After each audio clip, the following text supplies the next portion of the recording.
Maybe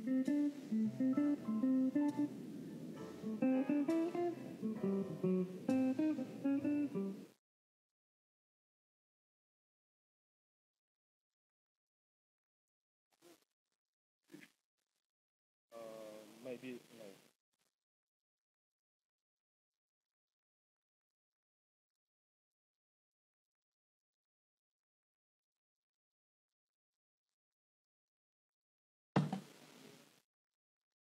Пане і панове, ласкаво просимо вас.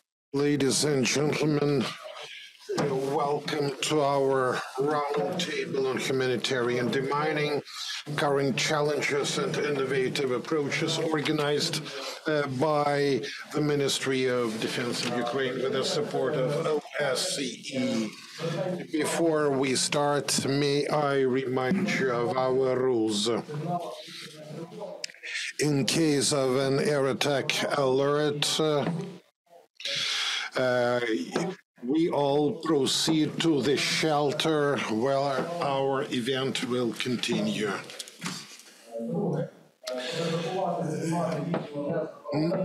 It is not forbidden to photograph or to video, but please don't post anything in the network and social networks until we finish, and please don't stream on any platforms.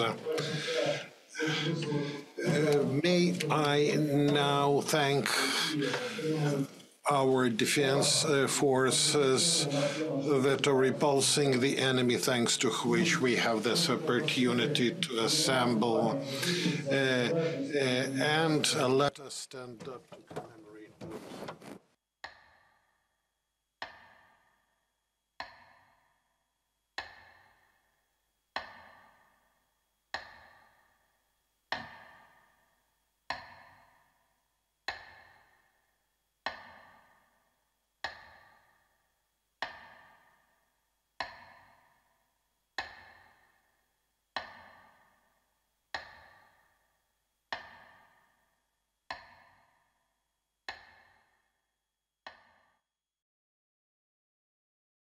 Thank you.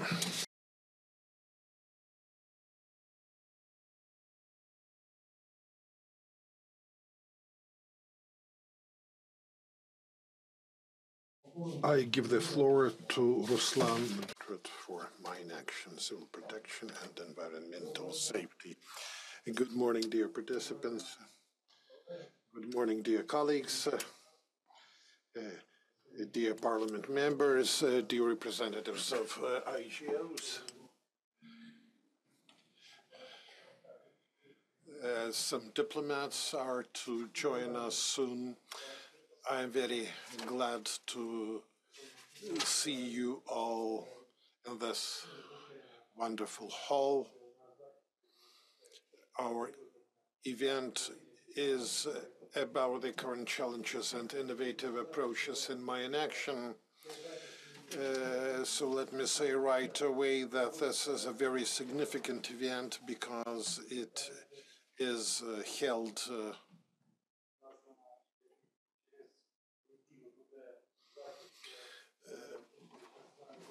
on the eve of the meeting of national directors in Geneva.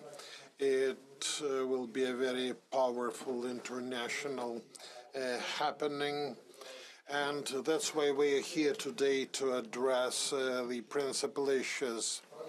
You are well aware of the key issue, which is one of the biggest problems in Ukraine, that's contamination of Ukrainian lands. So wine action is crucial for our security, stability, and economic development.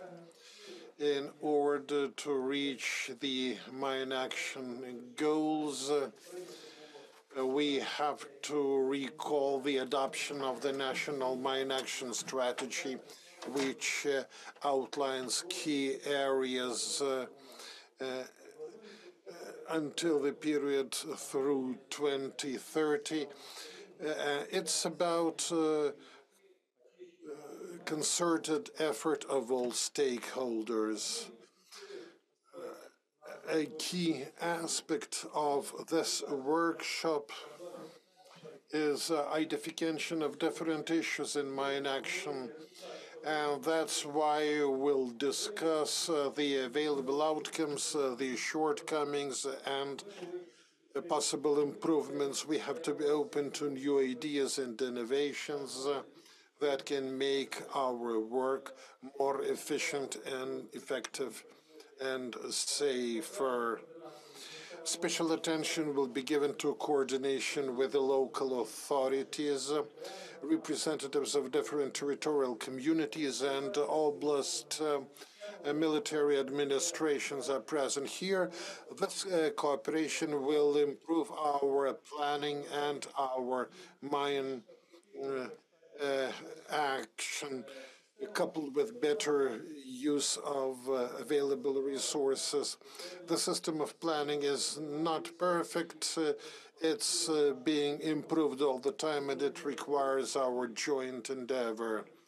We are to develop clear-cut plans of future action in view of all possible risks to ensure the greatest possible extent of security and safety for our professionals and for the local population, including the use of state-of-the-art monitoring technologies and implementation of new project management techniques. Our project, our event is a platform for exchange of experience and for skill sharing. We'll hear from leading mine action experts. We'll talk about the outcomes of humanitarian demining. We'll also consider some commercial aspects and innovative approaches to the mining. Panel discussions will be a chance to address humanitarian demining challenges. We'll also speak about innovations in demining. We'll speak about ranges, about expertise, and about involvement of other professional communities. And let me end this preamble by thanking OSCE in Ukraine and donors that made this workshop possible. Your contribution is paramount for successful implementation of our efforts. I thank you all for cooperation. I wish us all fruitful cooperation and success in our work. Thank you.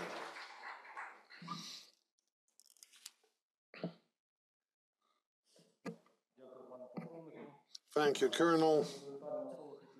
And now let me give the floor not just our partners, but to our great friends with which we been cooperating in the sphere of mine action since 2014. The floor is given to Chief of Operations, OSCE Support Program, Mr. Pierre Bosson. Good morning to everyone, distinguished partners and guests. I give you my take on my understanding of innovations for today's. As was said by the first speaker, it has first to serve the needs of the end users, so that the miners who want to clear as much land as possible, as fast as possible, and as safely as possible should always be in our mind. It can be a product. I would like to congratulate Ukraine for this new Germina URCM 3000 demining machine developed in Ukraine that, as a tool, would certainly help Ukrainian deminers to do their work. Innovation can also be a process, and I think we are all here to see how we can better organize to stimulate and facilitate innovations to get to our objective. And my last point is that innovation is also about understanding what is not needed in the process and needs to be removed. And I consider that my introduction speech doesn't need to be long or even to be here, so I would cut it here. And I wish you a nice meeting.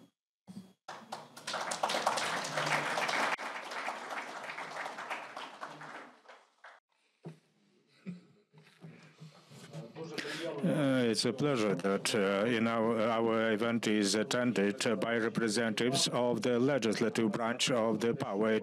It indicates that the mine action issues are very important for Ukraine. It's of great value that they are present at this event. And with the welcoming remarks, I would like to invite to the floor the head of the Confederation of the Free Trade Unions again, the People's Deputy of Ukraine, Mr. Mikhailo Volonets. You're welcome. Dear friends, it's my pleasure to welcome you in this room to have such distinguished representatives. I would like to thank our foreign partners who provide a lot of assistance to our country and to our heroic deminers, and to thank those who just succeeded in being organized and to perform this very important responsible mission. Just I remember when I visited Sarajevo that they had a lot of areas that are not demined, but although Europe pays a lot of attention that for all territories to be demined, and we're still in war. Just what you intend to do here, this is for decades, but 10 regions of Ukraine are mined. And as a representative of the trade unions, I'm the head of the Confederation of the Trade Unions of Ukraine. I am just in the leadership of the International Federation of Trade and the European, and the vice president of the European Confederation of Trade Unions, including all trade unions of the EU, from Turkey, also from Turkey and Norway, and from the post-Soviet countries. A big area of work which are as trade unions to do together with you. Because a year ago, we have involved some programs from the international organizations, in particular from the head office of the International Organization from Geneva, and conducted a workshop with your participation, with the involvement of the head of operators, head of the general headquarters, also the command. We succeeded from the very first attempt to do a lot. Further on, we carried out activities on structuring in entities to integrate trade unions in the world and European movement, which raised a lot of interest from different organizations of the global movement. Then we worked towards uniting operators, employers, and association of employees to be part of the European and the global event. We cooperate closely with the central government, with other entities. It's a very important effort because we have received now, we are in a new branch. Very often when I visit other countries, when I have countries, they put a question which we put ourselves. And we may not find a particular answer. Which branches of the industry will be developed in Ukraine after the war? And it's their silence. We ourselves do not clearly orient, and although we have some programs, participate in international conferences or events on the recovery of Ukraine, either in London or in Berlin or in Rome. Next July, we will attend such an event, a summit event with the global and European leaders. We intend to create an entire sector in the industry. Everything is new, everything from the start. Although in Ukraine, using the experience of the world community and of the globe, it's necessary to form a legislative framework. Just with bylaws, you won't reach too far. Bylaws, regulations, that's the internal instructions of employers, resolutions of the cabinet ministers, orders of the administrators. There are rotations in these agencies in the power, but because of the formation of the legislation, for Europe and the world sees would like to see. That's compliance with the Ukraine, which is very important because just international operators step into Ukraine. They are from different countries. They are basing their operations on the legislative of their countries, whether from the countries of the EU or other countries. But in Ukraine, laws are changing considerably in some areas. Reforms also are carried out. Very often, laws are not very qualitative. That is on the basis of the trade union, Confederation of Trade Unions, which I had. I see here we have very often just participation of just operators and MPs and representatives of the general headquarters have this opportunity to discuss these matters on our platform. To have such a platform and in such an independent mode to discuss all issues we face. Entry to the trade unions as with the church, those gates are always open. For us, it's very important for social package to be filled in for representatives of the collective bodies of different entities. This issue is significant for the government officials. It's very important for people. But also, we can find a situation that 50% of the employees of your collectives might be reserved for, and very often from they take in streets highly skilled workers, your employees, the miners, for other military elements, for other elements, they are of great value.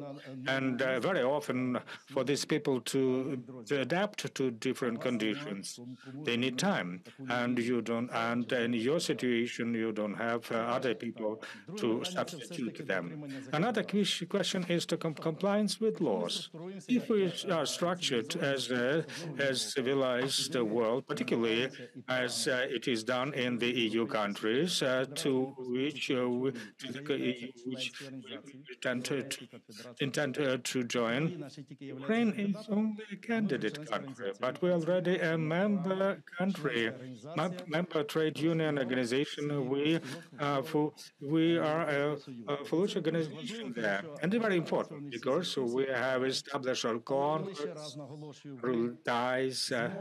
But I would like to stress once more, when just you can structure it and directly work with employers associations of the EU to work with the EU Commission and with the EU Parliament because our rules and our rules are open for you.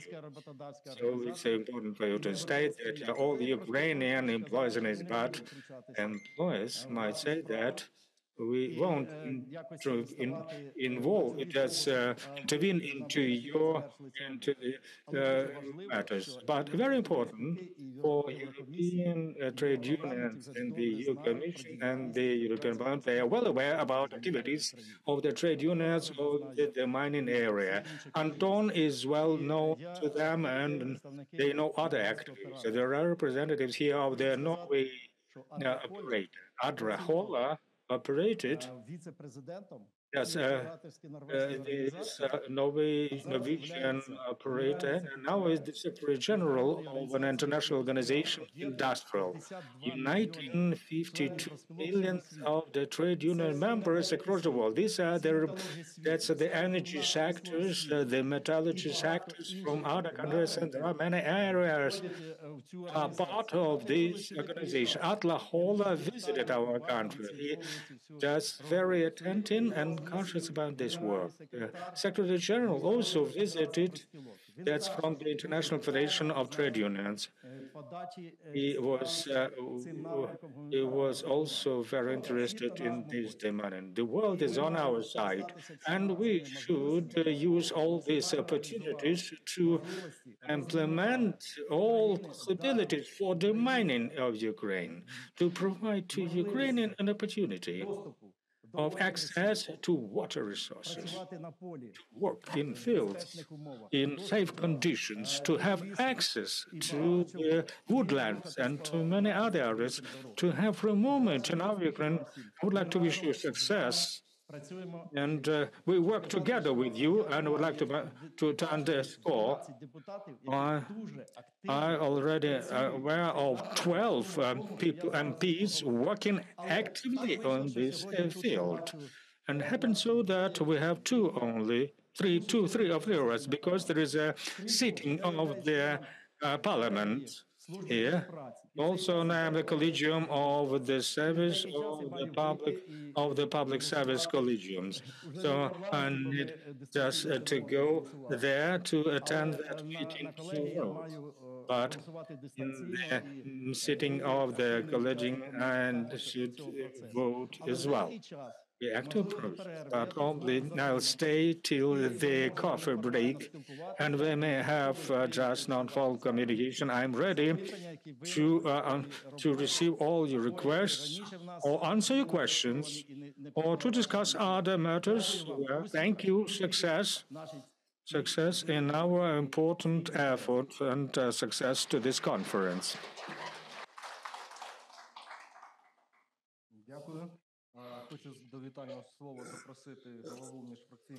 Now the floor is given to Parliament member Anton Yatsenko.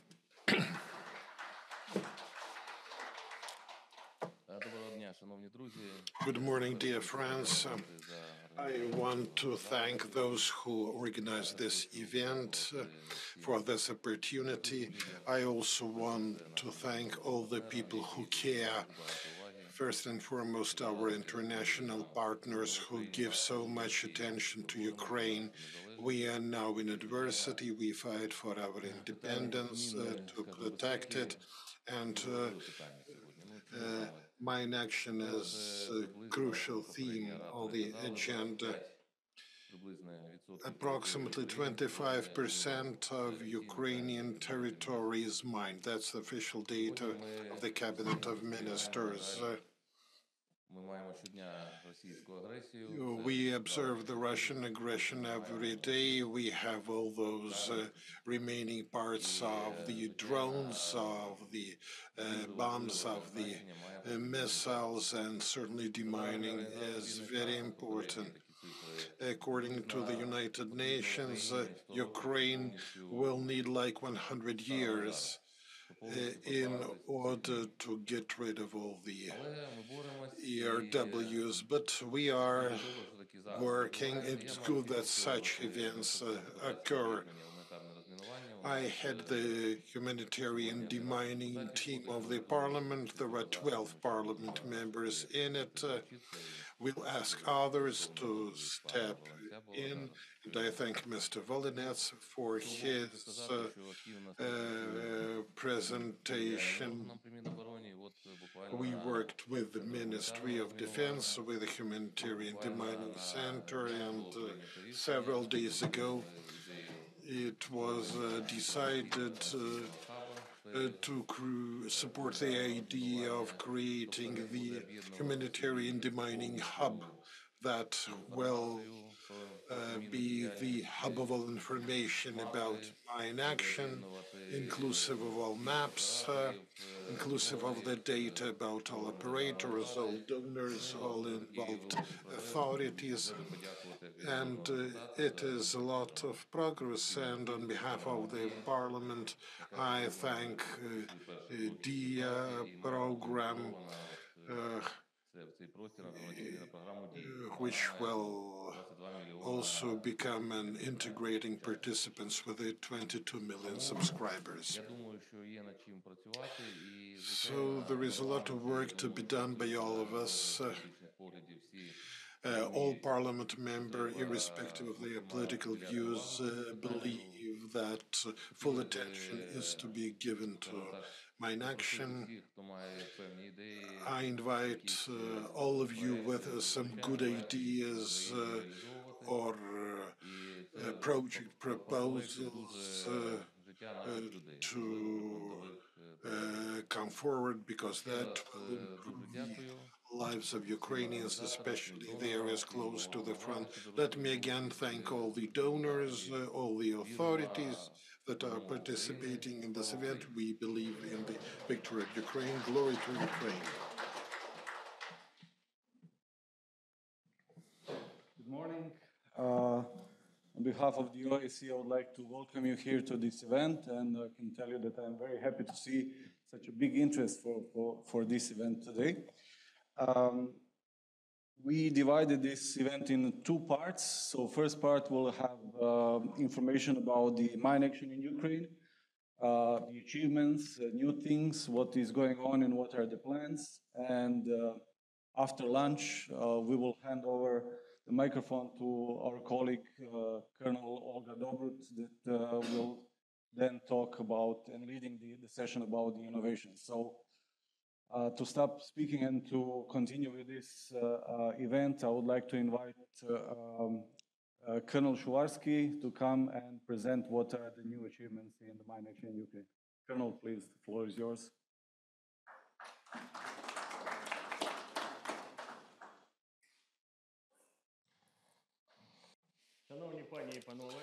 Dear ladies and gentlemen, it's my pleasure to see you all here. Today, we shall provide information about the current status of humanitarian demining, about progress in this sphere, and about the steps to be made for greater efficiency and efficacy of humanitarian demining activities.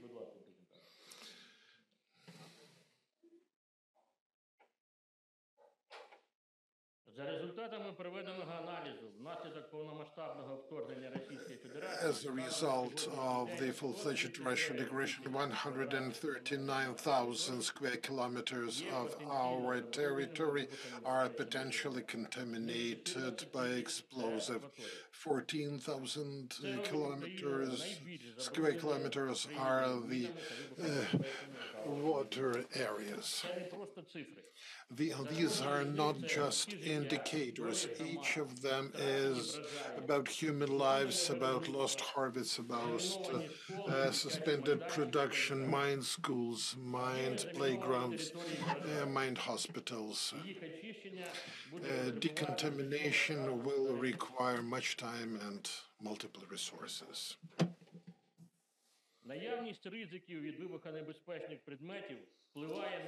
Explosive risks affect the lives of over 6 million Ukrainians in the deoccupied territories. Only the Anti-Mining Secretariat registered 810 mine incidents with 1,157 civilians.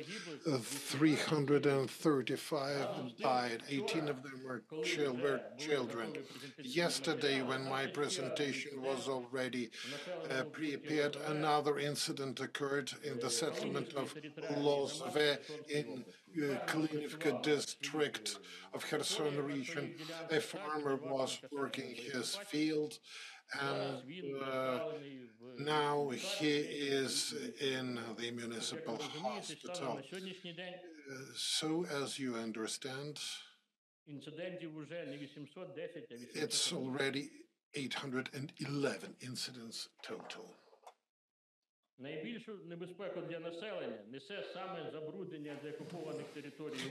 The occupied territories of Ukraine are mostly contaminated by mines.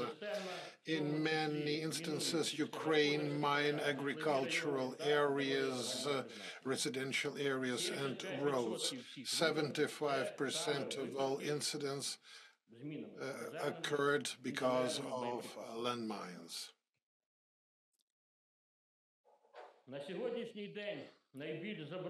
The most contaminated territories of Ukraine are the deoccupied areas of Kharkiv, Kherson, and Mykolaiv region. 75% of all mine incidents occurred in these very deoccupied areas.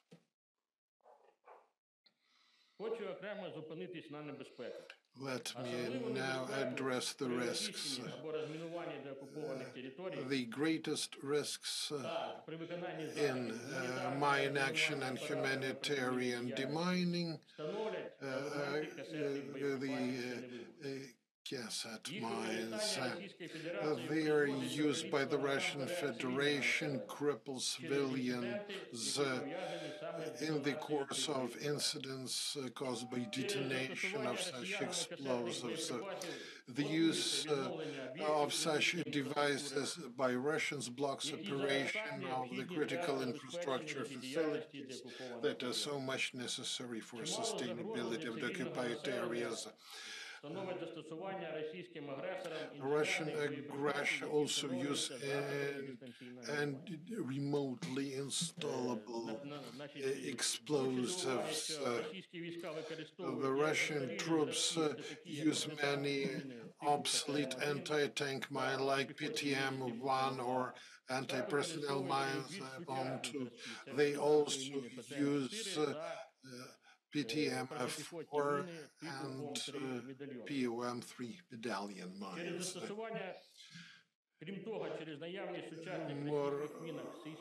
Moreover, some Russian mines have seismic and magnetic detectors, and demining can be done only destruction of such mines can be done only remotely. Russian anti-tank and anti-personnel mines with plastic hulls are of great danger, especially for deminers, because they don't have too many metal details that are identifiable. 30% of all mine fields are the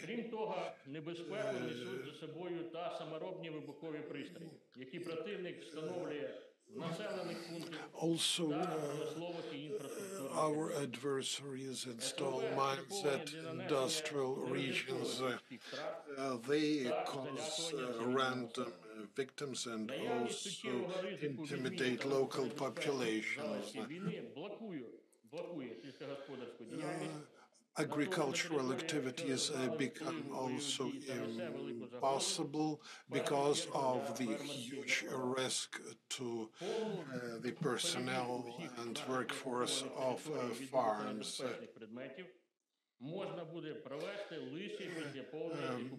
Much of the demining may be conducted only after the occupation of all territories and Ukraine's victory. Ukraine has an efficient system of mine action.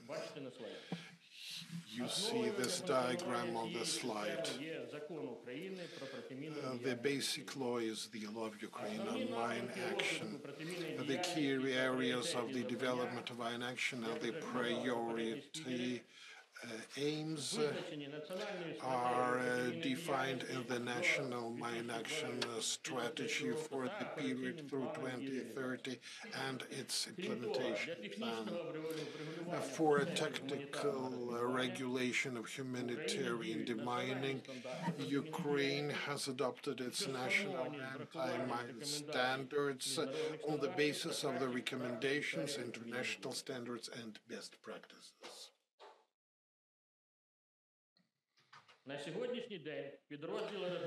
Presently, demining units of the Ukrainian forces and demining operation are conducting their activities in the following areas: decontamination by operational response in order to get rid of the immediate explosive risks. This is characterized by good indicators, but there is no guarantee of proper quality demining. Another important task is to identify and to mark the dangerous areas in the 20-kilometer zone along the contact line of the state border of Ukraine. And the third area is humanitarian demining of the deoccupied territories in compliance with the national and international standards. And may I reiterate that in accordance with the present effective legislation, only certified operators are involved in humanitarian demining. Non-governmental operators work not in the 20-kilometer zone in view of the security and safety situation in the relevant areas. Such approach allows proper renovation, reclamation words, and ensures the safety of operators.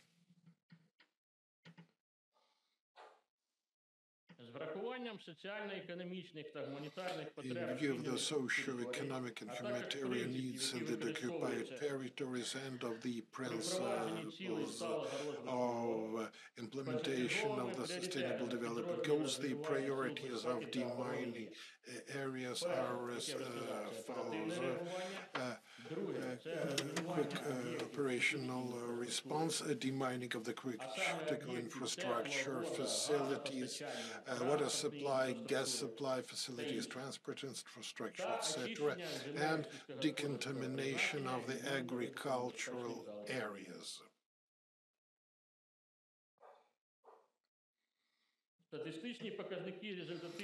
Some statistics on the effectiveness after the beginning of the full-scale invasion.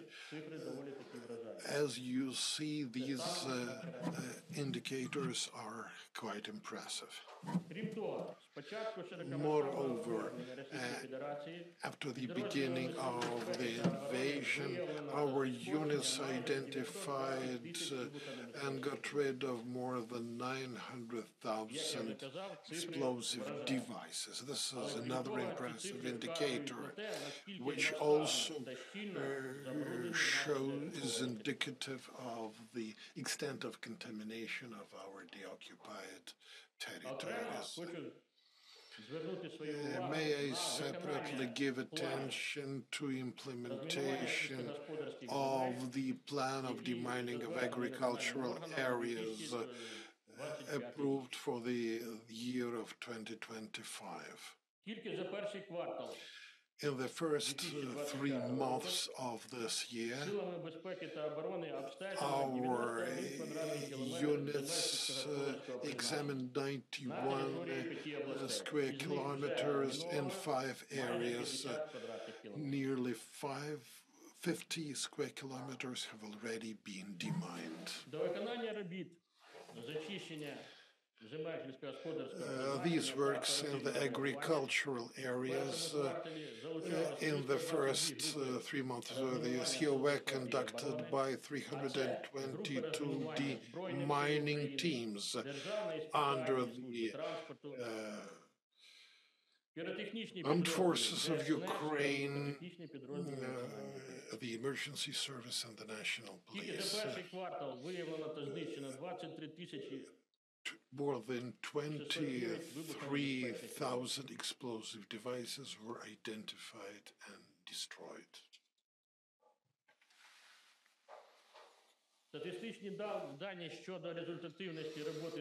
More statistics about our work in the first quarter of 2025.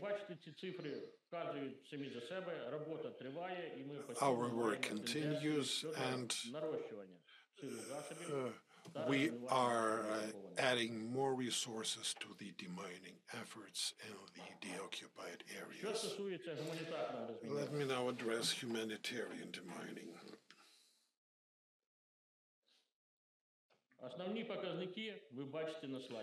This slide shows the key indicators. 31,000 square kilometers of deoccupied areas are those territories where the operators can do their demining. Moreover, 89 operators have already been certified, of which 23 are government-run. All 49 organizations are now under certification and will become recognized operators shortly. 26 of them are government-run organizations. Here are some indicators regarding humanitarian demining. Let me separately stress that 35,000 square kilometers were marked as those that have no signs of contamination, and thus the area of potentially contaminated area decreased to 139,000 square kilometers. In the first quarter of 2025, 25 mine action operators were involved, or 399 teams and 18 vehicles.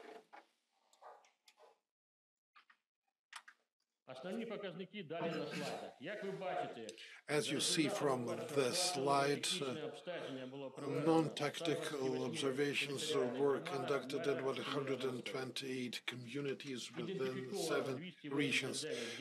289 potentially contaminated areas were identified. The area is nearly 31 square kilometers. Moreover, secondary non-tactical measures are already conducted. We've got many areas where primary works occurred back in 2022, although still these areas are deemed possibly or potentially contaminated by explosives. In order to clear or reclaim them, secondary actions are conducted, and thus we can know for sure that humanitarian demining is required or not required. За результатами першого кварталу, як ви бачите, вже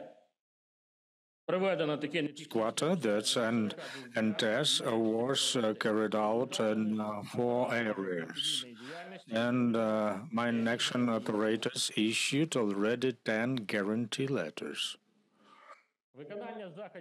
The implementation of humanitarian activities you can see in this slide. I would like to draw attention as well to the quality control in the mining activities. Quality control is also a very dangerous work. You have heard about an incident with the QC team,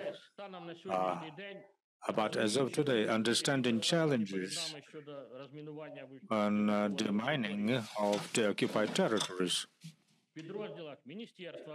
Units of the Ministry of Defense with the Special Transportation Service activities are carried out to increase the number of teams on quality control.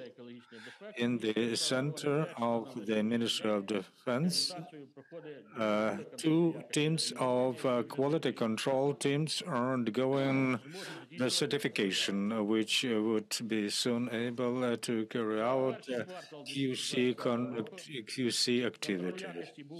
The quality control was held in 77 areas with an overall space of 8.67 square kilometers. As you see, results of our joint effort improving. The development of the capacity on the mining in Ukraine allows not only to improve our results and to enhance the efficiency in the mining, provides also the following opportunities. First and foremost, is to involve military servicemen that are not apt for performing combat tasks, but also to involve veterans.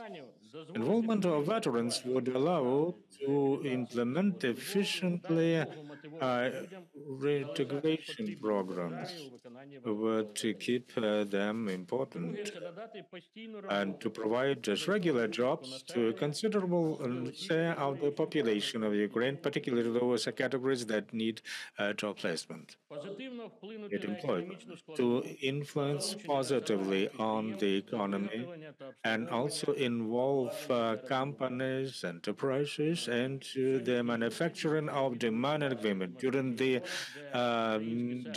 presentation after the lunch break, you'll see a video where there's a video of our Germany demining machine, which also is a breakthrough in this field.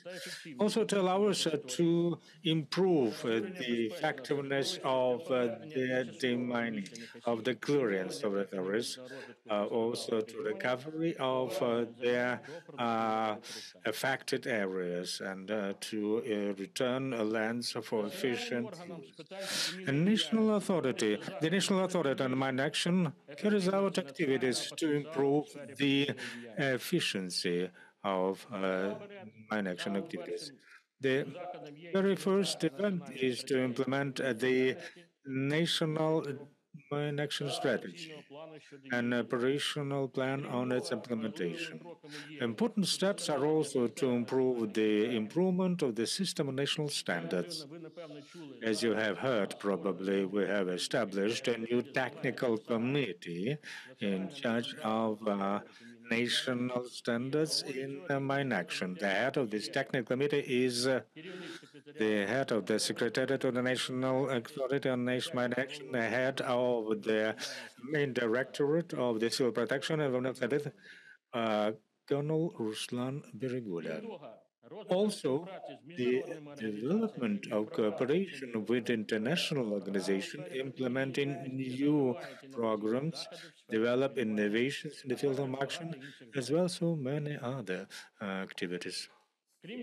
Also, availing myself of the opportunity, I would like to express sincere gratitude to our partners for the support and help to Ukraine. Because of our joint efforts, we release our land from explosive devices. And we create also strong tools to implement humanitarian activities, which allow to increase considerably efficiency and effectiveness of the land clearance in Ukraine from ERW. Saving the life of civilians and forming the secure environment for future generations. Thank you for your attention. All questions which you have as for this meeting, we are ready to answer during the panel discussion after the coffee break. Thank you for your attention. Okay, we'll discuss it yet at the panel meeting. Thank you very much, Colonel Shuvarsky, on this really impressive result that you presented. I hope that we'll hear a lot of this good news in the near future, and I really hope that we'll hear less and less the news about the mine victims and the incidents. And I know that, from my experience, the more, of course, we clear and more activity we put in risk education, and we put more efforts, our activities to inform population about the dangers and in a wrong behavior, that these numbers of the mine victims will be reduced constantly. Let me just use this opportunity to thank also now to our donor, European Union, for funding the project, OSCE project, and for funding this event. And now I would like to ask Mr. Dmytro Panshin, head of the Mine Action Department of the Ministry of Economy of Ukraine, to give us information about the implementation of the operational plan. Please, Mr. Panshin.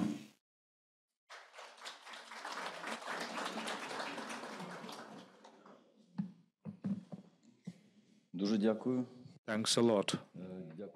Would like to thank for this opportunity to inform on the implementation of the operations plan of the strategy, which we together with our partners and with the governmental authorities of Ukraine we have developed, and is to inform about our what we have achieved in this short period of time. And I will try to present the concise information on this matter. I would like to remind what are origins of this strategy. It was the initiative of the Ministry of Economy by initiative by Yulia Sviridenko after she was headed this area of activities. We have organized just some workshops where we have collected opinions, ideas, also on challenges in mine action, and which plans to implement within next 10 years. The strategy, the implementation of the strategy is split by 3 years, and the operations plan clearly specifies its objectives and tasks and what steps should be taken to implement them. On the whole, the strategy is implemented through 3 stages, and it has 3 objectives, 16 tasks, 68 events. Our strategy was adopted in 2024. As a matter of fact, now there will be a report, semi-annual report. Already 14 events were implemented. 43 activities are being implemented on a regular basis. They are still being performed. It's a joint effort. At least 50 central and local authorities are involved in its implementation. As for the first objective, to release territories from their explosive remnants of war. It consists of 6 tasks and 32 activities, out of which 8 activities were already implemented. On key achievements, which have their just an impact on mine action. In particular, activity was carried out to create a registry of contaminated or probably contaminated territories.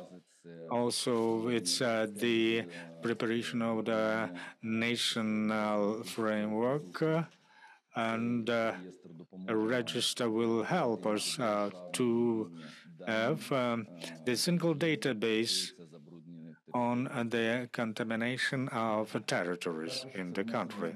Also, it's about making amendments to the national classificators of their standardization codes. It's also setting up a relevant technical committee which would gather experts and specialists in mine action on establishing relevant mine action standards.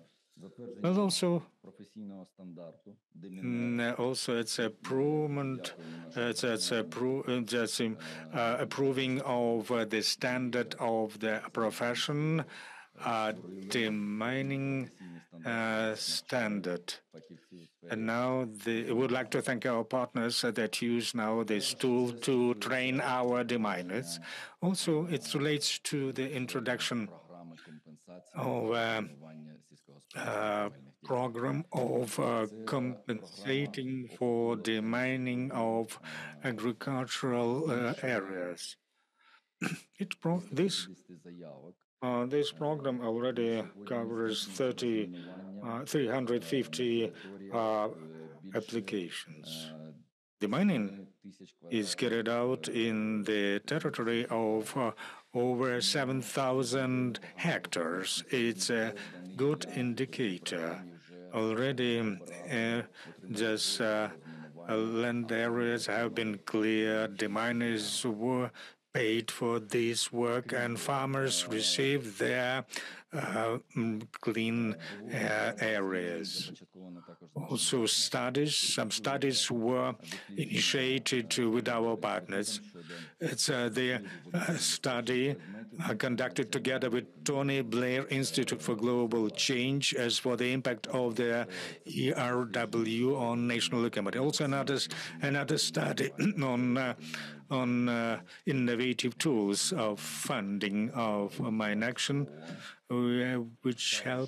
which was assisted by UNDP. Also, some workshops were carried out how to involve more people into the mining activities, how to remove obstacles of involving different categories of population, women, people, with other does issues.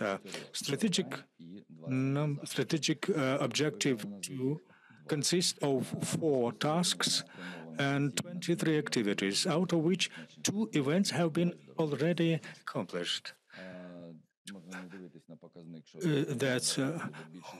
Most of these activities are to be carried out on a regular basis within the entire time span when the strategy is implemented. So these activities will be carried out during the subsequent 3 years stages. That's an ongoing activity in the field of mine action. Key achievements. A series of awareness-raising campaigns conducted together with the State Emergency Service, with the National Police, also training on medical aid, providing proper access to social protection. We would like to thank to express gratitude to many governmental authorities, like it's gratitude to the Ministry of Health for their work. I would like also to apply to our partners on in awareness-raising campaigns to inform us more, because it's also a tool how to implement this strategy. There are also part of this strategy where we also were eager to collect such data and to inform about results, how to implement the strategy. The decrease of the impact of explosive remnants of war contamination on environment. That's the development of the topical plan. Also, technical operations of police officers just in the process of carrying out EOD operations in terms of suburban conditions. Now, strategic objective number 3. It consists of 6 tasks and 13 activities, of which 4 activities were already conducted. Key accomplishments.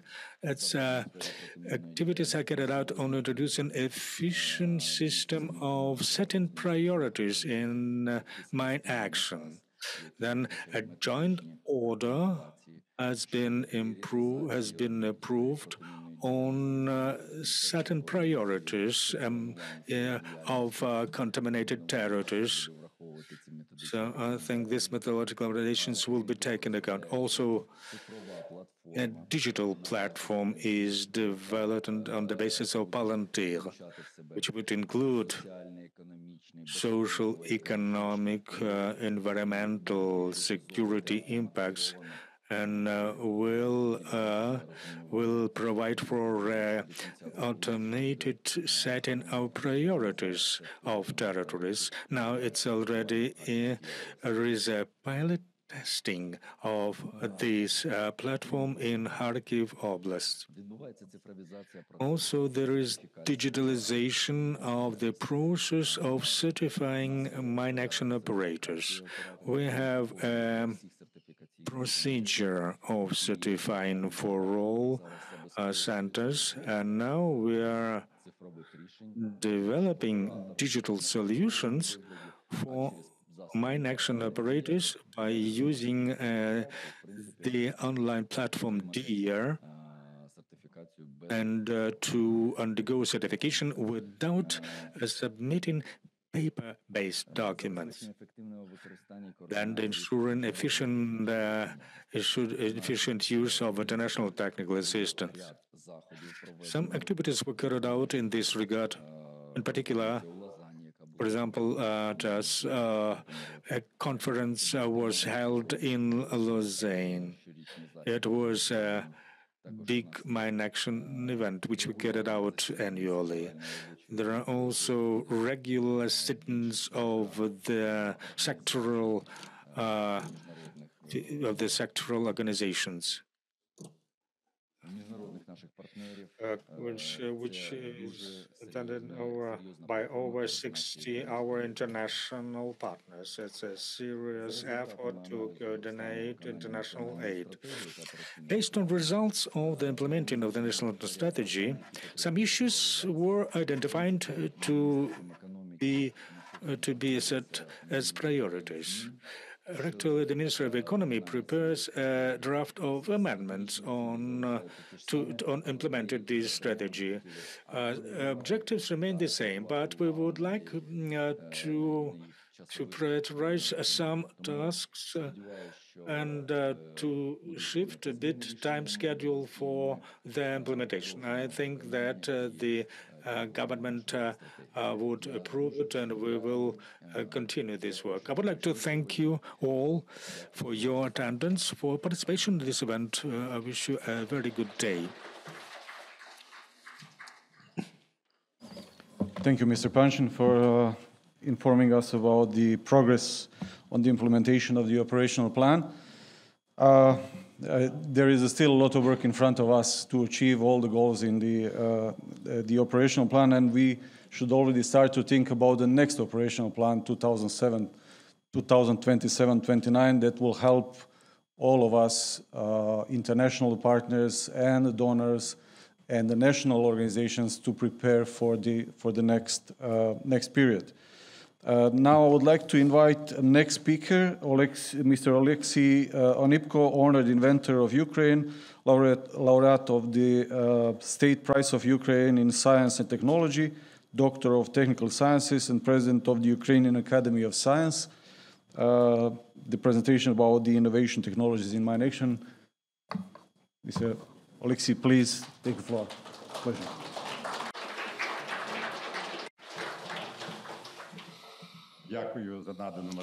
Thanks very much for this opportunity to address our topic. I represent an NGO which was established in 1991 after Ukraine's independence in order to bring together different scientists and scholars for the purpose of development of Ukraine. Very many new institutions were created from scratch. They hardly had any resources apart from human happen. Many scientists were mobilized by us in order to resolve the issues that Ukraine in the 90s had to face. Since then, we've been conducting research in different areas, humanities, maths, and engineering. But after the beginning of this cursed war, we started focusing on the development of new defense technologies. Mine action presently is most important because it's all about our life. And the worst thing is that for decades, if not for hundreds of years, this is how much we'll need in order to destroy all the explosives in and on our land.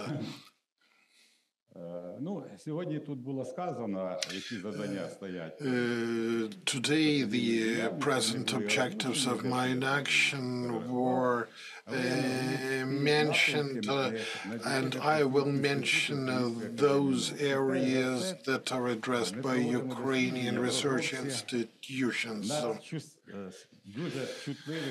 Development of super sensitive sensors for identification of explosive and mines and for their destruction, especially in hardly accessible locations, or if such mines are supposed to be non-destructible. We use different nanotechnologies, laser technologies for destruction of explosive devices within enclosures where nothing else is possible, and where the mission is performed to be such a way that it does not go off. And for that we use special nano powders that together with the gas mixtures, and within several days it becomes possible to deactivate the explosive liquid, thus putting an end to the danger that an explosion of the device could cause. So we give our attention to performing our tasks in poorly accessible places, like, for example, industrial areas with multiple pipelines, etc. Well, it is hard to identify where exactly the explosive is, but we have our methods. The Academy conducts conferences. So this is what I spoke about, the sensors, about the laser systems, about improvements of the existing technologies, including IDs. So our academy conducts conferences, trainings. We have all relevant facilities. We are ready to cooperate with all stakeholders, with all interested parties in order to develop new technologies and new means of explosive detection and destruction. Our academy has a hotel where we accommodate our trainees and conference participants. We also have our areas for research activities and studies, and that's all. I thank you for your attention. Please stay healthy and get a lot of fun out of your joint work. Thank you, Mr. Nipko. If I can say that without any doubt, the Ukraine is becoming the world center in innovation in mine action, and everybody is looking in Ukraine to see what is new, what new you can give and to mine action, support other countries in mine action that they have the same problem. Now, the next and the last speaker in this session, I would like to invite Mr. Andriy Datsuk, Deputy Director of the Humanitarian Demining Center for Digitalization. Mr. Datsuk, please, the floor is yours.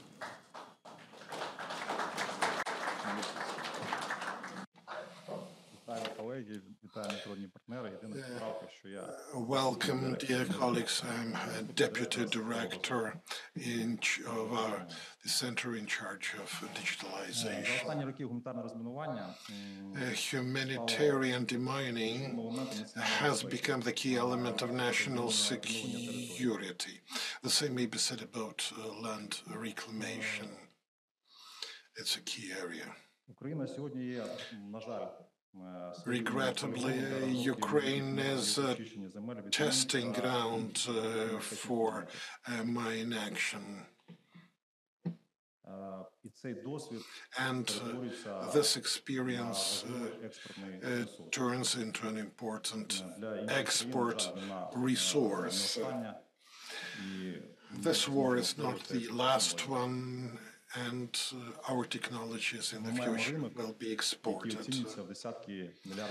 This market is assessed as dozens of billions of dollars, and will remain in the forefront of future developments. Let me tell you something about our center.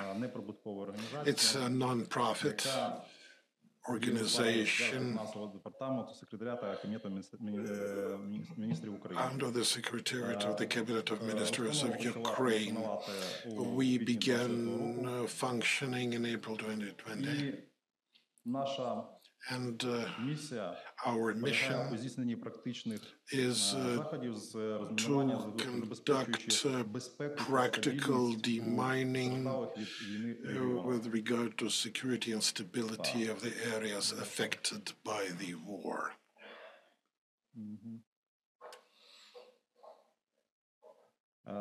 Ми працюємо, це було перший слайд представлення організації, йдемо трошки далі.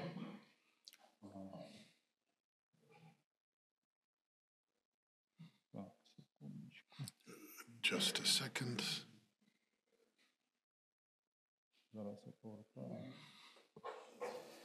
Let me find the right slide. So, 4 areas: legal development of the legislation, digitalization.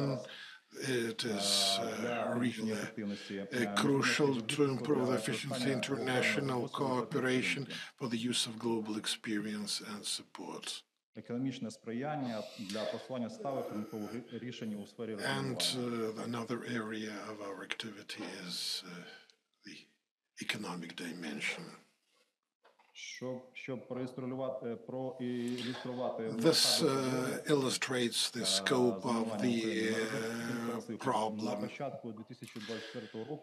As of the beginning of 2024, 156,000 square kilometers of Ukrainian land was potentially contaminated by mines and ERWs.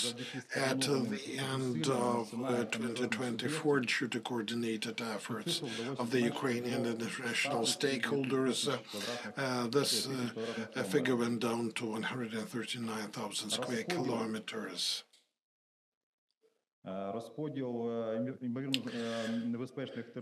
The pie diagrams shows the breakdown of territories by land use.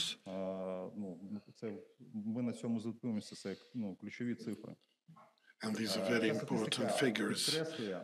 This statistics shows how a contamination of areas affects the economy and the food safety of Ukraine.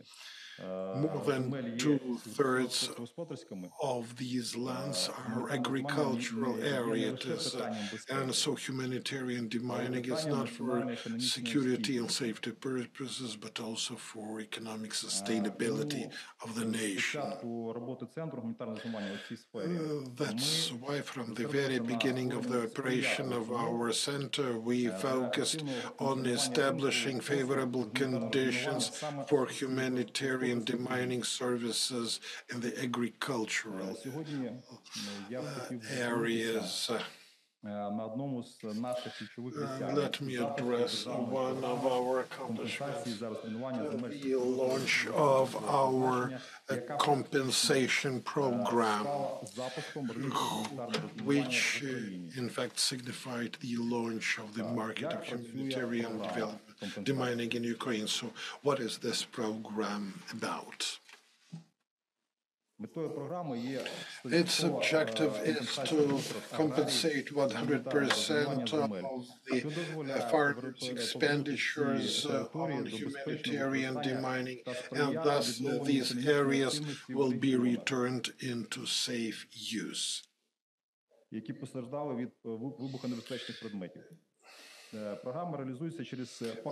program is implemented step by step. Here you see these steps.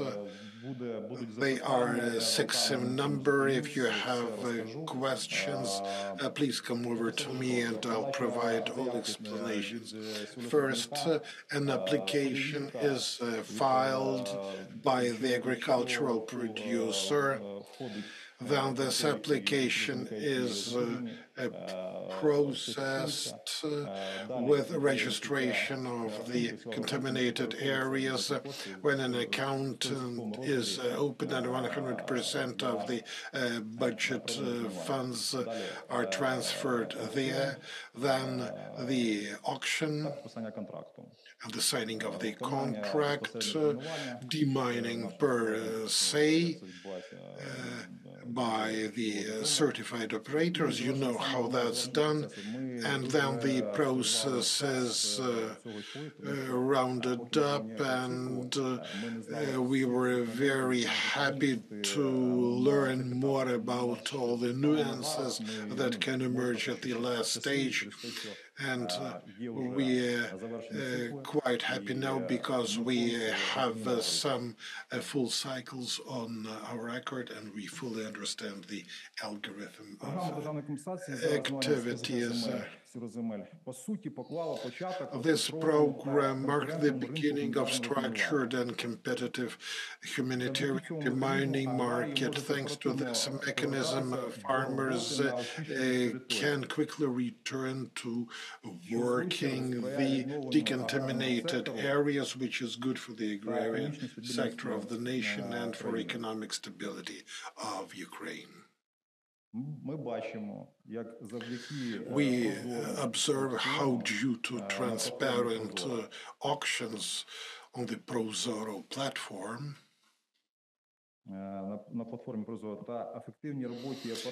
and thanks to efficient performers of the demining operators,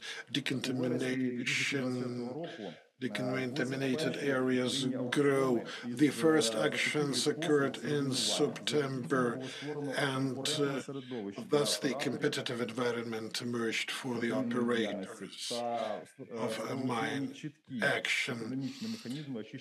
Clear-cut economic mechanisms of land decontamination appeared. After the launch of the program, farmers filed 394 applications for compensation. 56 auctions have already taken place. They embraced more than 11,000 hectares of agricultural lands. The greatest amount of the offer was 622 million hryvnias, and that's really good for the very beginning. 47 contracts were signed, contracts for demining services in the agricultural lands and areas to the total amount of 132 million hryvnias. The total area is 9.5 thousand hectares. The full cycle of works has been completed in 1,100 hectares. It's not about economic stability only, it's also about a return of families to their homes, it's also about saved lives. We do not calculate economic effect only, we also focus on the social component of the program.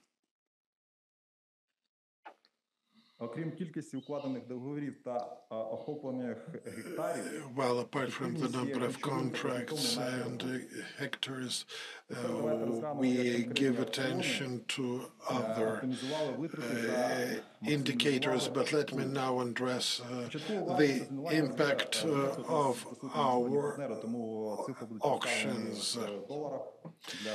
I'll provide all the amounts in dollars for the sake of our international partners. $1,600 per hectares. As for the contract signed by the center after the auctions, the average cost fell to $1,300 per hectare.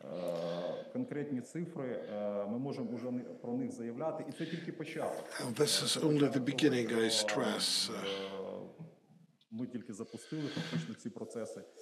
This is what we observe right after the very launch of the processes, and we hope that the numbers will further decrease.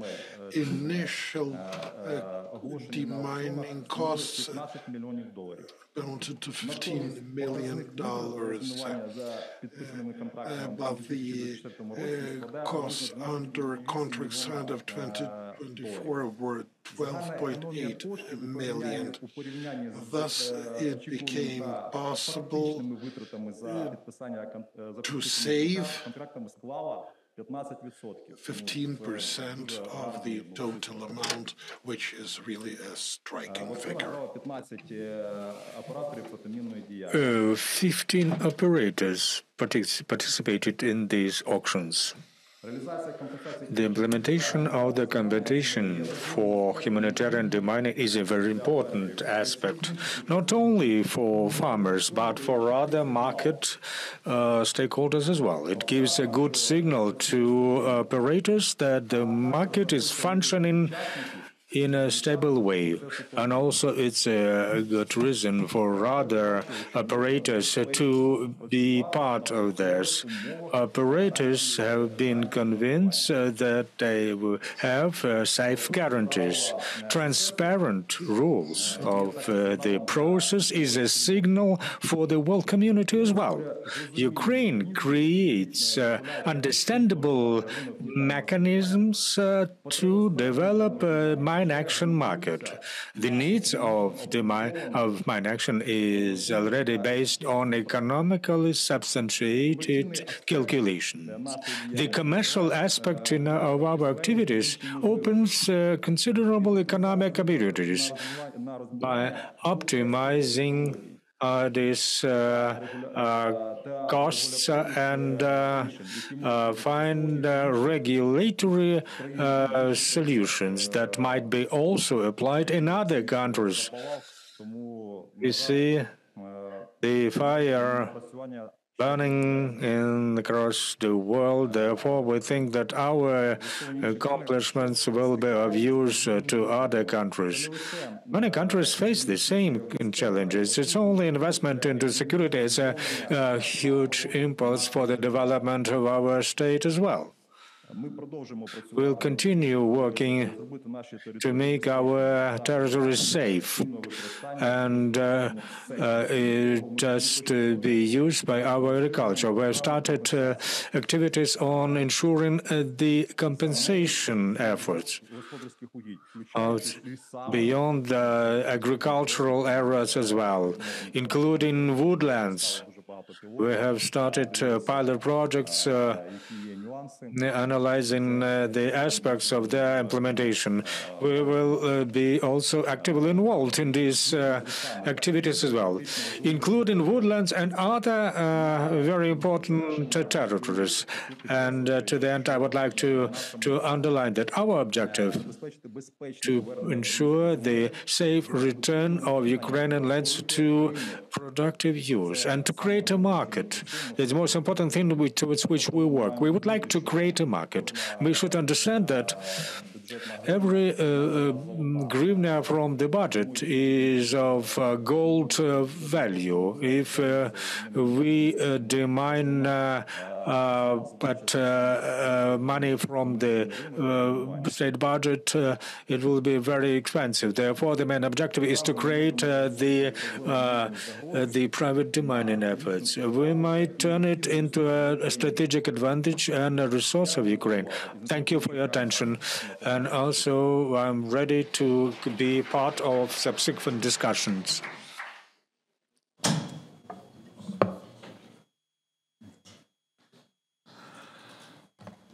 Thank you, Mr. Datsuk, and my apologies for wrong title, Deputy Director of the Center for Humanitarian Demining. I'm really, from your presentation, I'm happy to see that there is a development of the market of commercial demining in Ukraine. The country that I'm coming from, we have experience in this, and I can tell you that this development of the commercial market will lead to better development of the state institutions that will have to monitor the process of the mine action, mostly and primarily the quality management of the state institutions. We are finishing with this first part of our presentations. Now we will have a coffee break. Please use this time to speak with our presenters, to ask them some questions. We are back at 11:30 here, and we'll have then a panel discussion. So I wish you to enjoy in a coffee break. Thank you.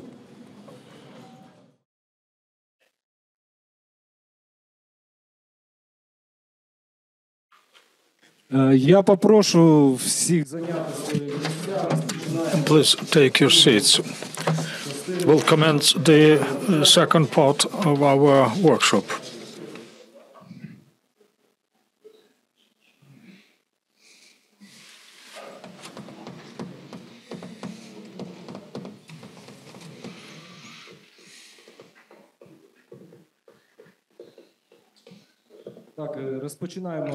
So we start our panel discussion.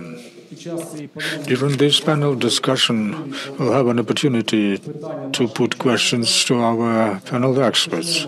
We'll start this panel discussion by answering questions that were presented to us via email. And first of all, I would like to introduce our participants of panel discussion. Head of the Mine Action Department, Deputy Head of the Main Directorate for Mine Action, Civil Protection and Environmental Safety, Colonel Oleg Shuvarsky. Director of the Mine Action Department of the State Emergency Service of Ukraine, Colonel Sergei Reva. Deputy Director of Humanitarian Demining Center, Andrei Datsuk.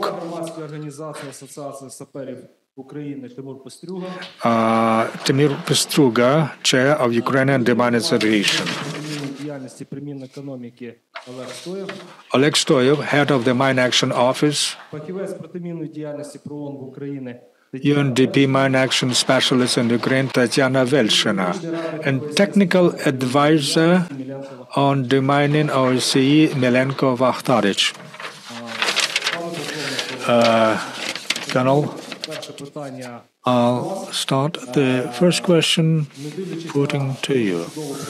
Irrespective of your very excellent presentation, no, still questions are being put forward on humanitarian demining and immediate emergency response. Why there is a need for the mine action operators to continue? Mr. Evgeny, thank you for this question. This issue we have discussed many times during our events. There are two verticals presently in Ukraine carrying out demining. The first vertical, these are the defense and security forces. As I mentioned during my presentation, defense and security forces, their units of demining, in particular, EOD units of the Ministry of Defense, of the SES, and also EOD units of National Police are involved in immediate response. These are activities to ensure security and safety of civilians. They are just following the field calls.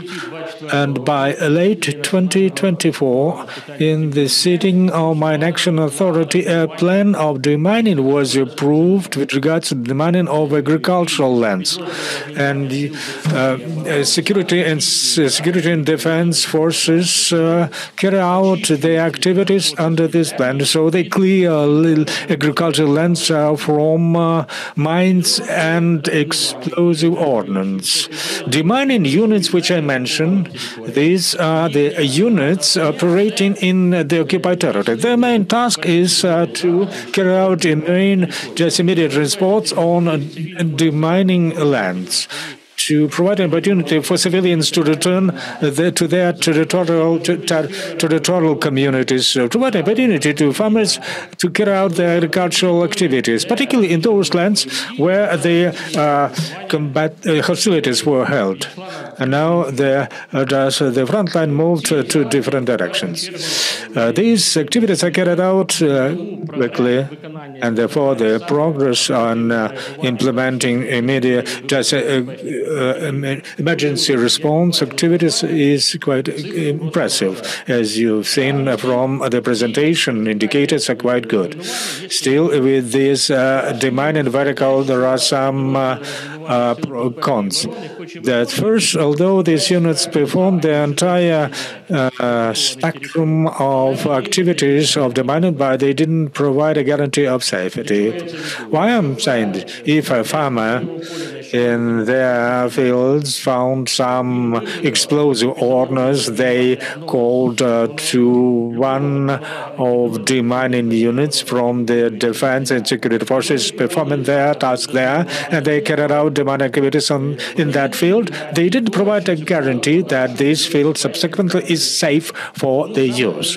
Particularly, they are named as immediate response. So we have reached considerable progress, but as it is, still these lands require additional work, particularly for the mine action operators. Now another vertical, it's humanitarian demining. As I said, humanitarian demining is carried out exclusively by certified mine action operators.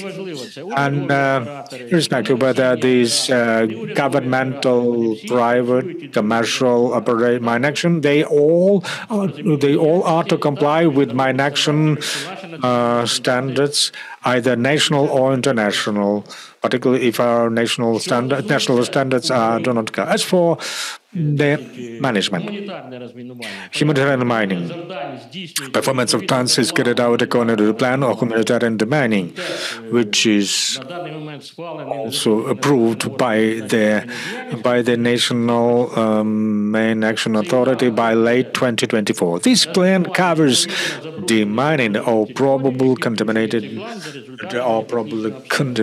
territories by results of UNTAS. The task to mine action operation put by national mine action operator. They also exercise quality control, and they perform all events, all activities relating to humanitarian demining. As for security and defense forces, situation is a bit different.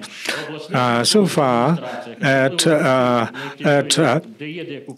regional military implementation, they have established coordination headquarters and the management of deputy heads of regional administration. It's in Kharkiv, Mykolaiv, Kherson, Chernigiv, and Dnipropetrovsk in the Polska Oblast. They have set up coordination team on demining, headed by officers from the National Mine Action Center. These teams, in particular, carry out coordination activities on demining, on the demining plan and emergency response. They coordinate efforts of the defense and security forces and the humanitarian operators' activities. This is the main difference as for operators. As for the progress with the defense and security force demining activities, it's a considerable progress. But then the state doesn't take responsibility for the quality of the demining. As for mine action operators, their progress is not too big, as mine action operators should carry out the entire set of activities, from the non-technical side to the quality control and issuing of a certificate. Only after that, the land is considered demined.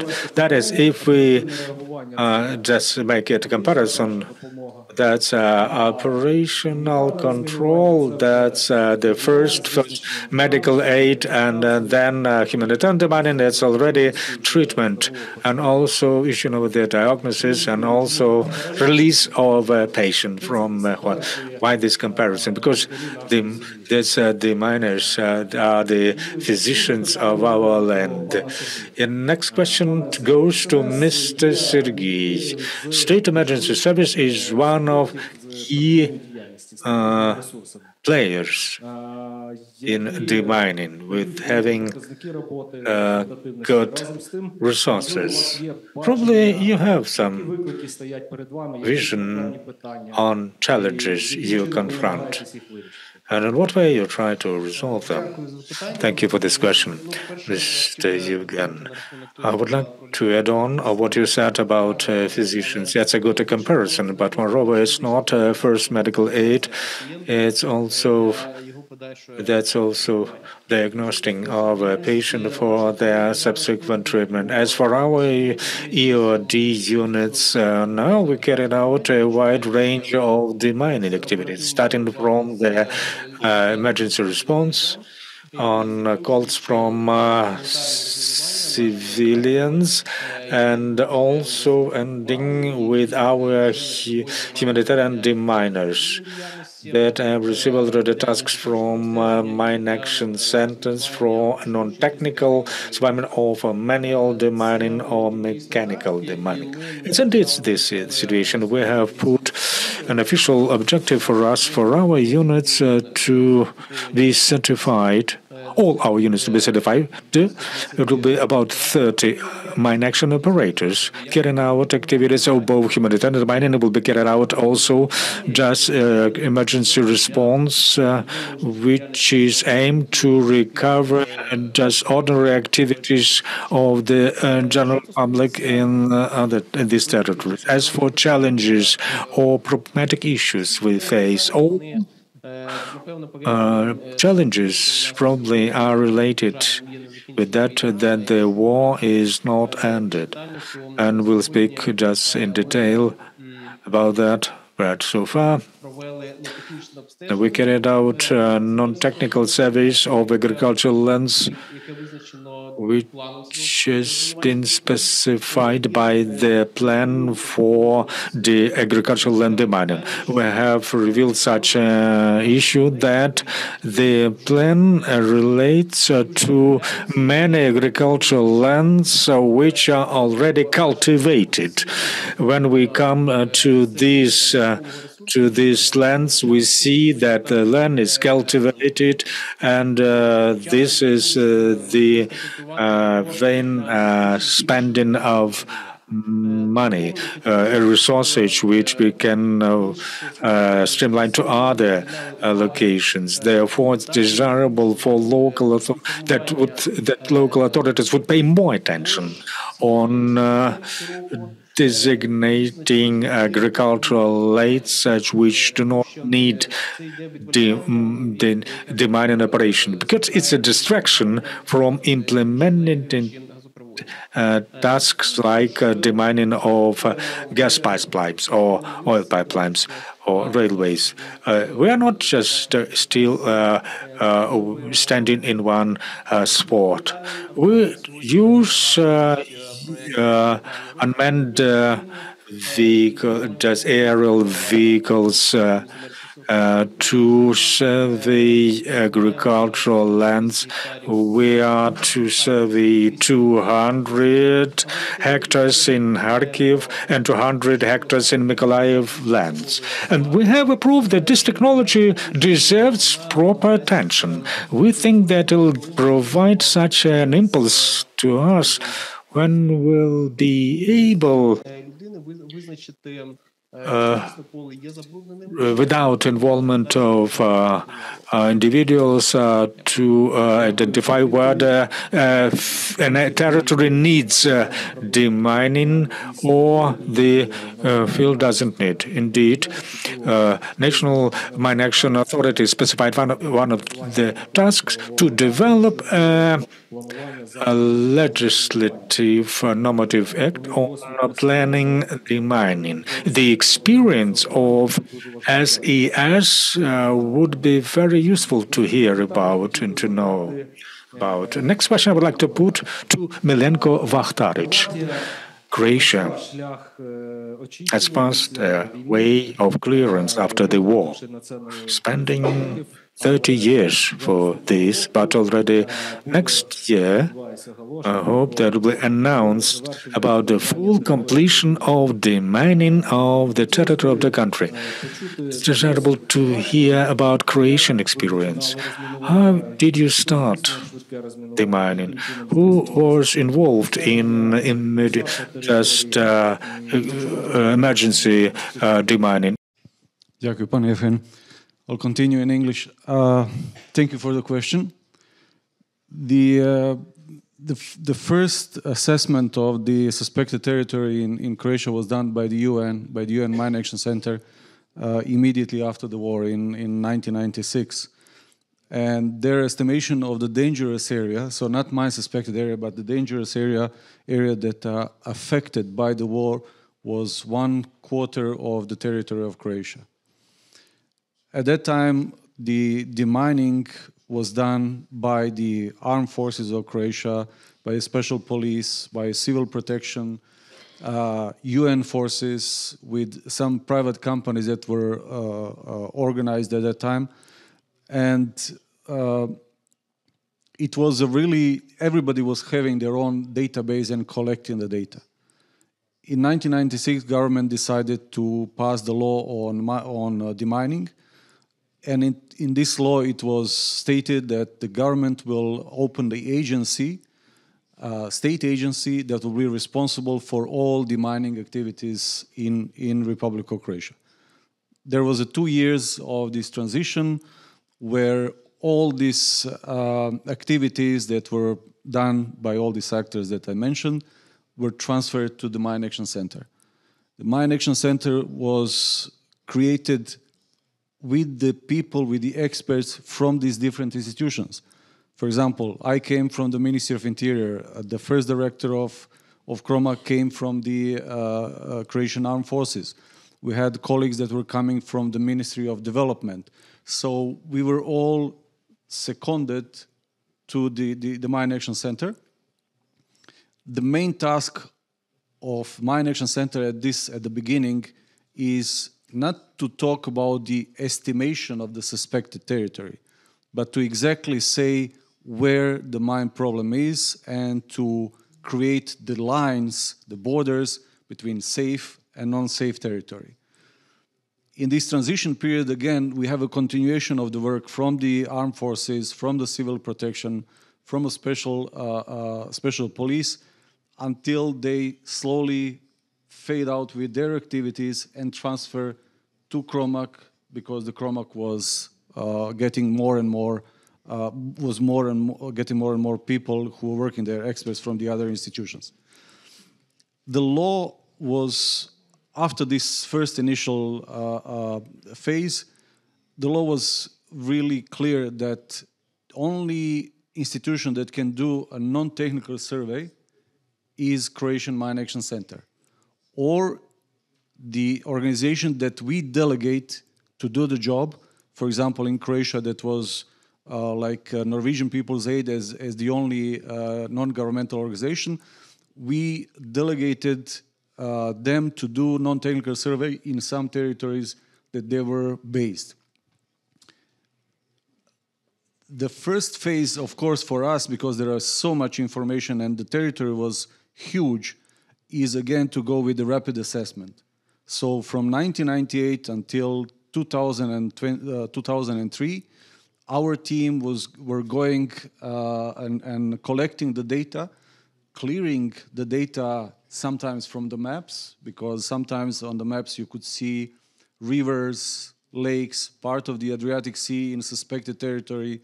You could see the whole towns in suspected territories. Sometimes it was easy just to clear these things from the map. But we were sending our teams to speak with the community to get the first first more precise assessment. At that time, the suspected territory was 4,500 square kilometers. After this first rapid assessment, we have reduced the land to 1,700 square kilometers, so basically 3 times less. And then we started with the second phase. From 2003 to 2005, we started a revision of the non-technical survey, where the data that we collected in this initial phase, we are checking again through the desk survey, through all these minefield records that we collected, through collecting the information about the people who knew, who can share with us data, and then making a plan, systematic plan on where we are going to, inviting people to the meetings to share the information with us.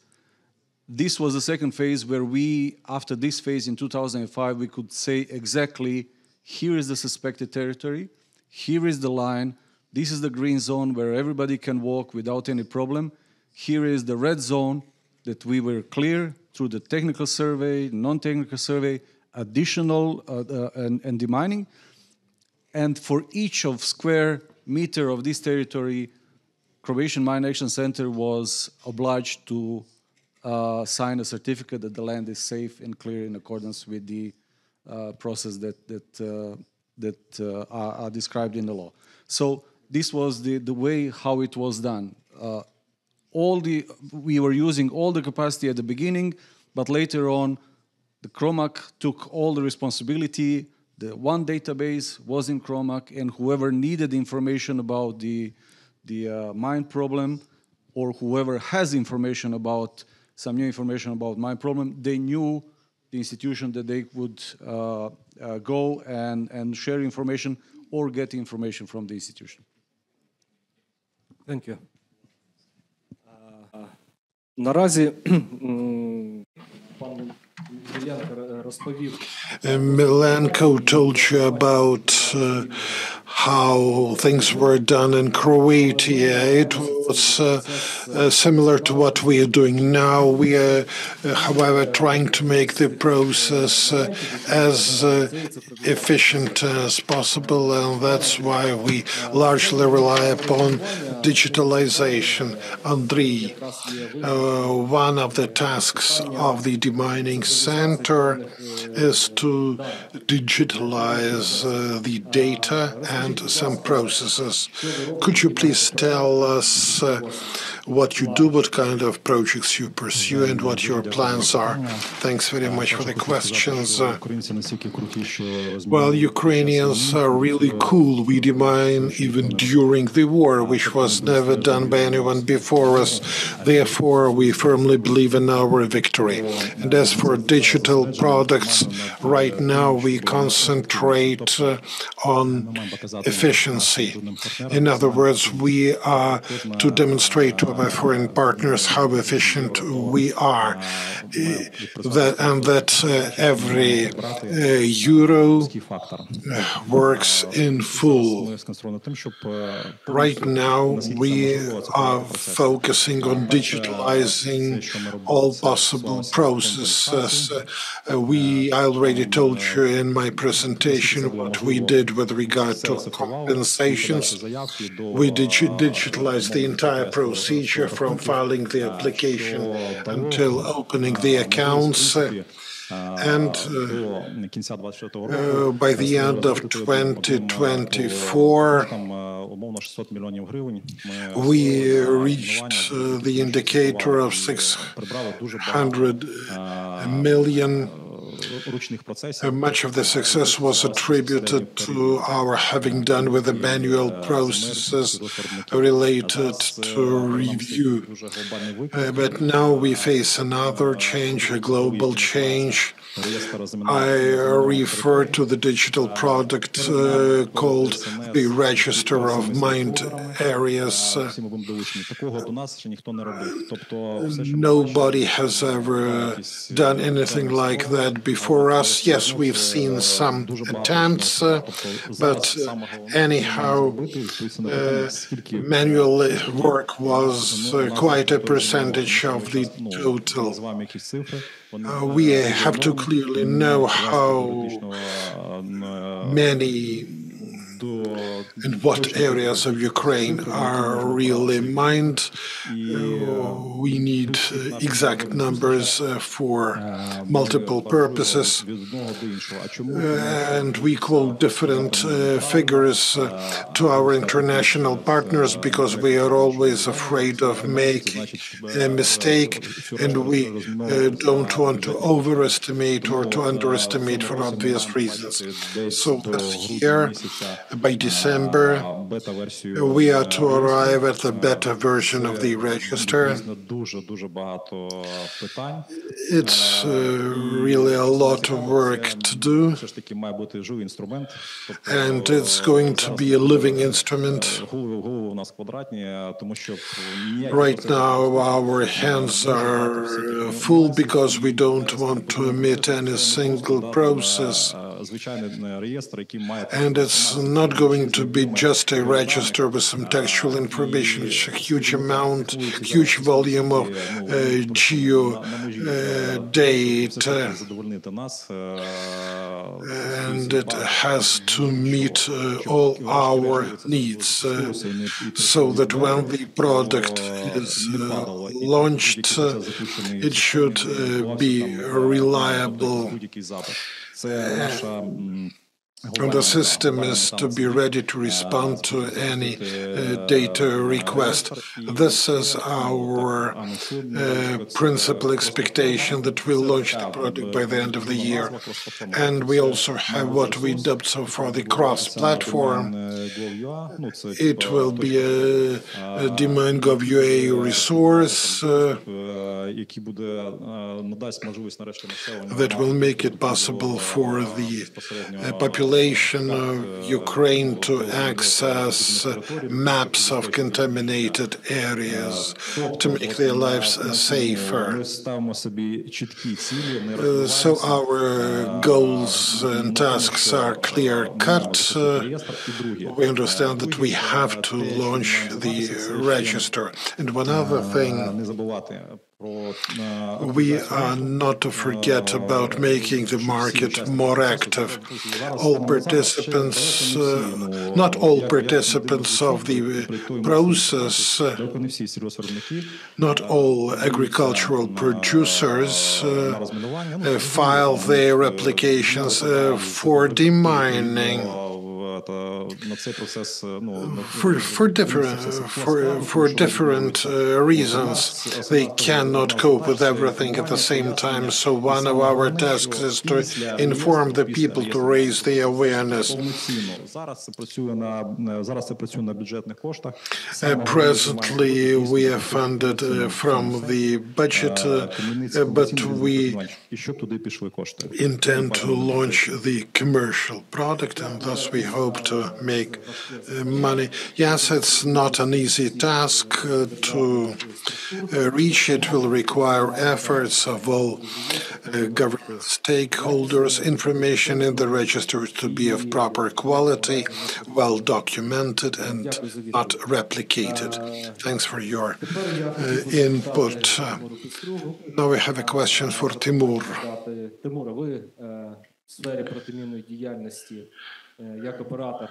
Timur, you've been an operator in the demining as of 2015. That's when you began.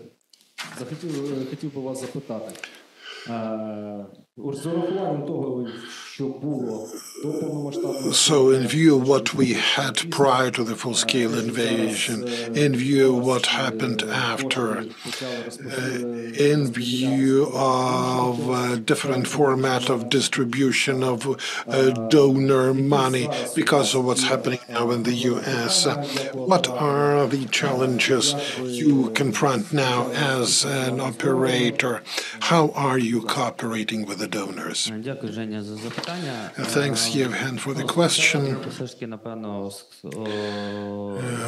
Well, first of all, I'll mention some real progress because it is a fact.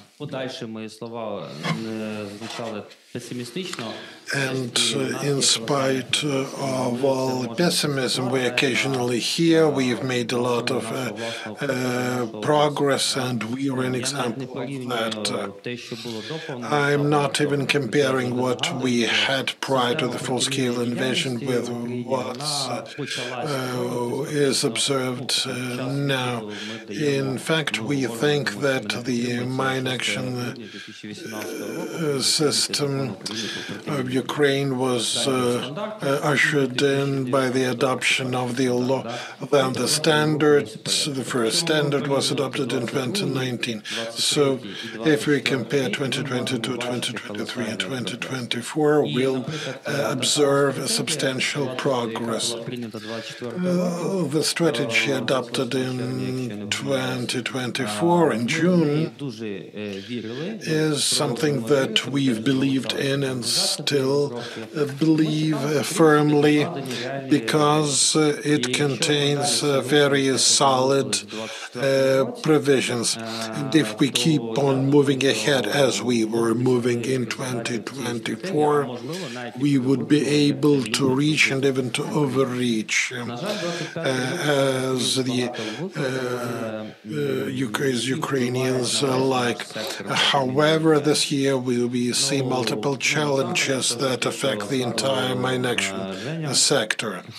Yevhen has already mentioned suspension of a number of programs funded by the Department of State.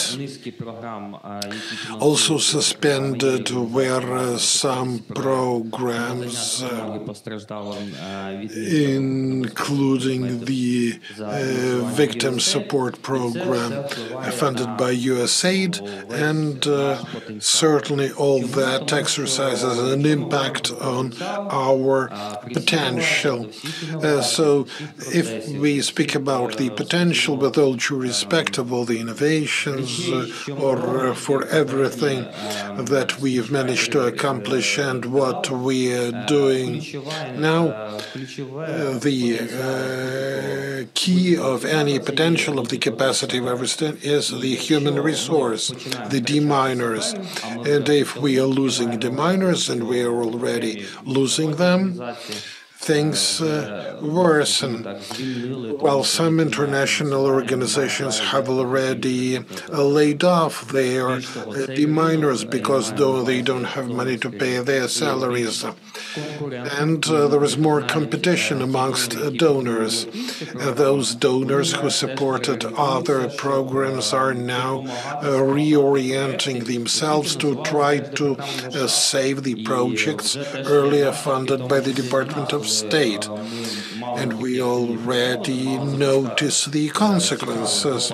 We had to issue a very interesting global demining project, but it was paused because up there they are deciding what projects may be really saved. So it's the biggest challenge, because instead of increasing our capacity as we were doing in 2023 and 2024, and as we expected 2025, we are losing our deminers. They are not deminers who just completed a 1 month training. Some of the deminers were working at the Donbass in 2016, in 2017. Others began working in 2022 and now have more than 3 years of experience of action in the new realities. And another point about challenges. Andrei mentioned the non-classical occasion, the non-classical format when humanitarian demining is done during the war, not after, let's say, a revolt when a certain tribe captured one government building. We are doing demining during a full-scale war, and it's not only about security and safety of our deminers, it's also about logistics and about managing all these activities, and many operators will say it's real difficult. I'll provide just one example. Some time ago in Kryvyi Rih, at a hotel where our deminers were accommodated, they work in Vysokopille in Kherson region. So that hotel was hit by a missile. Everyone survived. Their rooms were on floor 2 and 3, while the floor 5 was hit.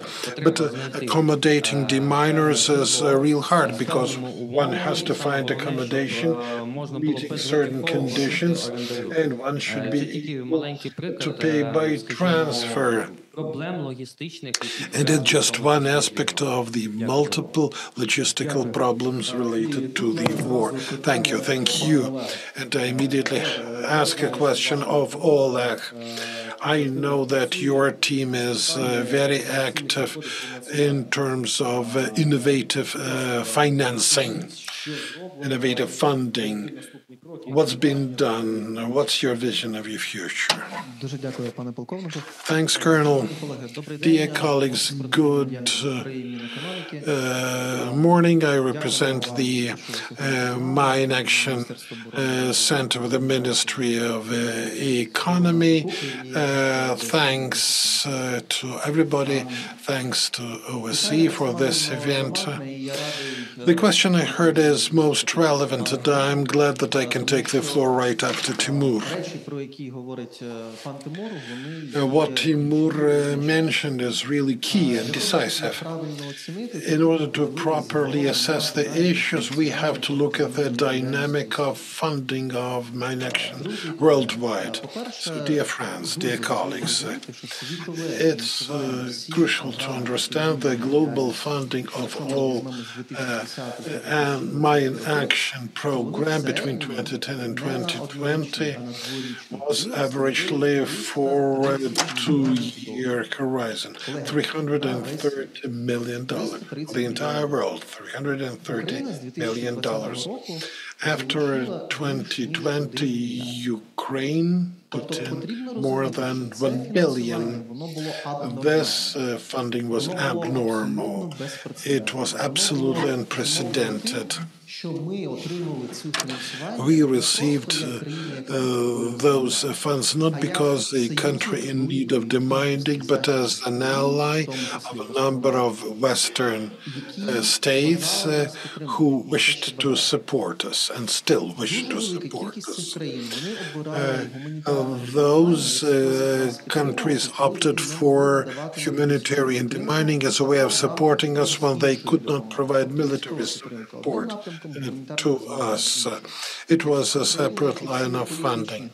If for a certain political reason a country could not support us, it would invest into humanitarian demining. That's the first aspect, and this factor is of political character, and we may not influence.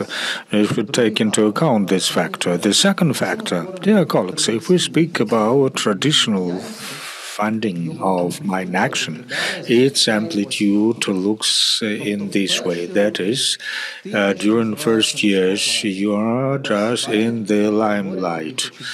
So you are being just invited, you are offered some aid without some plans, strategies, just a mechanism of coordination. It is that's us in 2022, 2023.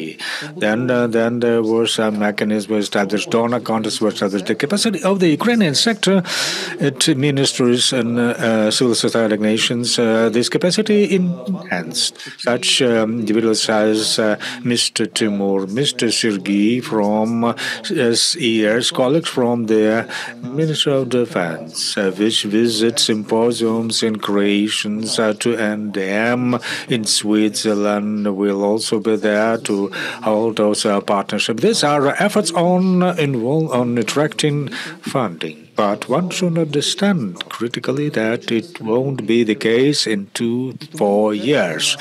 What we have now, what Mr. Timur said as sad thing that our capacity starts to be reduced. Dear colleagues, there will be no any more of 2023 situation. Just luckily that the situation with USA, the question is not the loss of 1,000 of the miners or 2,000 EODs. It's up to the loss of up to 200 the miners. So we made an evaluation on that. It's important to understand that the indicator was reduced by just the kind of reducing funding from others. But nevertheless, we should do work with these just under these factors as well. There are two directions how to work. First, it's to provide for sustainable funding. What is sustainable funding? We have three sub-items. The first item, advocacy of more or less durable support programs. Our representatives of our teams visited conference with the representatives of the Ministry of Defense of the German Defense on attracting funds for mine action. The results of that meeting, that Ukraine was designated as a priority country for financing. Instead of a 1 year program, a 3-year program for support was set up. If we speak about Switzerland, there is a program providing for 10 years, although it is already implemented by 80%. But at least it's a panel to plan for some time. In a situation where our political support is being changed and not always to the best direction, advocating on a position where it is strong is very important. Therefore, we are making this work on advocating midterm or long-term mine action support program. That's item 4. That's then sub-item 2, private and public partnership. We should be creative and to understand that traditional ways of funding mine action are restricted by those $300 million. Colleagues, that's across the globe. It's not 300 million for Ukraine, it's 300 million for the entire world. If we want to attract more funding, we need to develop non-traditional mechanism of funding mine action, such that were not present in Croatia or Bosnia, or not were applied in Cambodia or other countries. One of these ways is public-private partnerships. As we have a project with Nibulon company, where companies make some partial investment. Other investments are from public partners. For them, it's an additional incentive, allowing to attract other lines which otherwise are not available, that's because not possible to funding from the budget items.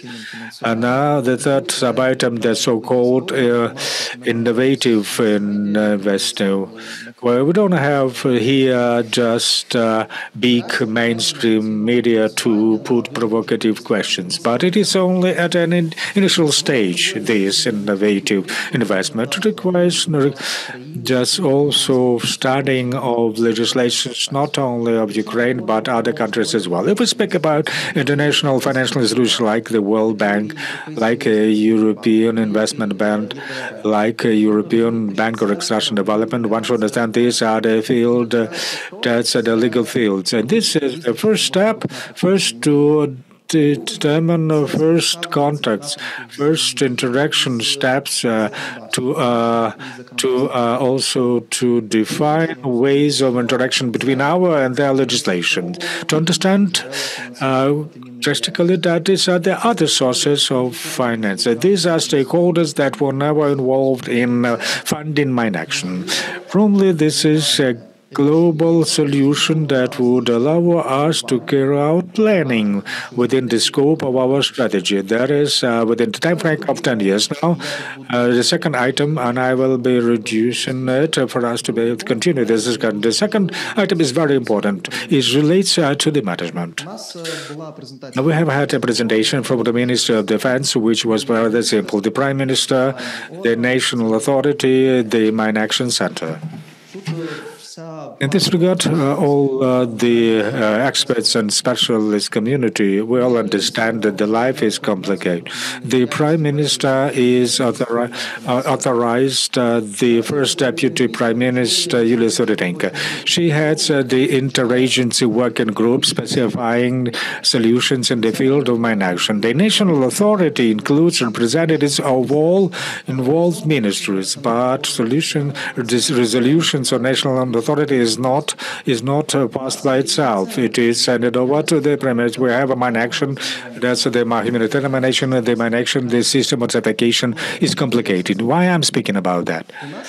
Today, we don't have a single entity which would be capable of having vision and how to streamline funding in mine action. There is a need in that.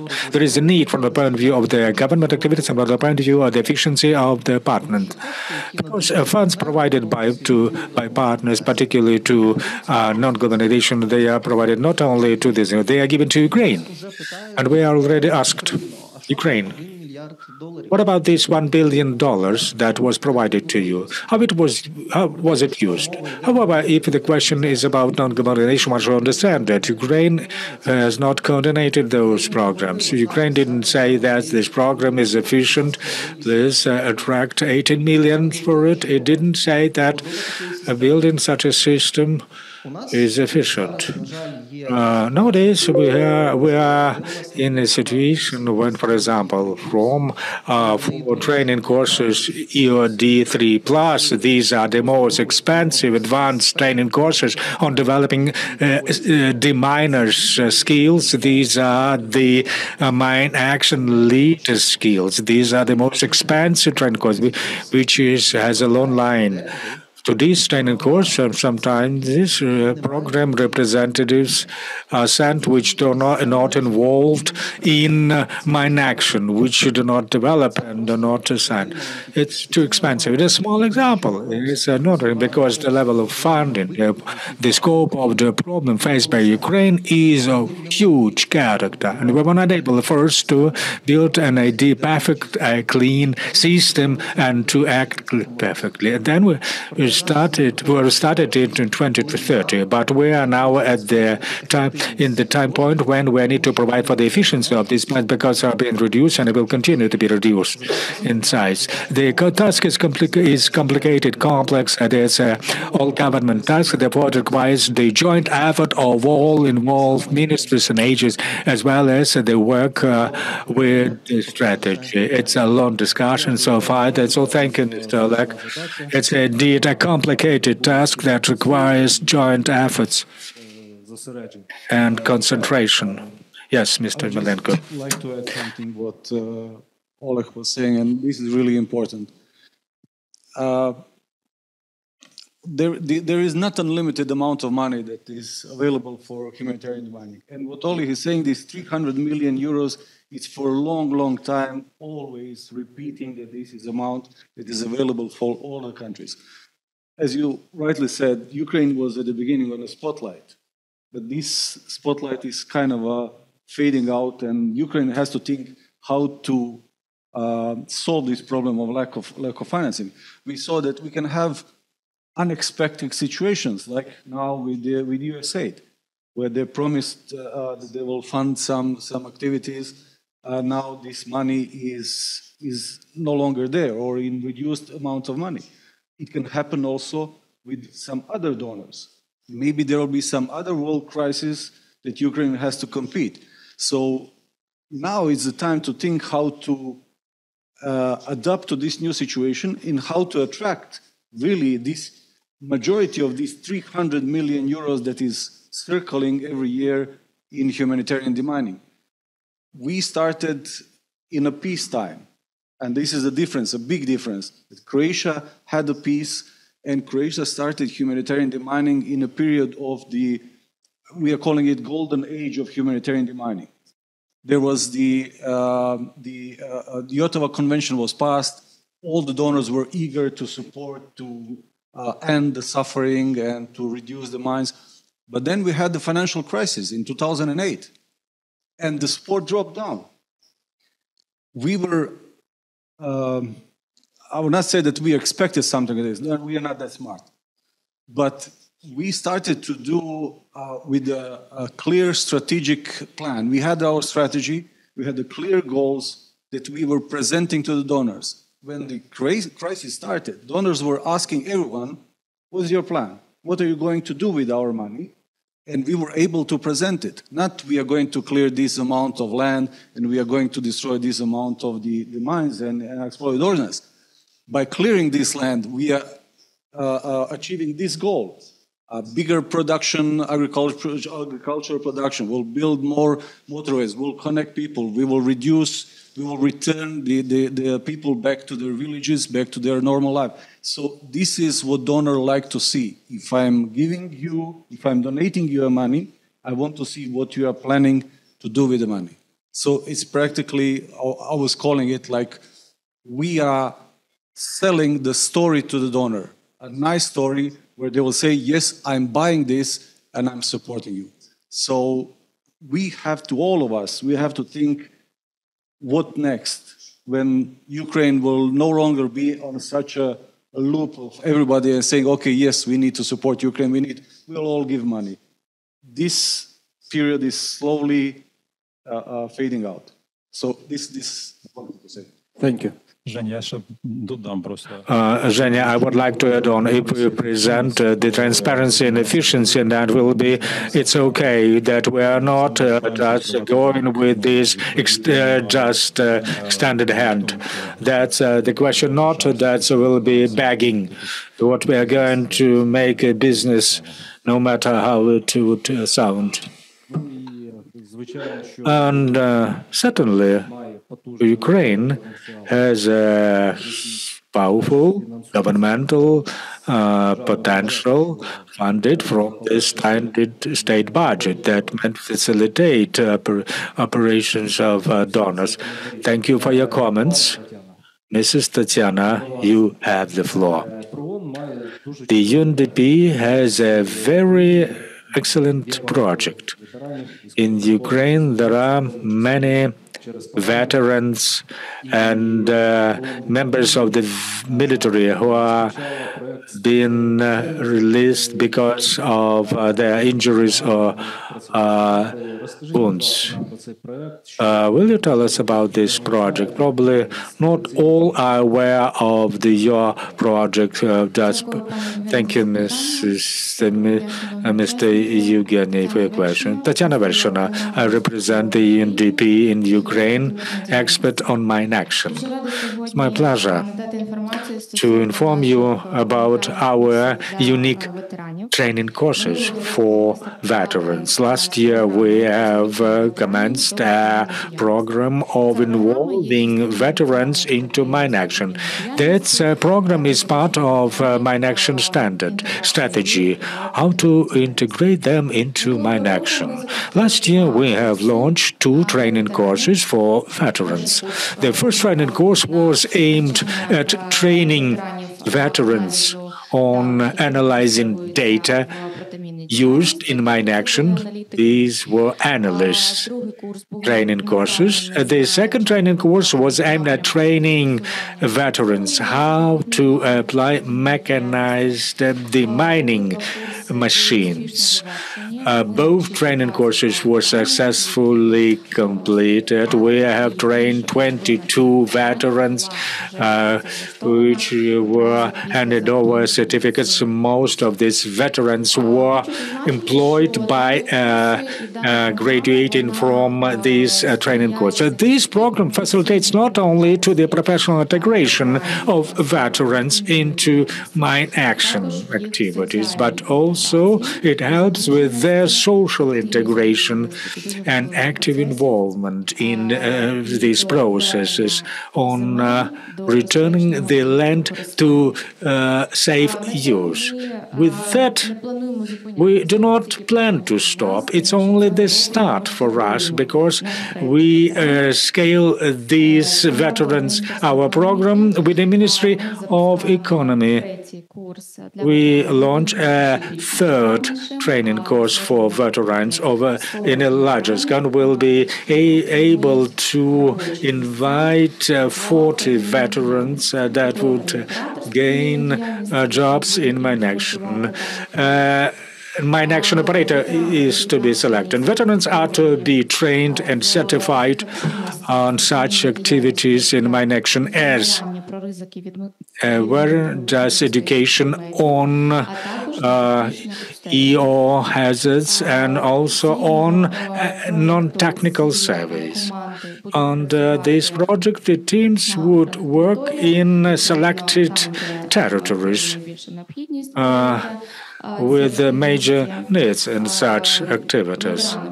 Veterans are to be provided with jobs and will actively make our contribution into socialization and integration and involvement of important stakeholders like veterans into mine action. We're certain that with the assistance of the international community, national mine action operators, the veterans community will be able to build correct and efficient tools of integrating veterans into mine action. field. For the past training courses, we involved 24 represented 24 operators, which presented their technologies, their capabilities. In this way, we acquainted veterans with these new opportunities in this new world. We expected their and received their active involvement in this training. As I said, it's a very important step to implement the national strategy of integrating veterans. And the UNDP and Ukraine will actively continue be leading one in this area.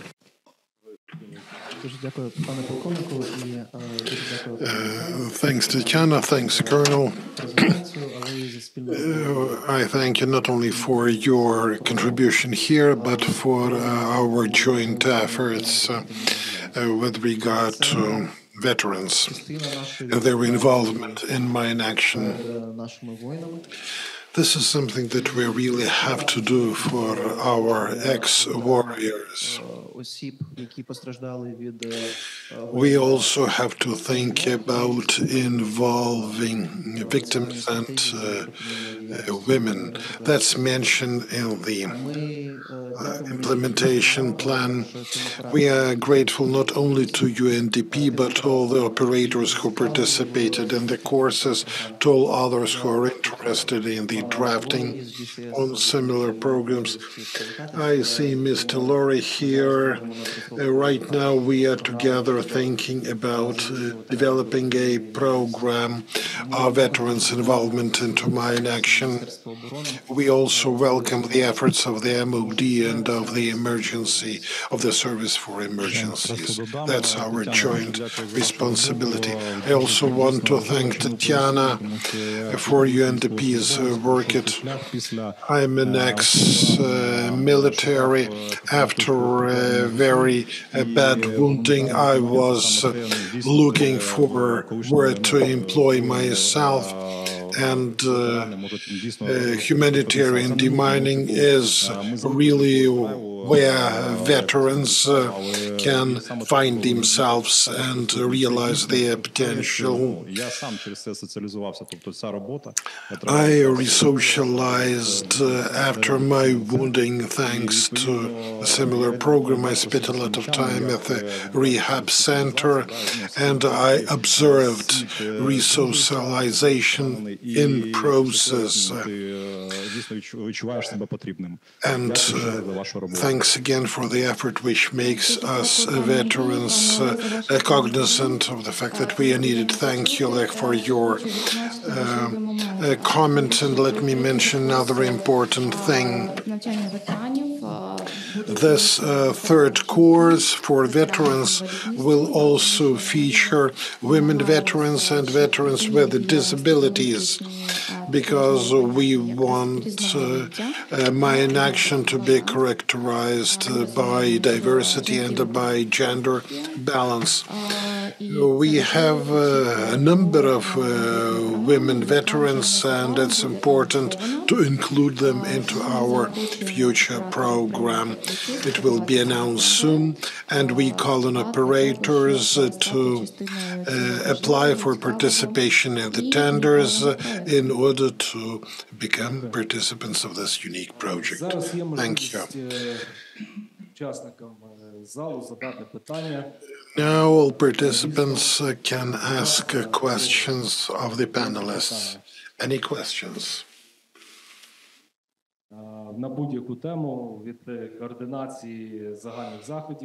Anything from coordination and planning to diversification or future projects, including UNDPs.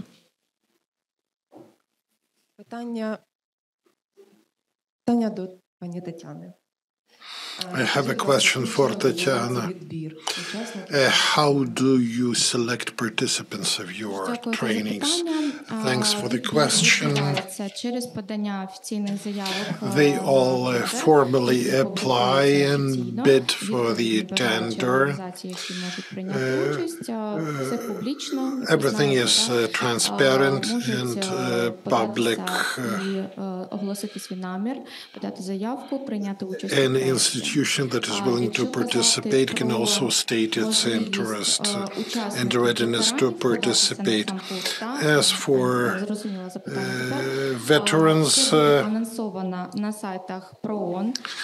they can find all information on the web pages of UNDP and Ministry of Economy, as well as in the Facebook. We also spread the word amongst veterans communities and organizations. Employment centers are also involved. Our campaign is going to be diverse,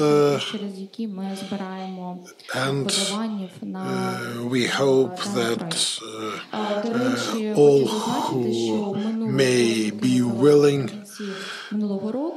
to participate will learn of the opportunities. 124 questionnaires we received last time, and we selected 12 trainees. This year, the number of questionnaires and applications will be even higher, but we'll be able to accommodate 40 veterans during the training in the framework of the new project. And as a veteran, I'll say it's a really cool project. As the head of the Association of Deminers, I'll state that we are fully motivated to take part in your project. We are ready not only to deliver lectures like Irina did, but we are also ready to employ the veterans. So please count upon our support. Our organization has a big membership, so we can spread the word in the civil sector, and more people will be aware of your project. Thank you, Timur, for your support. You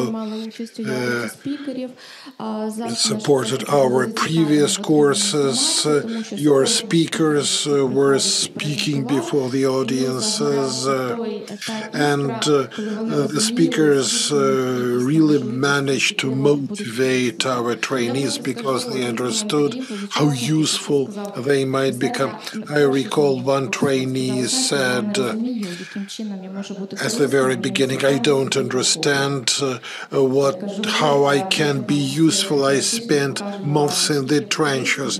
And I said, in 3 weeks, you will see how valuable your experience is and how useful you may become.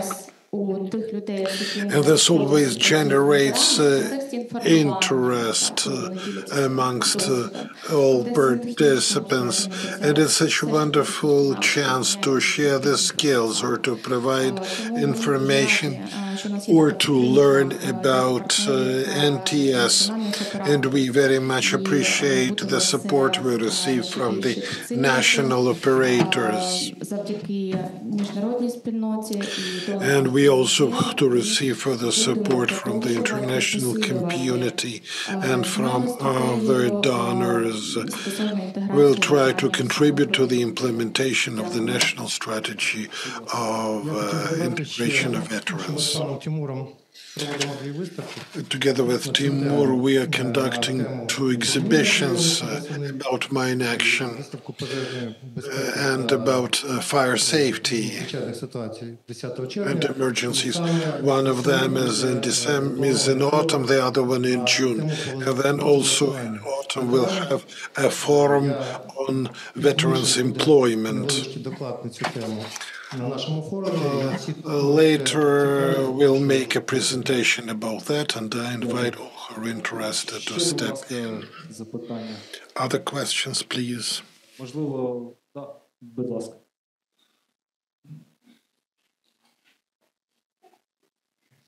Dear colleagues, thanks for what you are doing. I am Ruslan Cheshin. Our fund works with the agrarians, and therefore we are very much interested in demining. According to our estimates, 34 billion is what we need for demining if we apply classical approaches only. Such money is not available and will not be available. Therefore, we can either postpone everything for decades or we can be innovative, inclusive of funding. It's a lot of work. We can also try tactical innovations in order to speed things up or to make them cheaper. By breaking lands down into more contaminated, less contaminated, by using some cheaper methods. And we don't have a choice. Nobody is going to give us big money. My partners work with the U.S. Senate, and they draw upon international experience. So innovations is the only thing that we can rely on, and we are also to think about what Ukraine offers to the outer world after the war. We are a talented nation. We know a lot about practical engineering. And we have what to offer to the world. And this is something that other countries cannot give because they have not had war in their territory. So we are going to offer to the world entire sets of technical solutions, and that will help us to save lives of Ukrainians and also lives in other countries contaminated by mines for many years and not decontaminated because of how expensive it is. More wars will occur, more lives will be taken. So we have to combine our military and engineering talents to help the world. Yeah, it sounds a bit political, but you are the real people who are doing all that.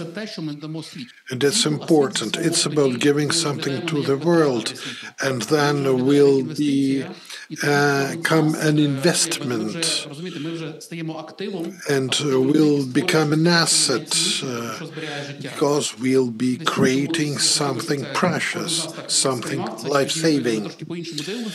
And this is the perspective to apply in this particular case. Thank you. Thank you very much. It was important to hear that.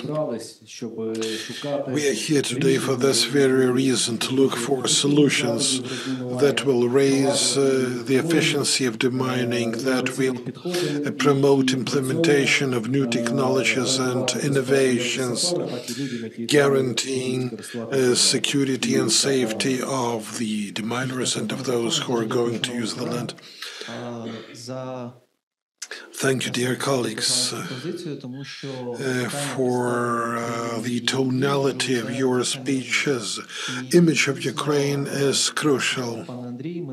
As Andriy said, we don't want to be a stakeholder that asks for something all the time. We want to be an equal party amongst equals. It's what's important for the countries of the global south. It's important for everything beyond mine action. And this is what we mentioned during our strategic session. Innovations are one of the three products we may offer. Organizational and administrative solutions. Ukraine shows what problems exist amongst donors and inside. we also have solutions that we can offer to the world. Another thing is the set of models of funding. It's too early to speak about some magic solutions, but if this work ends in success, new models of funding will be used for other countries affected by mines. And innovations. This event is about innovations. Colonel Olga Trobot is here. She's in charge of this initiative at the Ministry of Defense.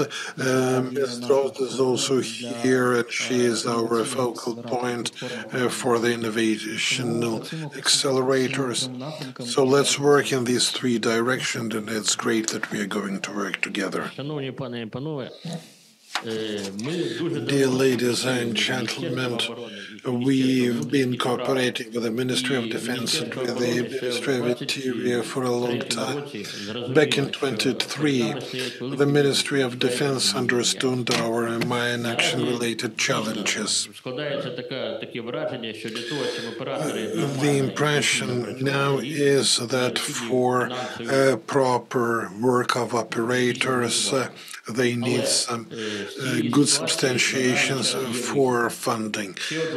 There is a way out of a different nature. In 2023, the Minister of Defense suggested development of the Ukrainian capacity in mine action. 5 demining battalions in the armed forces of Ukraine have been formed. 4 separate demining units and 1 demining brigade with special transport service. It's more than 5,000 personnel total. Moreover, much attention is being given today to the government operators. They will work not for the donors' money, but they will be paid from the budget. 12 organizations within the MOD have already been certified. I know that very many units of the Service for Emergencies have also been certified. Under certification procedure now are 5 units from the armed forces, 8 units from the special transport service, and 4 units from the Navy for underwater demining. All these units have started acting as operators. Well, in fact, they became operators very recently, and they are now improving their practical skills. We are aware of all these challenges, and that's why we lay our hopes on the government operators paid from the public budget. And that's the daily work of all these units. And they go by their internal rules and bylaws of the Ministry of Defense. When they become operators, they'll do what they do in accordance with the international and national mine action standards.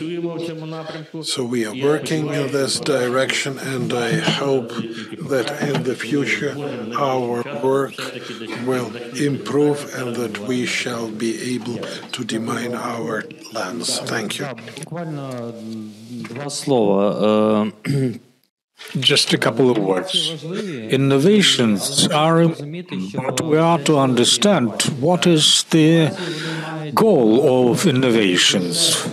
Innovations should make a square meter cheaper of a released land, but not more expensive. It's of no significance whether there's money from the state budget or from private investors. Sometimes does budget money spent more than money from the we as Ukrainians should understand that it's because we pay already 8% as a military tax. When someone offers innovation, innovations. Still, to study this market from the point of view of other countries. So still many people come to me with allegedly unique ideas, but for example, just other countries already tested that it is not efficient, like in Croatia they did it, that it may be used for humanitarian needs. Other countries already just are in these waters for long. I understand that Ukrainians are smart nations, but it doesn't mean that other countries didn't seek these options. That's my approach to these startups and innovations. First, to study whether there was a similar experience in other countries, whether it was efficient or not, and if it was not efficient, why it was not efficient. Probably that's how to use it in you. And it's important. When we speak about the third world countries, we should think not of what is this country, who worked there, who was operating there, does Hardress or Norwegian organization. Organizations operated there that have innovations in their resources. We should understand first what was already developed in other countries, and then to try and just introduce it here. As Mr. Lech and Eugene said, it's a process. We should understand that any innovation should a process first be described how to use, because our activity is clearly regulated. And I would tell you in this way. Our efforts were needed to create a process how to carry out risk assessment in structures, in buildings. Already there is a lot, and we are discussing a theory on how to rescue a world. Let's first help us. And final, my message, if there are some innovations, listen to minor action operators, because we are who would operate it. It's operators would use, and the miners with their manual will use it, and something is given to us, we tell us use it, but it is not functional. My main message to have close communication with those who carry out this mine action. It's a good message to the main discussion, to another discussion we'll have after the lunch break. I agree with all discussion participants. Our center, it's not only the propagation of the state approach, but we all understand that state budget funds are more long, but private donors' money are quicker. I wouldn't count stronger on expenses. We're already thinking about the mining technologies. Nowadays, we have 51 requests from different countries about aspects of demining. These are first initial streams shaping our products. We didn't yet launch it. The sector has already been formed. We have an intention of exporting such technology. We have some time for comments. Mrs. Katerina, you were the first to raise your hand. Thank you. I would like to put a question to Mr. Timur. In continuation of, there will be continuation of your remarks in the second half. I would like to ask, as the representative of the largest organization, What should be the impact or influence of the association on the development of the sector? Or do you carry out such activities? Because most innovations, luckily or unluckily, just this innovation is submitted by operators. Yes, surely.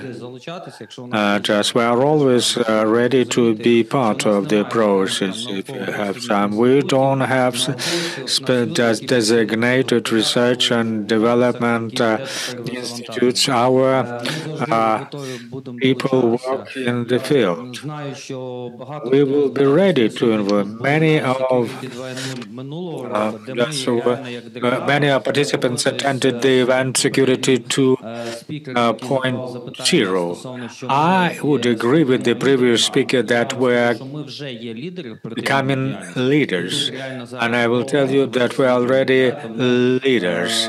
Here we have the most renowned representatives of this sector. At Security 2.0 event, we were able to see different results, different products, and also we'll be able to see Germina 2.0. We will see it tomorrow. Tomorrow, half of our composition, of our conference, those who make decisions, would see our new Ukrainian innovation in the form of this machine. When the single testing ground is established, I think that, well, after the lunch break, there will be discussion of this issue. It will be a serious impulse for operators and for manufacturers.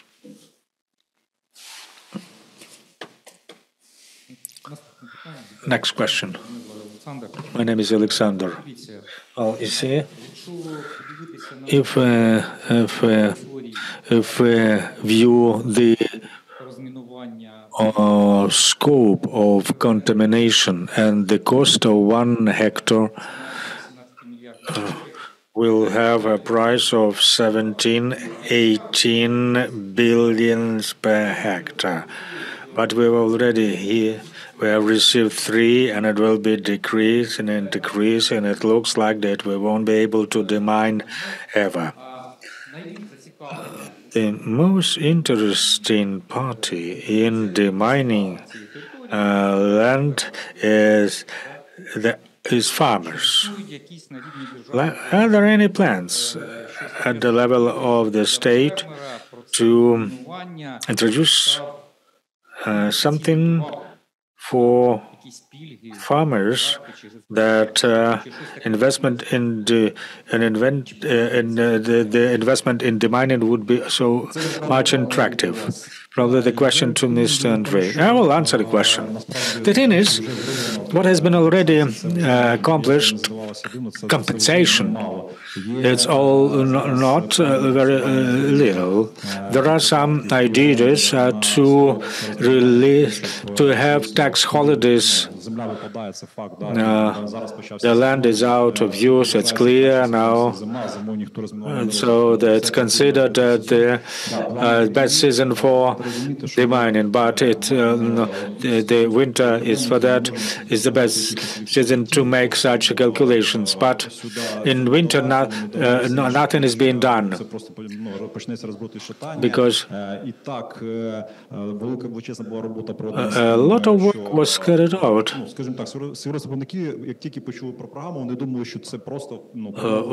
They heard about the program. They understood it as direct investment, but it is not the case.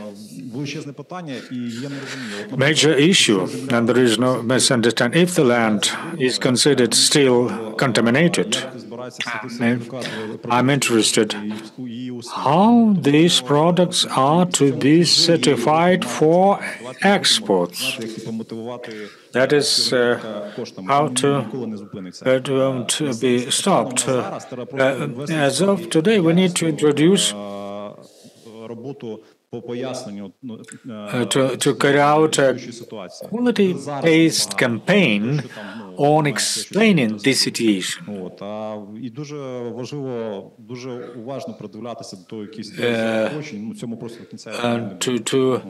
To look attentively for incentives.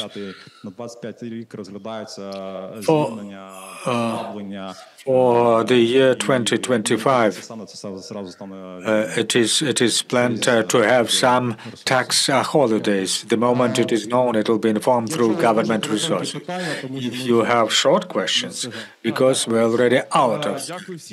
I would like to thank the OCE, the Minister of Defense, the head of the main director on mine action. Finally, we started to discuss more openly about mine action and not to be shameful of that. The first comment, when we're talking about the funds, about the money, we have made a study where we have additional money, 20 billion hryvnias this year. Territorial communities provided to procurement of different products. Let's look at the national level and both to look at the regional levels where we have money first as well. Second, on innovations. When we talk innovations, I think we'll have a separate assembly. Let's talk about innovations, not like as manufacturers and mine operators, but we would like to hear to some technical tasks. We would like to thank State Emergency Service. They publish their vision on mechanical demining machines. I think that the Association of the Miners may put such requirements to us. So, officers, it was in effect in years 2022, 2023.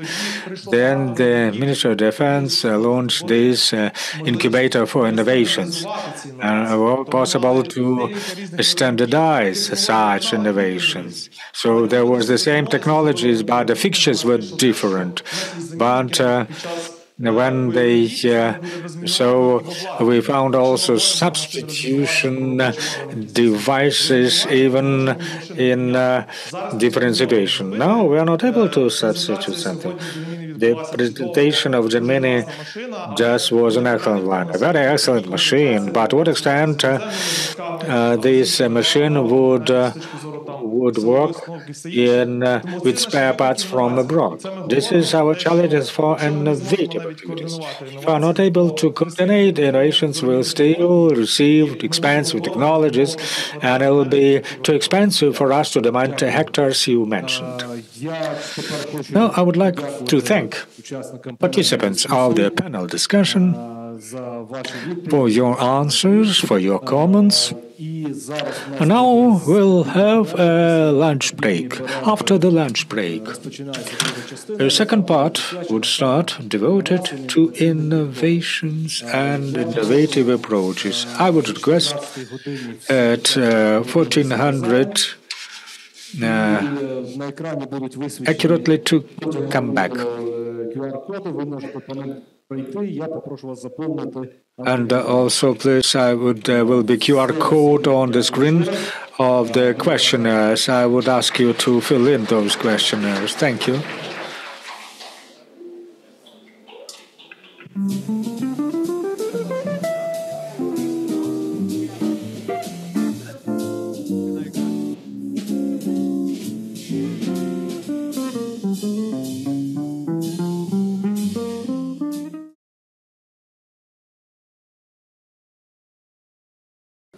Я вітаю сьогодні всіх. Сьогодні у нас завершена панель про інновації, про виклики, про innovations panel about challenges and innovative approaches to discuss very acute issues for manufacturers and others from other sectors. What is an innovation? What is to be done about it? We are not just to make a briefing to socialize. We are in the field where we are to change our approach, because there is no testing of innovation. That's not innovation, but simply declaration. What is not possible to touch, that innovation may not be tested on balconies or on paper testing grounds. Innovation should be tested in dirt. It should pass just a long way from initiation and turn into a product of operation. Many manufacturers pass this way. Many are aware how to pass it. They know how to do that. They will share their experience of their failures and successes. And I invite operators also to join to say what is needed and what is not needed, because the issue is that when we're short of communication, someone does something, it is functioning, I promise, I demonstrate it. When we start discussing it with operators, it is not. And I invite you to take part in innovations. So, what we are to do at this panel, what way we are to plan our activities, our objective to unite our efforts in this audience. I think that's the community of experts that's capable of making decisions, to develop recommendations to the government and to operators and to all. З чого починати? Того, що є інновація. That there is an innovation. What is innovation in itself? Does we have a law on innovation? Many who deal with innovations are not aware what is innovation in all. I would like to draw the attention of those who are involved in innovation, just read what is innovation under the law. What's the uniqueness of this event? Не зовсім звичний формат. We are not in a usual format. It's not only that operators and manufacturers. We have scientists among us, operators, manufacturers, experts, military experts, and many others who are attend this virtually. That's the civil society organization. The question is, are there scientists? Are there any scientists here in the audience? Хтось стісняється, але вони тут є. І багато хто підключений, і ми будемо викликати бесіди до нашої взаємодії. Будь ласка, далі. Як ми будемо працювати? Сьогодні ми трошки, скажімо, підковернемо міфи про інновації, тому що багато міфів існують в цій галузі. Хтось вважає, штучний інтелект рішає все, хтось вважає, що AI, але це трошки не так. Ми про це поспілкуємося. Обговоримо, як буде працювати екосистема полігонів. Сформуємо бачення експертного середовища, почнемо формувати реєстр технологій і подальші кроки, які ми повинні зробити. План роботи ви всі знаєте, як ми будемо працювати, у вас є програма, дайте, розділяйтесь, будемо працювати. Далі. Ключові завдання я не буду озвучувати, ви знаєте, що ми повинні зробити, я вже трошки про це сказала, тому далі, будь ласка. Якою повинна бути інновація в протимінній діяльності? Інновація повинна бути, перше, ви сказали, що повинна пройти тестування в реальних умовах. Вона повинна бути адаптована до польових умов, тому що багато інновацій, з якими зустрічаєшся, це інновація, яка не виїжджає і виїжджає далі грязі. Грязь, вона заклякла, і вона далі не може поїхати, працювати, щось з нею робити, тільки на носілках і заносити в інновація повинна бути зрозуміла оператором, бо багато хто працює над інноваціями, а оператор не знає, що хоче з нею робити. Це також проблемне питання. І вона повинна бути дійсно перевірена, сертифікована, потім validated, ключове питання сьогоднішньої дискусії – це які у нас існують бар'єри, як здійснити тестування і як зробити, створити, попасти в єдину систему полігонів, part of the single system of testing grounds, and in what way the expert community is to be involved. The key objective is to form a technology bank, to design a way how to form this. That's why we'll understand what we have and what we create. We'll be working and try to create a testing ground ecosystem. A testing ground system, not a system in one place. That's testing grounds of all of you who would like to work jointly. How to arrange for interaction and cooperation. What we would like to have as a result. We would like to have your feedback. I hope that you have filled in the questionnaires. Мені кажуть, що не всі пройшли, тому якщо у вас є QR-коди або посилання, будь ласка, пройдіть анкетування, воно у нас проходить інтерактивне, і ми можемо потім оцінити, і будуть результати анкетування виведені відповідно на екран. І, звісно, розпис праці, тому що такі заходи – це перш за все співпраця, це взаємодія, спілкування, знаходження своїх колег, однодумців. Дякую. Далі. Про анкетування ми проговорили. У нас є зі мною буде співдоповідач, який трошки про економіку, про те, як економіка у нас працює і як вона працює з інноваціями, в тому числі. І про деякі анонси деяких подій, які у нас будуть відбуватися на полігоні в цьому році, і як ми будемо працювати. Також буде інтерактивна сесія. Тому ми починаємо не з вітаю, а перш за всього з виклику. Що заважає сьогодні інноваціям працювати, як інноваціям працювати в полі, що ми можемо зробити саме для цього, як дати їм життя цим інноваціям. Зараз прошу свого співдоповідача надати, що ми будемо робити далі.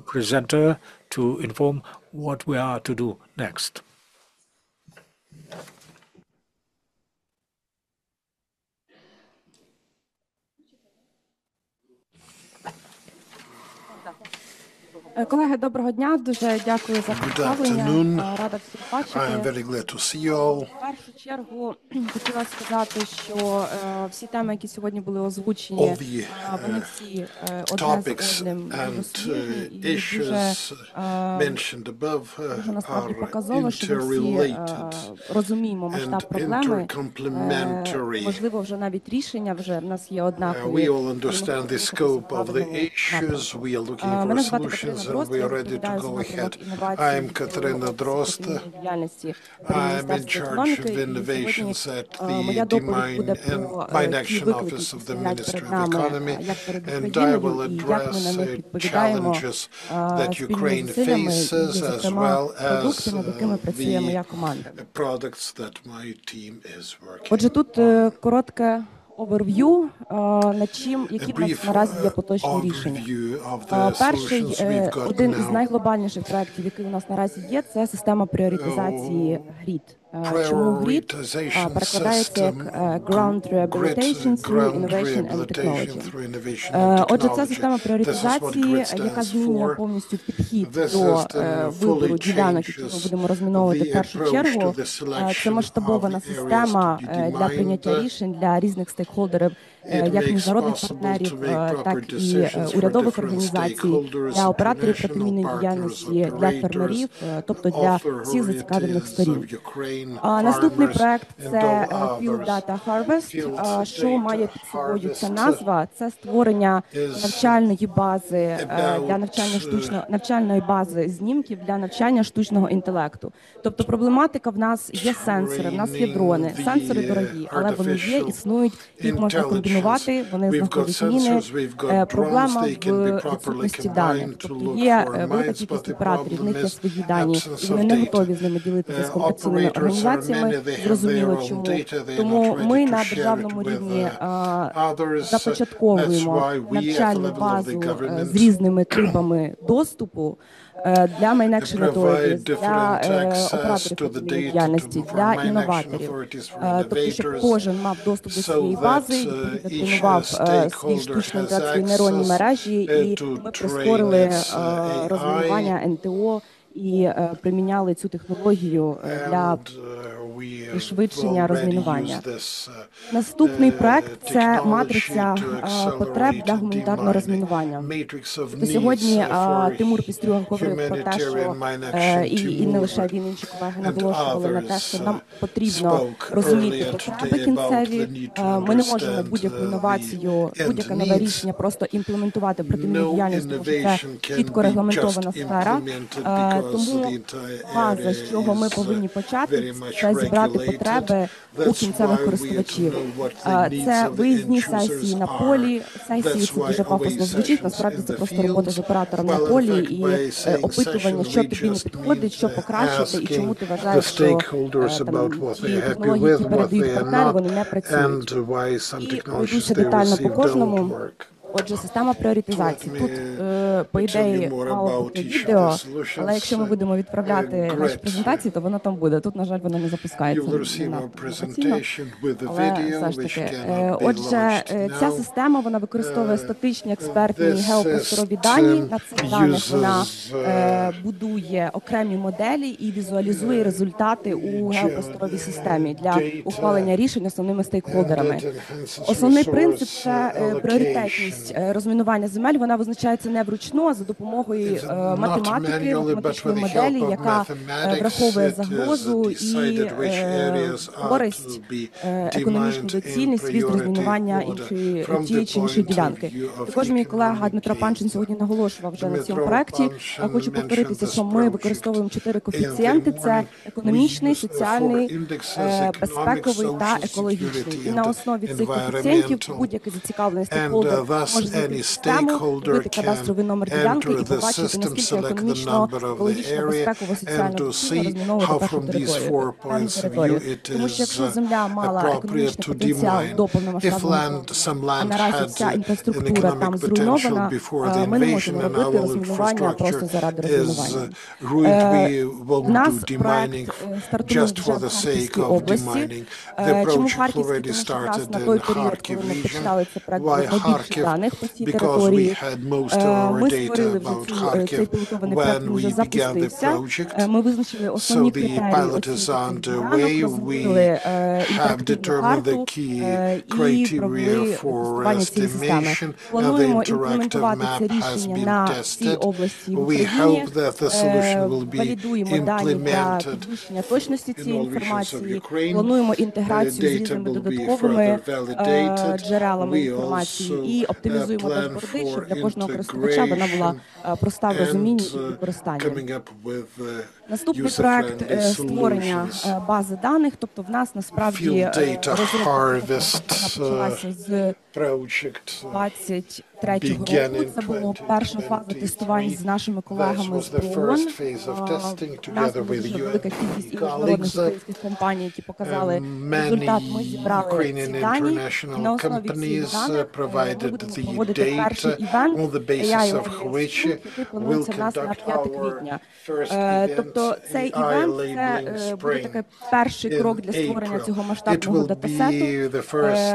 Цей івент має під собою анотування нерозмічених даних спеціалістами, тих даних, які отримані з різних типів сенсорів на базі БПЛА.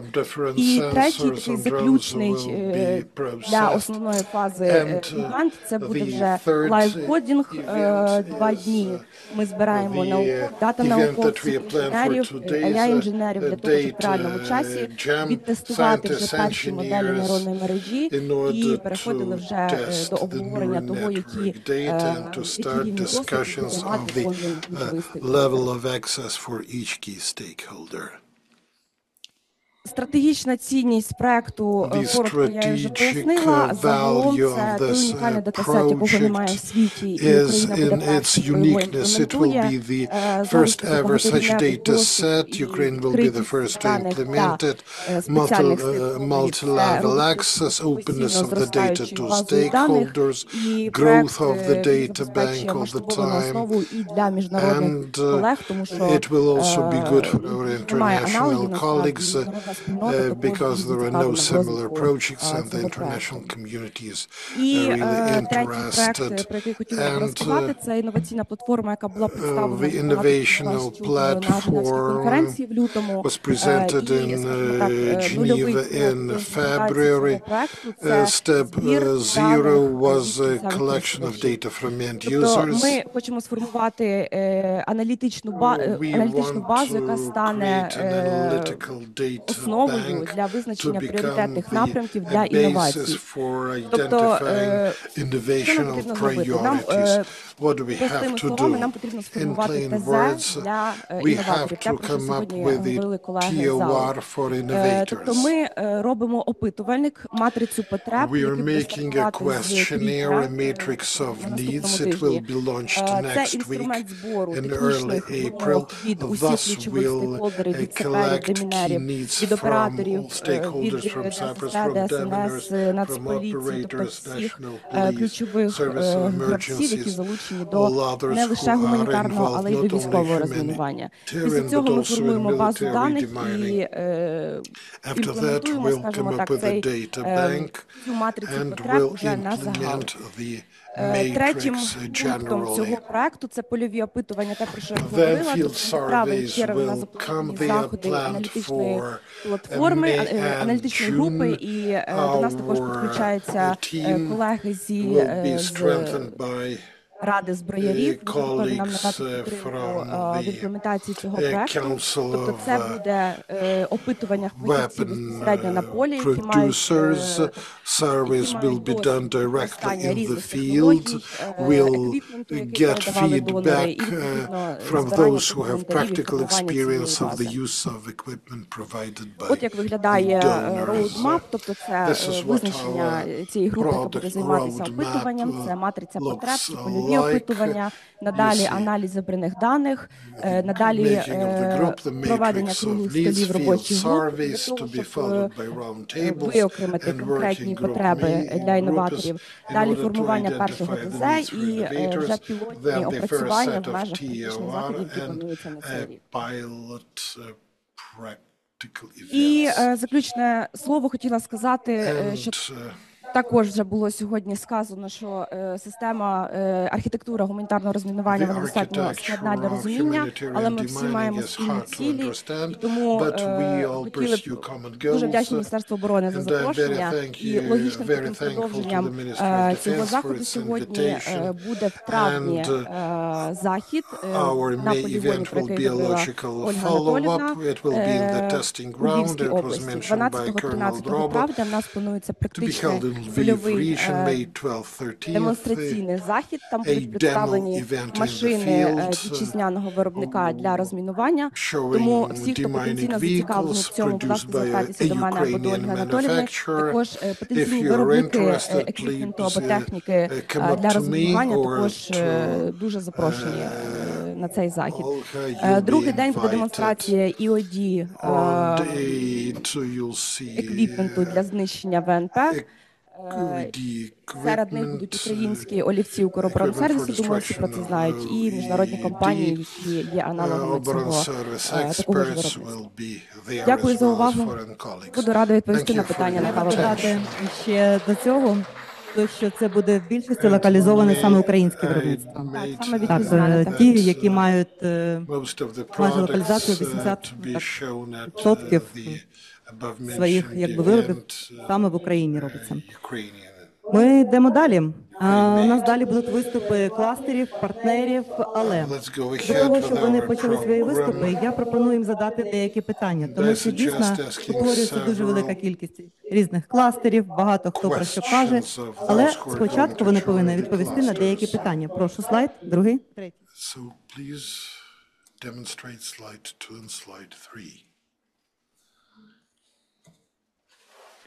Під час своїх доповідей я прошу, щоб, по-перше, кожен з вас, хто здесь присутній, тільки ті, хто буде доповідати, розумів, чому він саме тут, чому я можу бути корисним, чи можу я бути цікавим для створення екосистеми полігонів, і який міф я хочу розвіяти, які ми будемо потім розвіювати всі разом. Але ті, хто зараз відповідає, ті, хто буде доповідати, я хочу, щоб перші два питання, вони зараз відповіли нам всім. Дякую. Я зараз запрошую нашу раду зброярів.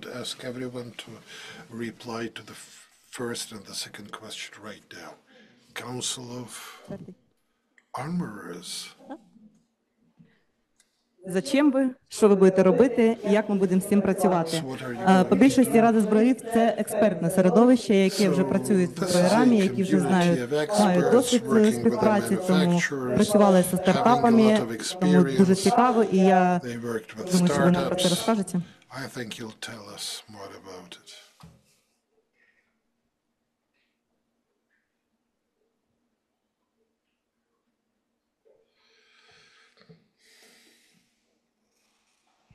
Колеги, партнери, я всіх вітаю на заході. Перш всього хочу почати з словами подяки організаторам. Дуже дякую за цей захід, дякую за слово і за можливість виступити. Прошу включити мою коротку презентацію. Голова ради трошки захворів. Я так розумію. Мене звати Віталіна Бурлака. Я відповідальна в Українській раді зброярів за напрям гуманітарного розмінування. Виконавчий директор ради Ігор Федірко, який сьогодні, на жаль, не зміг приєднатися до нашого обговорення, тому сьогодні я виступлю з презентацією. Я розкажу коротко сьогодні про Українську раду зброярів, чим ми можемо бути корисними і чим ми займаємося. Українська рада зброярів була започаткована, створена нещодавно, в лютому, створена за ініціативи радника президента України зі стратегічних промисловостей Олександра Калушина. Директором, як я вже сказала, є Ігор Федірко. Українська рада зброярів – це консолідований голос цієї оборонної промисловості і об'єднує в собі, на меті має об'єднання всього приватного комплексу ОПК військового озброєння. З асоціацій, які вже наразі зайшли, є учасниками нашої ради зброярів, є 6 найбільших асоціацій і один венчурний фонд. Наступне, коротко про нашу візію. Як я вже зазначила, мета нашої асоціації, перш всього, є об'єднання. Є об'єднання для консолідованого голосу як на національних ринках, так і на міжнародних ринках. Ми сприяємо, намагаємось, зараз будемо сприяти масштабуванню виробництва саме національних виробників, локалізації.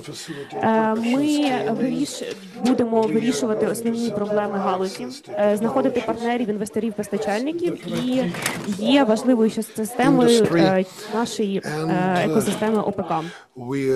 Безпосередньо про технології та інновації в розмінуванні я хотіла б зазначити, що наша рада те, що вже є наявні існуючі технології в військовому розмінуванні, які можна використовувати, які можна адаптувати до гуманітарного розмінування. Тому ми залучаємо, об'єднуємо, намагаємось залучити більше зацікавлених партнерів, операторів, асоціацій для спільного вирішення викликів, для пошуку будь-яких партнерів, чи то БПЛА, чи то наземних роботизованих систем.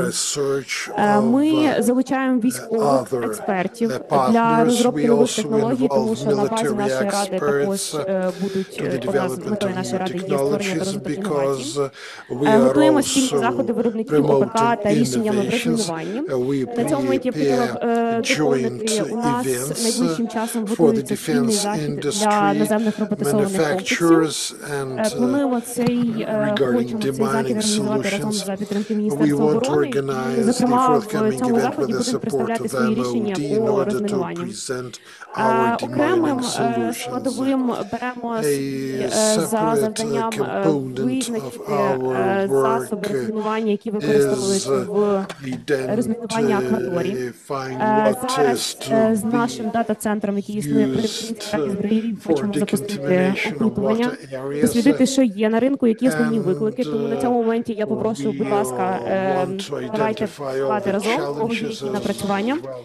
В свою чергу, як тільки ми дослідимо цей ринок технологій, зокрема, зможемо поділитися окремо на окремому заході. І останнє, це, звісно, це все, всі ці заходи відбуваються в тісній співпраці з операторами протимінної діяльності для отримання реального фідбеку.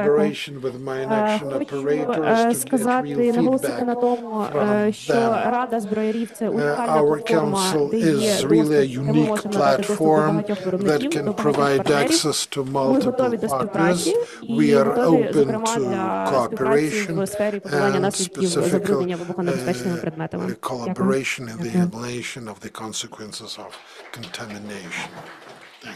Ну і я так розумію, що відповідь на те, що ми спросили, це реально в державі ми зрозуміли, де місце протимінної діяльності ми також зрозуміли. А щодо який міф розвіювати, вам ще відповідати, але знає Дирка Ігоря, основна його розвіювання міфа – це те, що ми не можемо використовувати тільки міжнародне, не можемо залежати know that he is sure that we cannot depend on foreign solutions only.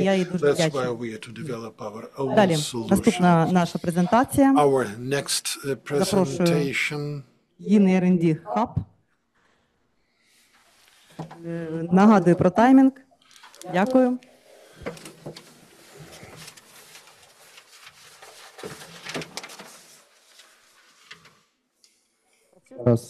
Доброго дня, всім міцного.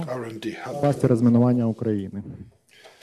Кластер заснован Our cluster was founded in October 2024. We are a young institution. Місія кластеру Our cluster's розвиток інновацій. Mission is Кластер – це development of innovations. спільнота українських операторів розмінування, виробників і військових фахівців.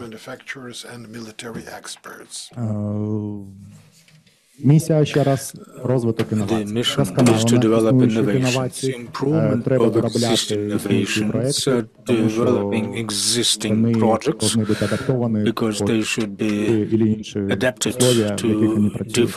Розвиток нових технологій, можна розробити, це нестандартне рішення. Ціль наша прості рішення implementation of innovative projects. There is an innovation which is part of some ecosystems. Sometimes as ecosystem just rejects it. Therefore, implementing innovations is a very just laborious effort. The monitoring of using innovations. So when we introduce innovations, we may monitor it because we might make mistakes to know whether we do everything just providing for sustainable funding. All innovations are supported with funds because there is no financing, there is no development. On March 18th, we opened a research and development hub in Kyiv. It's a community of testing grounds across the world. We have already projects. Now we are making the focus on using these devices in Pokrovsk direction because there is a particular soil there. Also, we produce a lot of different track wheels. Обращаться под замовлення гнучними, знайшли кілька проєктів, які дуже found a few conveyor lines which are rather quick in responding to our need. We have a new series of micro robots. It's a major series to be presented at iron testing ground. So that's the training and the testing ground. Our plans. Hackathon does hands of the miners. We have different, we need different manipulators. Also our hackathon woodland demining. That woodland demining is 20% of the mine territory. It's a very complicated task. We gather, we unite, just take a testing ground. The focus is on micro drones of UAVs and non-wheel-based vehicles, that is spiders and so on. On April 3rd, we officially opened Demining market. This is the market for everything, for safe demining. You can find also some patterns for there's also different UAVs, protective means. Just it's actually a window where you can see everything what is available on the market. You can communicate with it's a good marketplace to attend. We have selected just very just important topics. We have the experience of the probe exploration of mine territories. Well,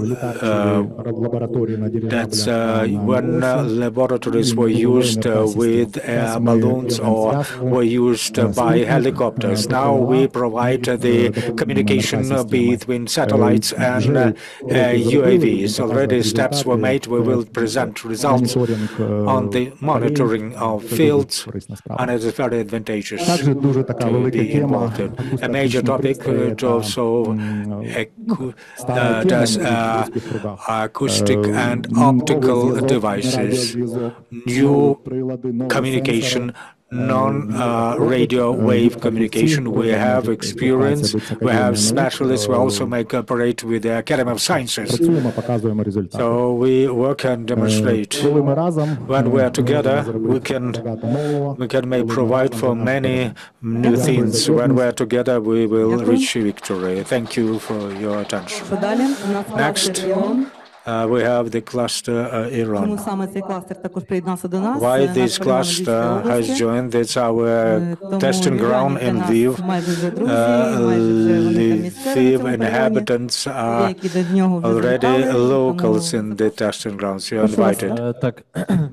Thank you, Olga, for this invitation to present. I would like to thank also organizers for this invitation to this event. Volodymyr Chernuk, Cluster Iron, Association of Defense Tech Produce Manufacturers. We are quite new, but already we work for 2 years with the defense sector. Just I will inform about our experience that can be piloted for demining areas and why we may be of interest and usefulness. Why it is worth to cooperate with. 70% participants in our cluster, mostly are manufacturers of and use of defense tech companies working in the also German devices, one of the resources localization. We have 8 implemented startups that produce components to the end products. What we try to integrate to the maximum possible extent in our Ukrainian means our end products. I have 5 minutes. We will be quick in what is the specification of our cluster. What we have developed is services for participants. First and foremost, it's the tech community where there is cooperation between many companies. Many new stories are being born. As of today, we have 19 different chains of added value, where 2 and more companies from the company have joint products, while have integration of their products in end products, access to resources, different types of consultations, contacts, matchmaking. That's also legal services, contacts, and cooperation with local authorities and communities in Lviv. We have successful products with local authorities, particular on funding different startups from the municipal budget, which is a unique narrative story now when we're ready to share this experience. Also, we work by involving grants for investment. That experience where we have many successful stories, both from Ukraine, with Ukrainian investment and foreign investment. We would like also to multiply it for the mining. And now also prioritizes one of our areas and testing of expert evaluation. The main topic about organization, we have our own testing ground for testing of use of drones. We have also cooperation with the Academy of the Ground Forces in Lviv for testing about just for involving of civil individuals. And I will work with Olga on, we would like it also be of use to creation of this testing ground. We cooperate with over 40 different military units of the defense program for testing products. What is tested there, what is tested here, it should be all tested in real conditions and only then to undertake it. Cooperation, our accomplishments, you'll read it later when organizers won't speak about because we don't know. I would like to invite you to scan the QR code. That's the catalog of the products of our cluster participants. If you have interest, you have in this directory my contact details. We can just acquaint you with these about our community, about the growth of our cluster. We work actively in the recent years. We held over 30 events, trade fairs, different exhibitions of the closed character, the closed chamber for different participants, and also we would invite the mining community, and will be able to arrange such events as well. Now these are local accomplishments. We are still based in Lviv, but we are reaching at the high level. We have also several just companies from Kyiv, from Uzhhorod. We are open for cooperation and growth. We are interested to be of use to different companies. My presentation is over. Is about our event August. There will be a big exhibition event. We invite you if such. Invite all as participants or as guests to this exhibition. We would ask organizers to disseminate information. My contact details if necessary. Thank you. You may scan it. Thank you. Now I invite to the floor also a platform, Kharkiv-based platform. Center of Coordination. I invite you. I would like also to remind about keeping to the time schedule. Next presentation.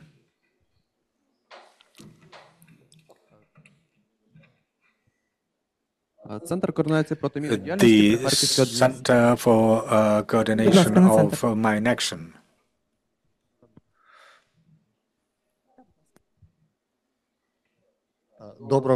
Good afternoon. My name is. Good afternoon.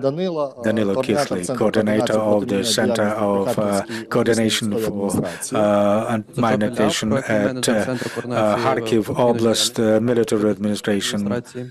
Now, we very briefly would present our center, established by the order of the head of the military on It's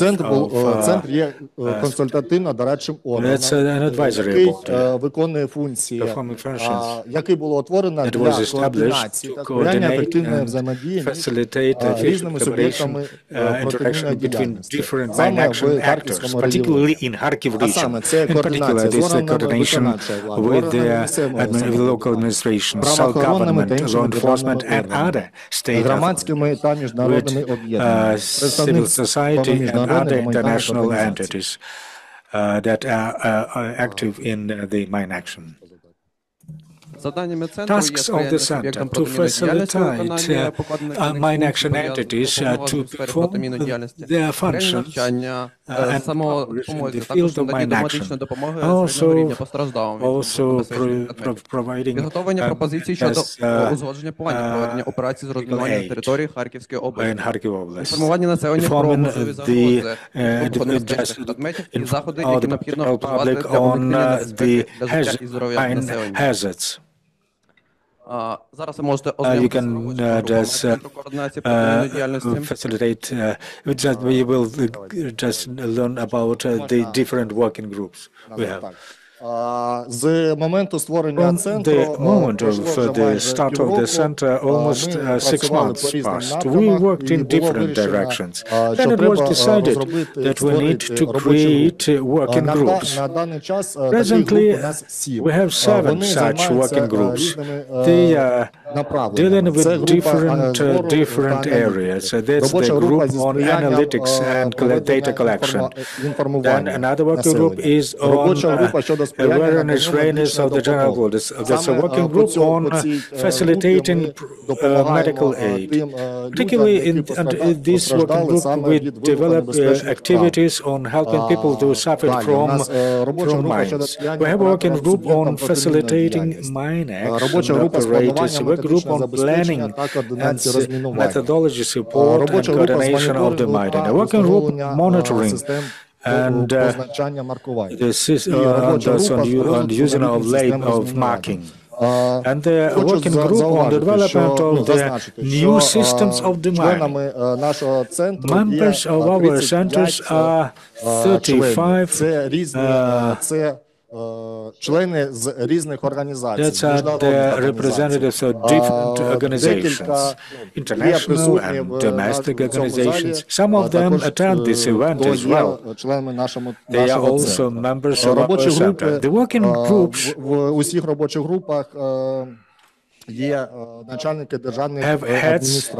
have just also heads of local administrations. We have just database containing data on the mining operations and mine action activities. Also, there is a hotline to receive calls about different situations.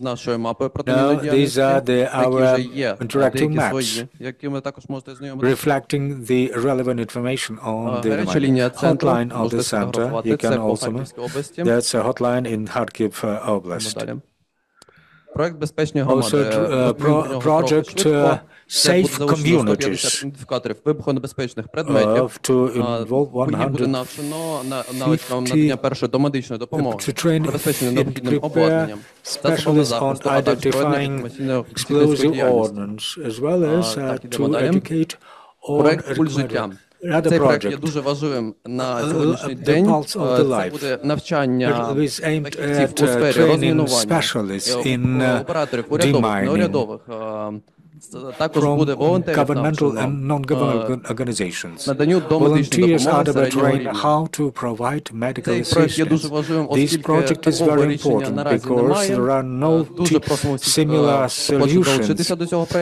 We strongly encourage those who are eager to take part in a short of time, because you invite all in each to you and inform. That's a project. This training testing ground, you will be presenting it about later. Also, you can familiarize yourself quickly about it. Thank you. Я всіх нагадую про таймінг, бо всі хочуть виступити, а саме головне те, що ми хочемо поспілкуватись і розвіяти деякі міфи. Тому я запрошую наступного учасника, це трек сапера, як треба робити, що робити сапером. Наступна презентація у нас 7. Всім доброго дня і дякую за запрошення організаторам. Мене звуть Володимир Кудінов, це компанія Active Alliance. Ми є виробники металодетекторів. І враховуючи стислий час, зараз слайд я зупинюсь особливо на 3 слайдах, а далі вже в довільній формі по часу. Перше, ми розуміємо, що рушійною силою у гуманітарному розмінуванні у нас якраз виступила 100% компенсація витрат на гуманітарне розмінування. І, зокрема, відповідно до законів про держбюджет на 24-25 роки, виділено достатньо великі кошти. Враховуючи це, ми розуміємо, що одним з важливих елементів цього є зовнішній контроль. І зовнішній контроль якості розмінування мається на увазі. І, як вже виступали попередники, враховуючи, що 89 компаній сертифіковані, досить велика кількість процесів сертифікації, багато учбових закладів навчають демінерів. І, приймаючи це, ми розуміємо, що тільки збільшиться об'єм відповідної роботи, в тому числі для контролюючих органів. Тому, враховуючи, якщо ми беремо державницьку позицію, ми тут йдемо вперед і запобігаємо, думаючи про майбутнє, ми робимо під робочою назвою трек сапера. Це система GNSS-приймачів з РТК-поправкою. Що мається на увазі? Це точне позиціонування до 5 сантиметрів, і які проблеми вирішує. По-перше, як було вже сказано, для зовнішнього контролю необхідно збільшувати кількість державних службовців. Це збільшує час для того, щоб перевірити якість. Тому ми розуміємо, що ця якість не перевіряється на 100%. Це до 10% тих земельних ділянок, які розміновані. Але якщо ми уявимо, що, зокрема, наступний слайд, якщо, зокрема, буде ось така, тобто це кадастрове ділянка державного земельного кадастру і трек, який записаний сапером. Червоний колір, зокрема, показує, що додатково, це одна з опцій є, що порушений був стандарт операційної процедури при проходженні сапером. Крім цього, ми бачимо, що не в повному обсязі закрита безпосередньо сама земельна ділянка. Як на нашу думку, то це дозволить в майбутньому бути додатковим в якийсь момент і основним джерелом для перевірки. Тобто це не виключає людський фактор, але є безпосередньою запорукою того, що неможливо зловживання. Це персоналізація відповідальності, бо кожен такий трек, він записується на безпосередньо для кожного демінера, тобто для металодетектора, який асоціюється з конкретним демінером.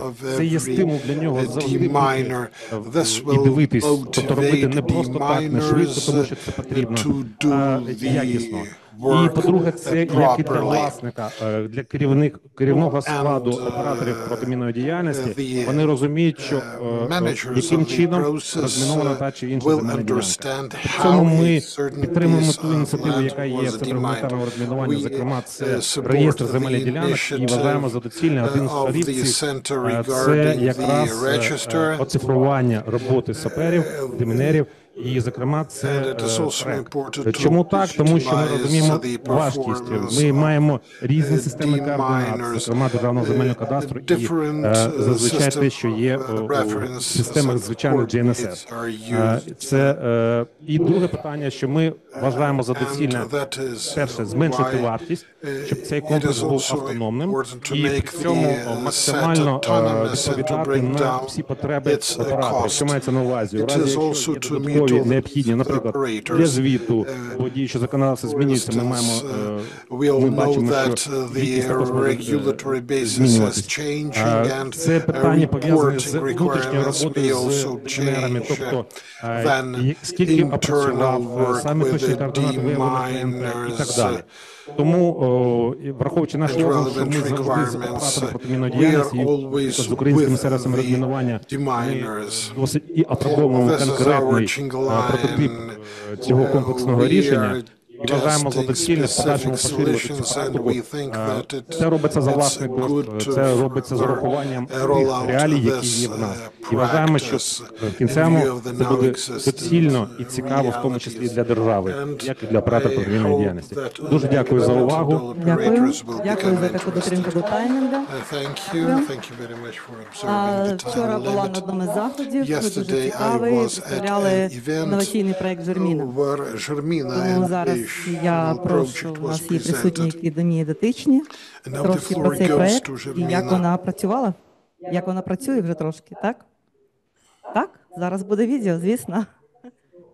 Може після того? Тоді ми включаємо відео і дивимося, як вона працює. Це маленький анонс того, що у нас відбувається, що інновації вже майже втілюються в життя, і дійсно до них потрібен дуже гарний підхід, як було вчора під час тестування і демопоказу. Дивимось. Let's watch the video.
Я запрошую.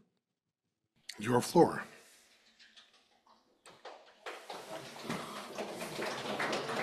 Дякую. Доброго дня всім. Good afternoon, everybody. I'm Volodymyr Я є Bashley, генерального директора Товариства Український сервіс розмінування. Deputy CEO of Ukrainian Demining Center. Thanks for this event. Thanks for my chance to participate. We, as an operator, specialize in mechanized demining.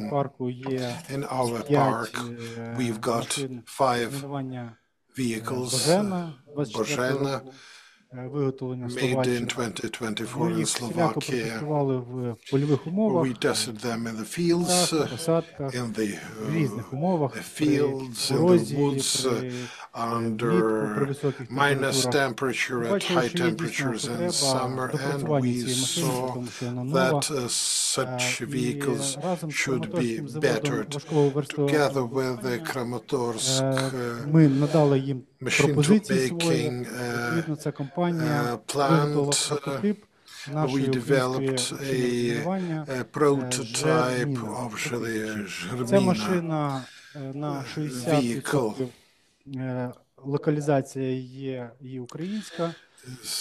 The extent of localization is 60%. Основні вони є відомих All these spare виробників. parts Але наразі ми цю машину проводимо її дослідну експлуатацію в польових умовах. Right now we are field testing the vehicle. The tests have been running for 1 month. The results are very impressive. 2 days ago, in the presence of a commission with representatives from the MOD and Ministry of Economy, the vehicle showed that it can cover 10,000 square meters within 1 hour. And this is exactly what we Та ситуація і та потреба, яка є в Україні, а це запровадження наших аграрних полів, це великі об'єми, це великі масиви, це дуже часто зарощує багато років поля. Тому якраз ця машина дає можливість ефективно розміновувати великими об'ємами великі території. Є багато переваг цієї машини. Ключове – це продуктивність. Що приємно, що ця машина виходить вдвічі дешевша, ніж закордонні аналоги. Можливо, цікавить наш досвід роботи з цією системою чи з Боженом.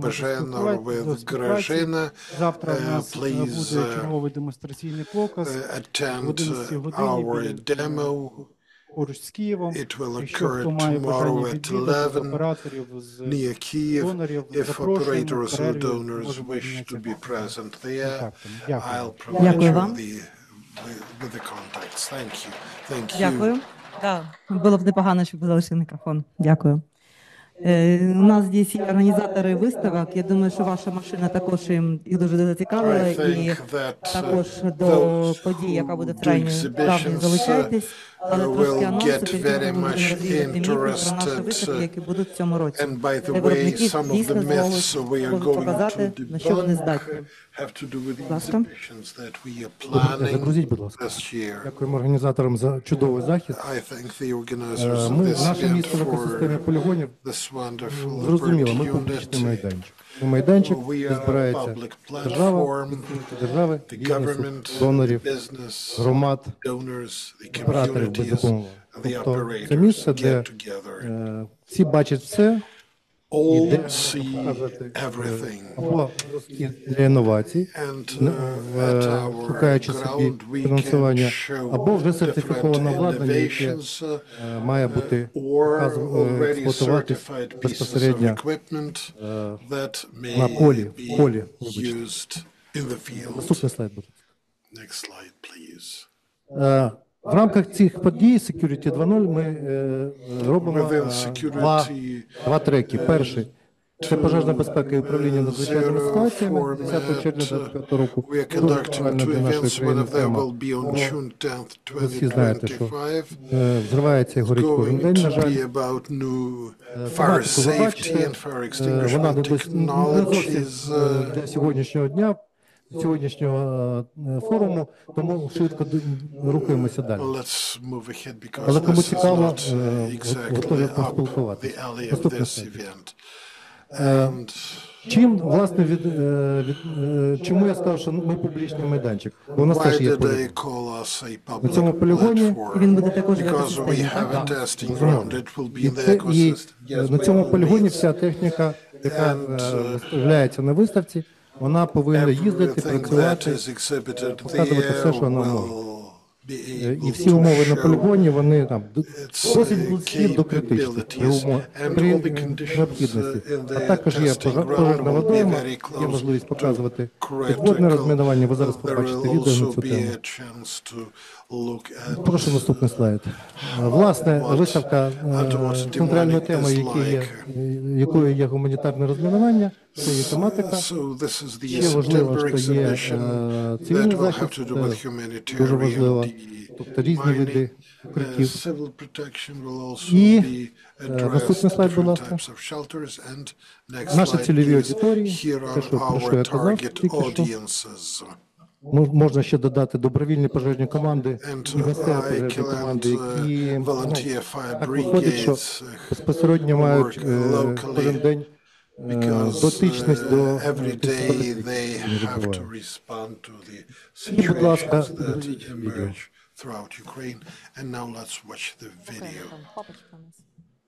Це те, що було восени. Киває, він там був.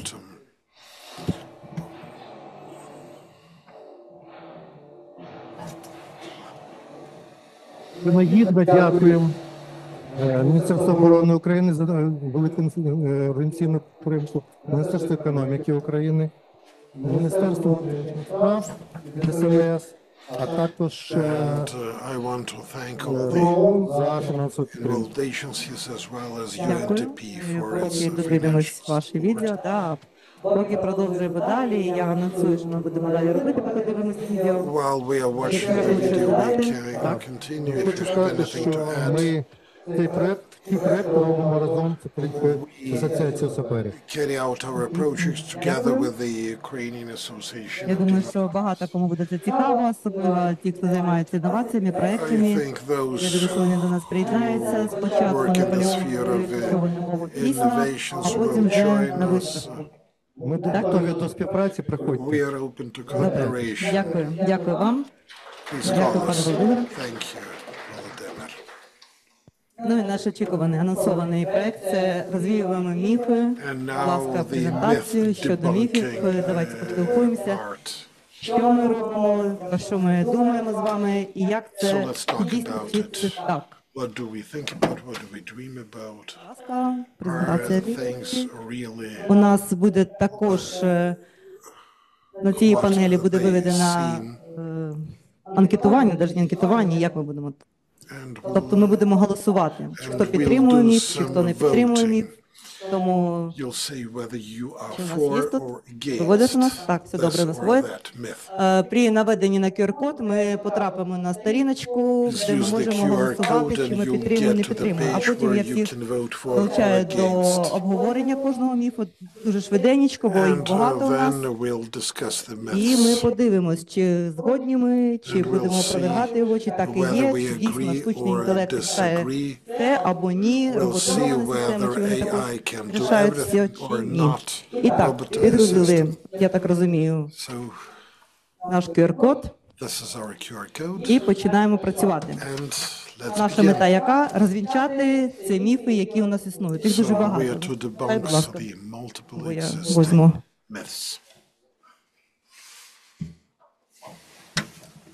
Є міф, що повинна система бути повністю автоматизована, дрони та механіку, державні полігони неефективні або навпаки дуже ефективні, технології лише з війська або ні, тобто ми залучаємо або не залучаємо війська.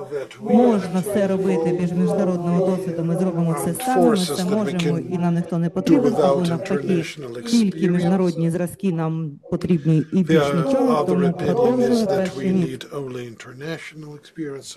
Я ж переключаю. Роботи розглянують за нас. Люди більше не потрібні. Штучний інтелект незабаром повністю замінить операторів у розмінуванні. Буде чи не буде виведено? І так, що у нас відбувається? Ні, дійсно. Роботи не можуть все замінити, робот не може все робити, і якщо ми подискутуємо, може вже настав час закрити підготовку операторів, я думаю, що це ніхто не підтримує мене в цьому, тому що операторів ми повинні готувати. Чи є хто проти? Є думка, хто проти? У нас є думка також експертів. We have an opinion from experts. We carried out testing surveyed. After some myths, there will be several opinions from relevant experts. We may see what are opinions. Тобто є людський аналіз, експертна оцінка. There is human analysis and peer review remain critical at every stage.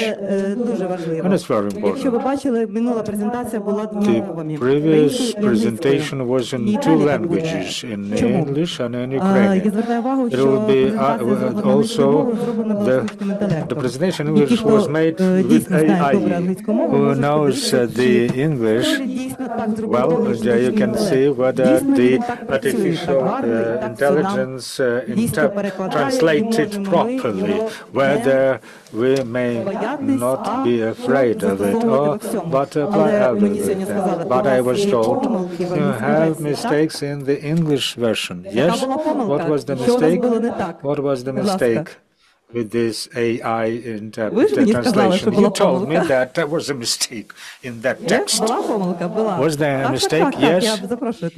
What was the mistake? Дякую. Замість системи протимінної діяльності в перекладі було система охорони здоров'я, здається. Yes, instead of mine action system, there was a healthcare system. Not all might be replaced, substituted with artificial intelligence. It's a good thing that we understand it, not give everything to it. So, innovation created by what is best, mechanics or drones? Mechanics, drones, I cannot say what is best. So what is about the results of this voting? So whether it is drones or mechanical devices. So drones, increase mechanics. Then someone understand that you should support drones idea, mechanical tools support all the ways approach. Mechanical tools, there is an opinion of experts. So if you devise something without AI, so you spend time on it. But what is said by experts? Mentioned about that.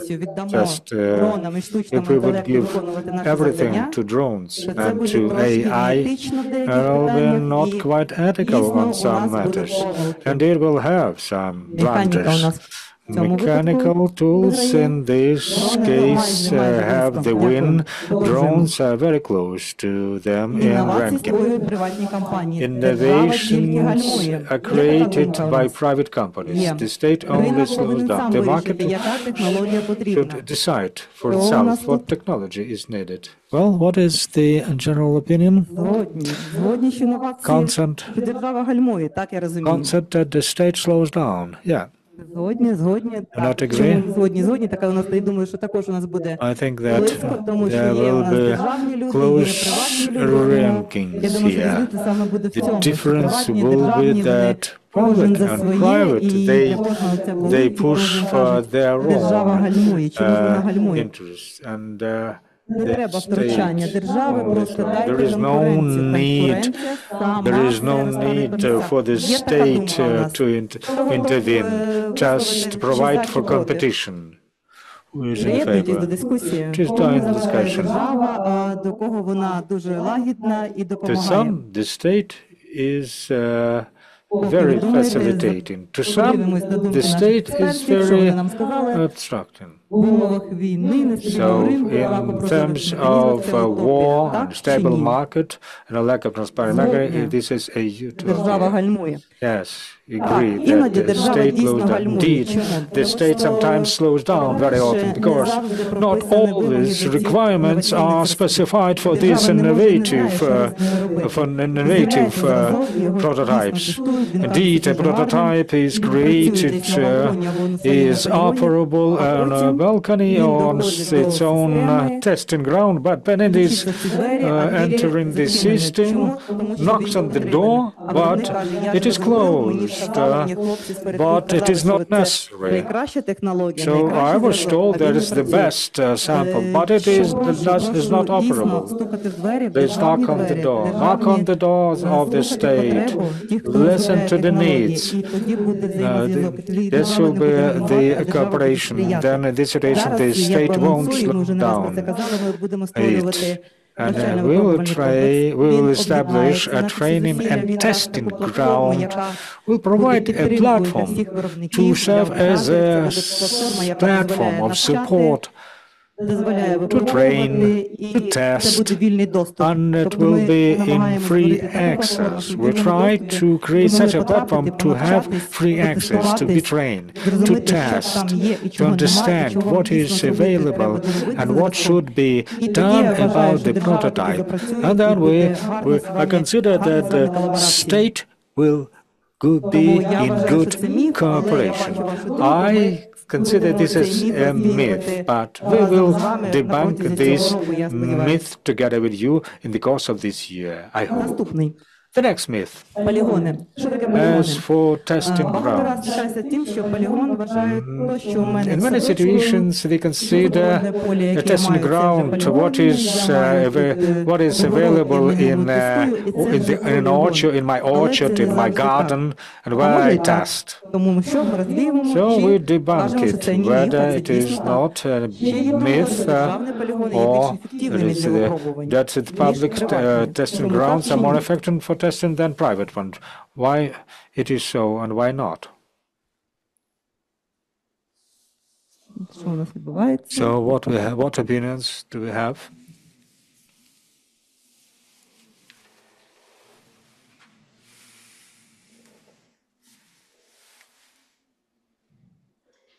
We agree that indeed it's a myth. Testing ground is not only a field. What's the purpose of spending money on using testing ground if there is a virtual simulation platform? Do you have testing grounds? We have a cyber testing ground. It's not a land-based testing ground. Do you think this testing ground should be on paper or it should be a real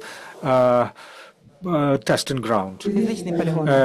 Just a real testing ground. Testing ground on paper is of no effect. Correct? Yes, let's listen to the opinion. What it is? What about our microphones? Yes, Mrs. Ola. If we speak about training to the AI, there should be both virtual and to learn to teach AI. Physical testing ground is complicated, but we also use synthetic testing ground.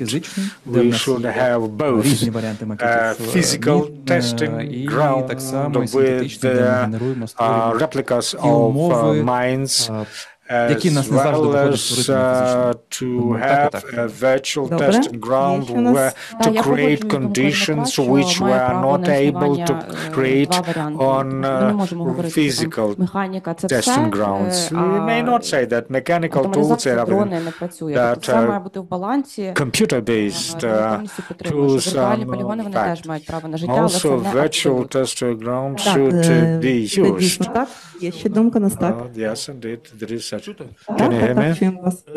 Lviv Polytechnical Institute, which we are just discussing, we soon publish a book on the use of on-ground robotic systems. We have formed already an entire structure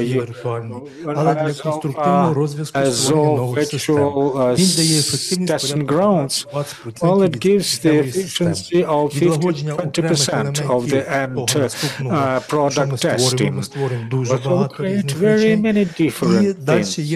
And there are testing grounds which we discuss and which Mrs. Olga would like to present.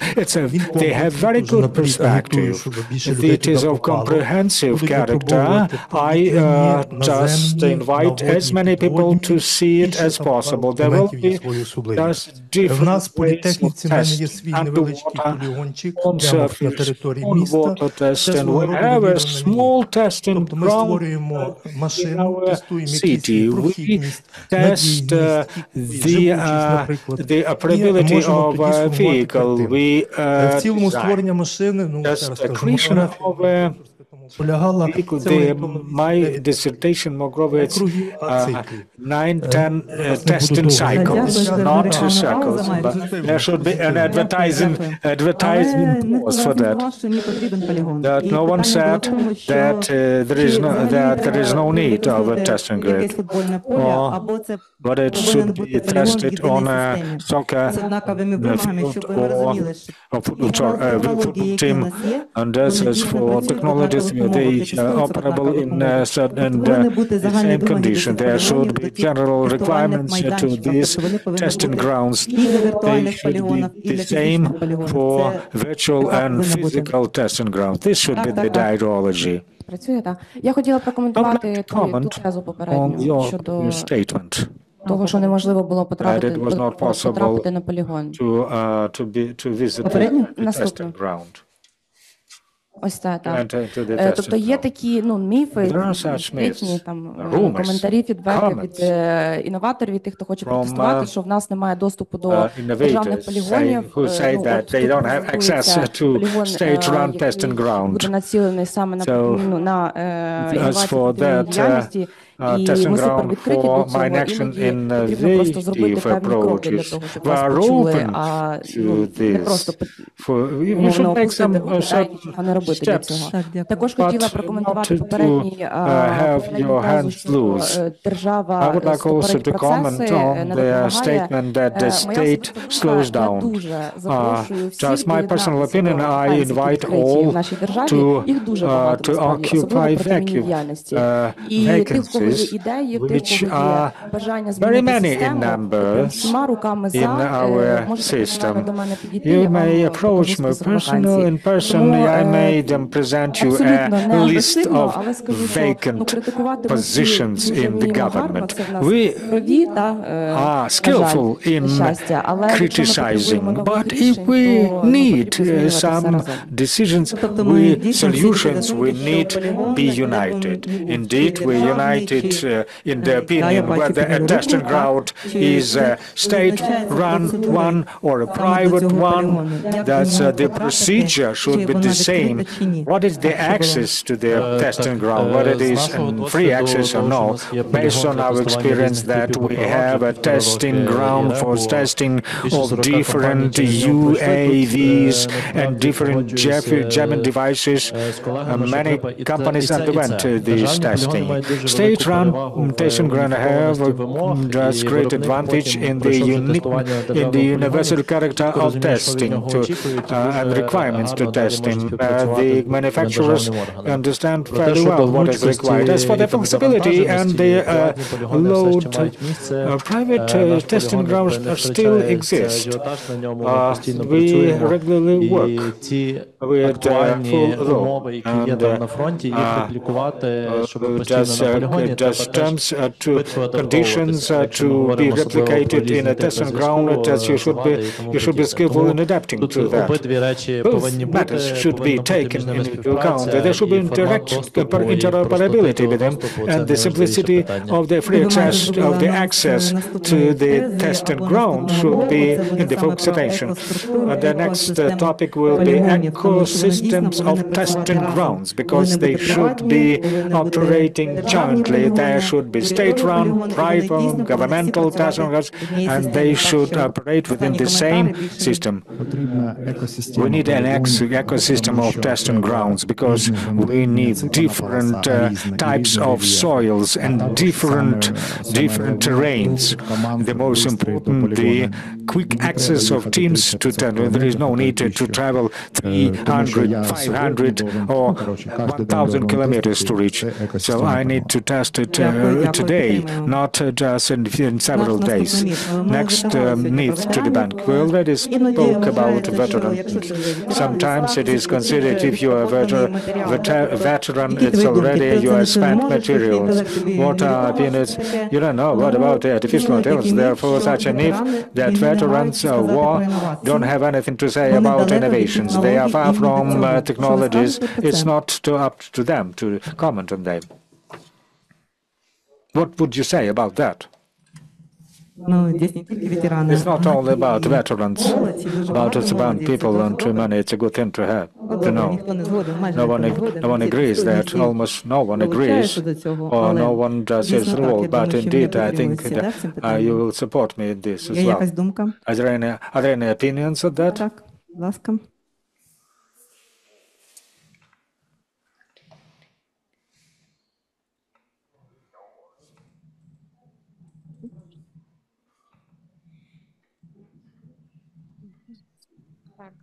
Щось не працює, це працює краще. В мене є і думка, і досвід щодо цього питання, і я абсолютно згодна. Це 100% міф. Підтвердження є тому перший ветеранський курс, який ми проводили на початку 2024 року, був саме залученням ветеранів до інновацій, таких як використання дронів протимінної діяльності, аналіз даних і знімків, які застосовуються of the footage used in technical and non-technical surveys. Veterans displayed their experience. They were proactive, they are certain, they were seasoned users after their training course. We just trained many new graduates who use these technologies. It's an entire in most clusters, veterans are working. They find places to work there. Establishing of this training and testing ground, where we would like to invite veterans to create a community or the state should think and we should be part of that.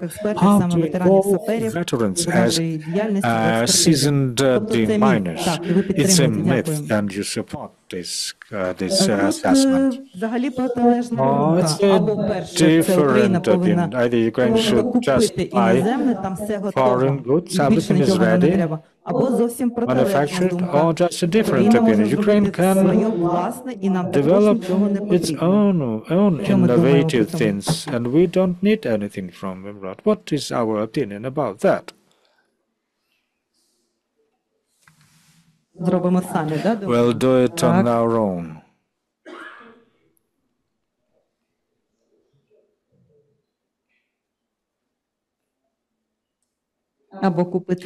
Or we'll buy imports. Тобто я думаю, що ніхто не знайшов правильної відповіді. I don't think I think that no one found the correct answer. Either it might be by ourselves or we'll buy this only from international vendors. So that's the issue. Why we should to invent a bicycle if it is already available? Is it a myth or no? It may both things may not be myths. There is such a thing that we should introduce national experience in our operations. Let's discuss it. Is there any opinion? Is there any opinion on that? Okay, let's listen to your opinion. Microphone. Use the microphone, please. As a manufacturer, as a Ukrainian manufacturer, We have just finished testing of anti-mine footwear together with the Ministry of Defense. The basic Ukrainian narrative that our standards are more rigid than standards of other countries. What is in compliance with the Ukrainian state standards might be used with such a level of protection in abundance that they even may not guess that this might be useful. Thank you for your comment. But the experience shows that our conditions of using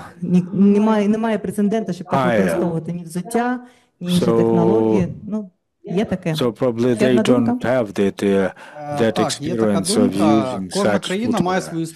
Each country has its own specificities in regards to types of soils, terrains, like Iran, Lebanon. If you take foreign innovation, they should be adapted to the countries where they are used. Therefore, may take international, just foreign types, foreign just goods. That might not be a myth. We should do something just in the middle. Researchers and technicians. This is a painstaking issue. When we discuss it, it's a kind of research and development unit which write only analytical papers. Is it a myth? Do we need technicians? Technical specialists as well. Should we just involve them as well? Let's discuss this topic as the Brizapron. Scientists think about theory, manufacturers think about money. Mrs. Olga, I was listening to this entire discussion. I would like to compare three recent items. Veterans' experience. We should understand that we have many young people who understand a lot about innovations, and we have many veterans which understand little about innovations, but who have big practical experience. It is but to use this experience. The golden middle, the young specialist innovation should listen to practical experience from veterans. Second item on foreign samples and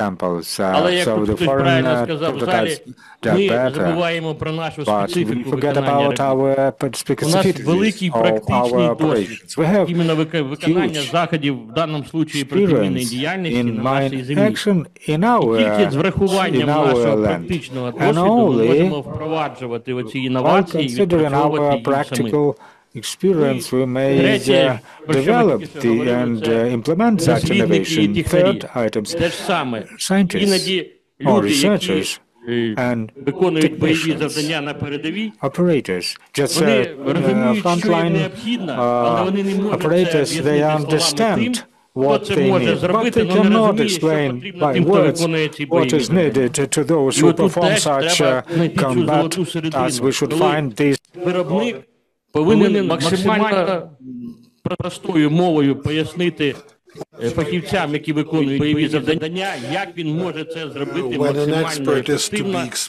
іменно для виконання завдань. Тому що якщо цей виріб буде ефективний, все, але він буде дуже складний в експлуатації, він теж не буде мати права на життя. Дякую. Ці коментарі експертів. Реальні інновації дійсно народжуються на перетині. Коли технарій розуміє сенс, а дослідник – обмеження технологій. Без цього це неможливо. Наш наступний міф – ми прискорюємось. Інновації можна створити без експертів. Головне – ідея. Так? Ні. Можна одразу коментар? Так. До нас постійно звертаються як інноватори, так і науковці, так і просто ідейні якісь аматори. І у всіх одна й та сама проблема.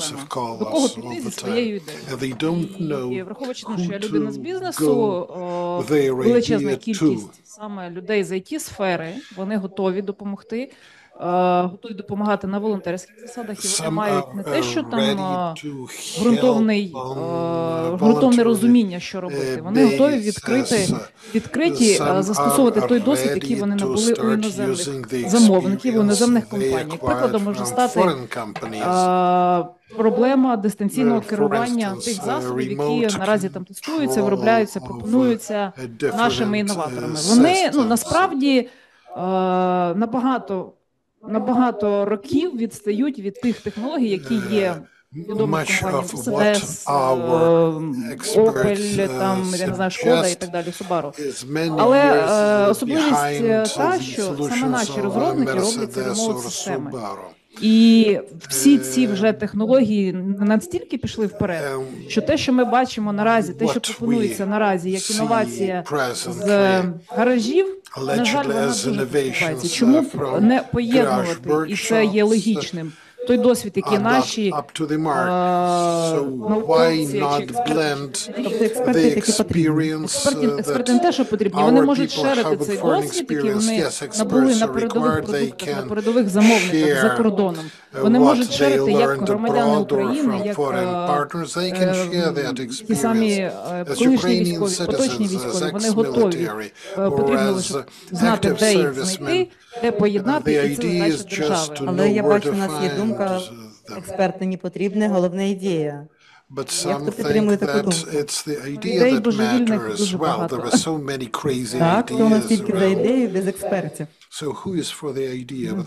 Хтось не скаже, да? Добре, що анкетування йде. Цього.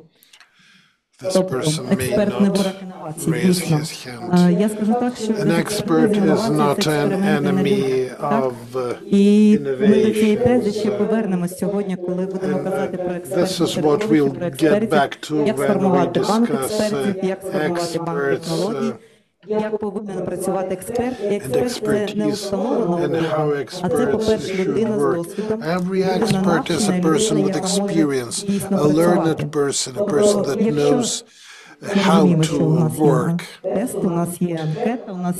So we've got our tests, we've got our support, so this is really a myth that one can do without experts.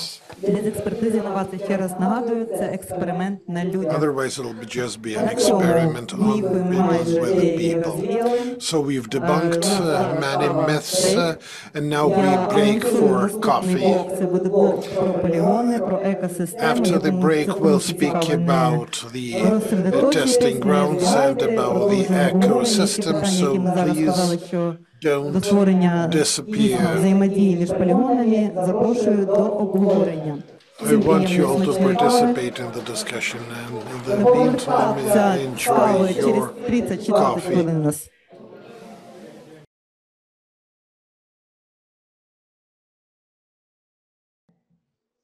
Продовжуємо нашу дискусію. Був анонс створення екосистеми. Сьогодні неодноразово ми про це казали. Екосистема полігонів на базі виробників, операторів та інших зацікавлених сторін. Що це таке? Просто створити державний полігон. Ми з вами вже бачили, так не працює система. Не можна тільки використовувати державний полігон. Це не працює. Не можна використовувати тільки полігон на футбольному полі. Це також не працює. Повинна бути єдина система, яка може працювати разом, буде координація, буде дійсна взаємодія. І повинні бути єдині вимоги цих полігонів, як повинна тестуватись. We need also a set of requirements especially regarding testing of suggested innovations.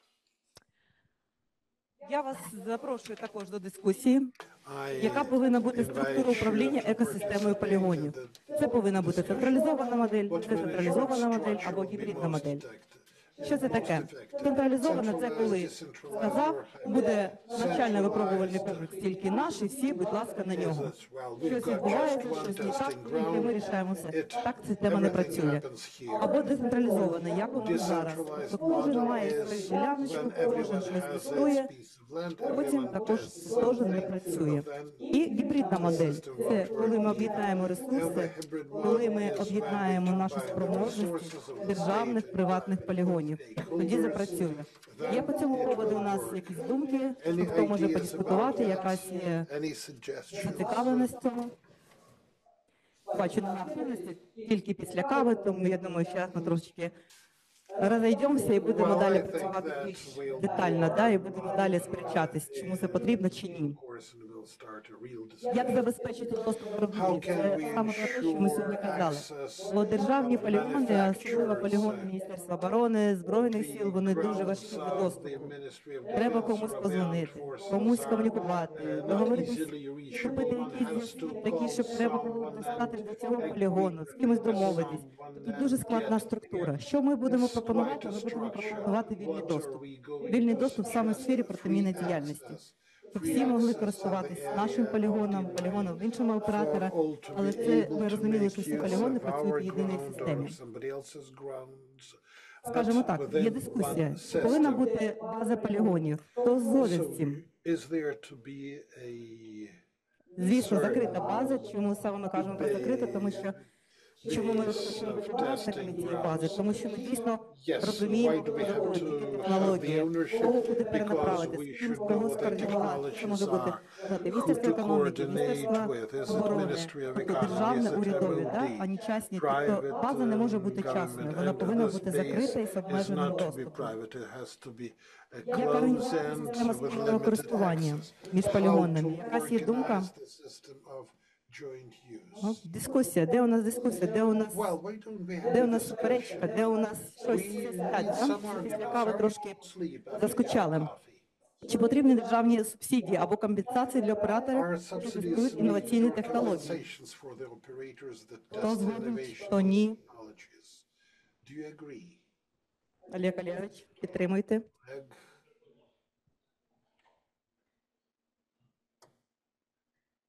Пані Ольга, я хочу просто тут додати буквально два слова, що стосується системи спільного користування полігонами, державними та приватними. Що стосується спільного користування, ми всі повинні розуміти, що на сьогоднішній день у нас дуже багато, скажімо так, організацій, які працюють над інноваційними проектами. Інноваційних проєктів у нас безліч. Є більш цікаві, є менш цікаві, але вони є. Якщо хтось пам'ятає, ми вже неодноразово піднімали цю тему на наших зустрічах. Я кожного разу говорив, що, панове виробники інноваційних проєктів, ми вас всіх запрошуємо на наш дослідний полігон. Від вас необхідно тільки технічне завдання, відповідно до якого ми накриємо вам ділянку полігона для того, щоб ви на практиці показали, на що здатні ваші інноваційні проекти. Говорив. Що на виході? Я вам скажу по секрету. За весь минулий рік у нас не було жодної заявки від жодного виробника, який би сказав, так, от в мене є інноваційний проект, от його технічні характеристики, я заявляю, що на 80% на практиці ці технічні характеристики покажуть свої результати.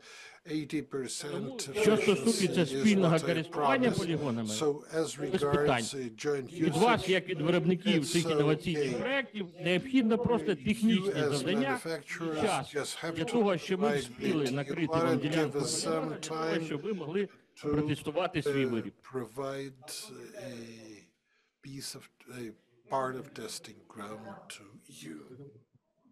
Яке питання ще раз? Я хотів запитатися, кажу, хто не має технічного завдання, хто не має технічного завдання, але має ідею, має віру.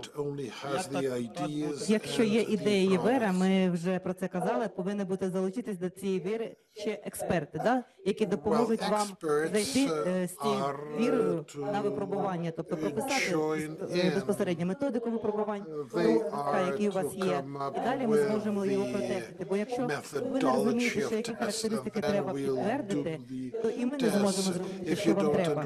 І тоді ми не зможемо сформувати в подальшому, як його використовувати.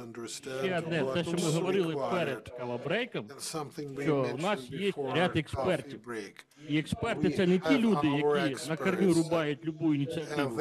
Це ті люди, які дають можливість удосконалити той чи інший інноваційний продукт.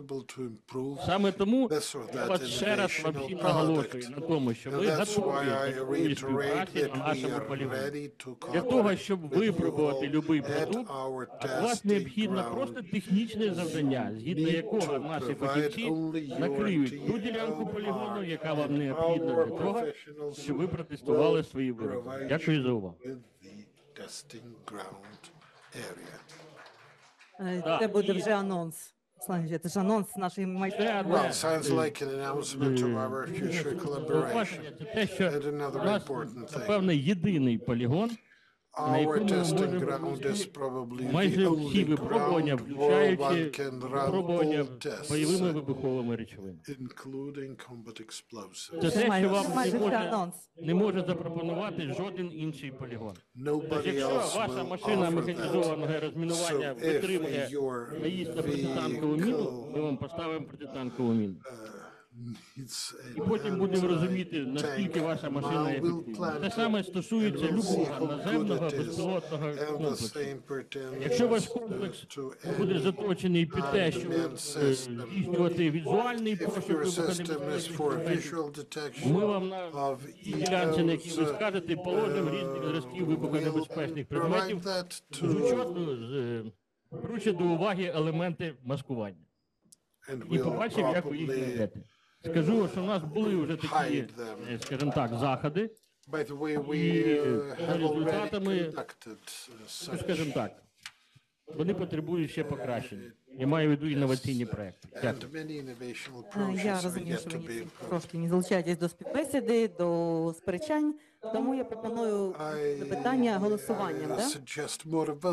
Механізми координації між полігонами необхідні. Чи варто створювати національний форум для управління взаємодією полігоном? Чи так, чи ні? Тут не буде у нас QR-кода, на жаль, але буде просто, хто згоден, будь ласка, приєднайтесь, підніміть руки, простим способом, згодні чи ні, створити єдиний національний орган для управління взаємодією полігоном. Це саме про те, що ми раніше казали, що треба одна єдина база, яка буде працювати. Не керувати, а саме знати, як це працює, і координувати. Згодні чи ні? Добре, дякую. Бачимо. Як має виглядати процес подачі заявки на тестування технологій? Ваша думка? Just what should be an application process for technology testing look like? Just previously we discussed it, where there were no testing at the testing grounds, because there was no clear idea about the application forms.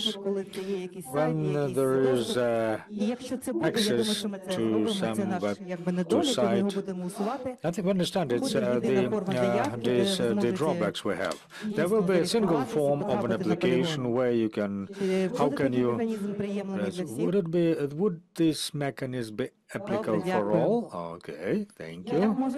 How can international experience be integrated into technology testing within Ukraine's testing grounds? What is your opinion? Through cooperation with international experts. Very well. Да, super. Excellent.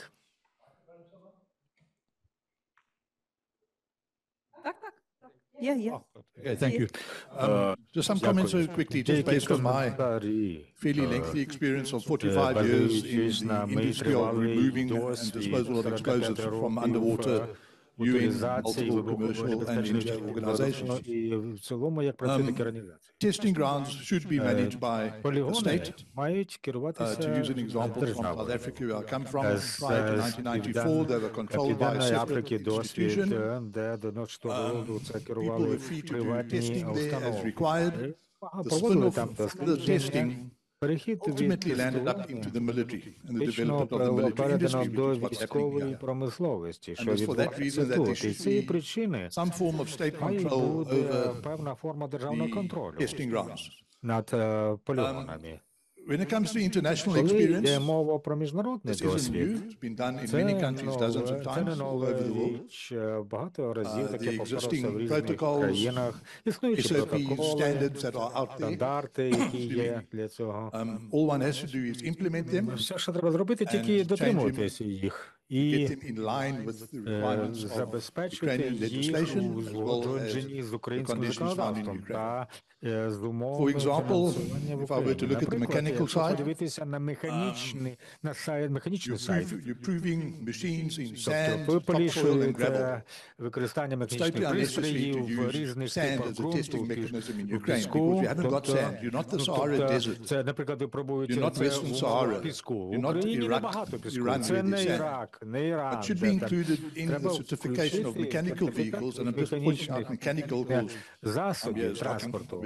Я маю на увазі саме, наприклад, докази is your використання. black cotton soil that you have in Тобто Mykolaiv. умови використання That is вашого concrete чорнозему. Це конкретна country called South умова. Sudan has similar soil. Тобто там, де Where в тих machines країнах, can де normally подібні use a є tiller down to ґрунти, 20 centimeters. де можна They can використати only get down 20-30 to метрів 14 or ґрунту. 15. Чи може це бути ґрунт, наприклад, де So, робота на pointless. глибині 14 The bulk of метрів. your Нема clearance смислу, is going to be in якщо, agricultural lands, наприклад, буде and a machine that is робити accredited основний in упор Croatia по that can сільськогосподарським do 30 машинам, centimeters, наприклад, and only машинам, actually get to які 20. сертифікуються, See what I'm saying? наприклад, в So, Хорватії, де, наприклад, які є 20 сантиметрів, в design the Україні 30 system, сантиметрів. design your testing Конструкція grounds система around your own полігонів, requirements. відносно, сформуйте їх так під previous власні speaker вимоги, said, як don't попередній reinvent the bicycle. сказав. Не треба виходити в Implemented велосипеду. changes, Тобто adjusted accordingly, запроваджувати, коригувати, control your testing grounds підлаштовувати from a national і level, підлаштувати because the це spin-off під goes національні into the вимоги. defense industry. Оскільки це все буде йти comments, по потреби please воєнних tackle me випадків. afterwards. Якщо є коментарі, будь ласка, зробіть Ще коментарі? пізніше. Are there any comments? Дякую. Thank you. Є коментар, так. There is a comment. Так, є. Yes, there is a comment.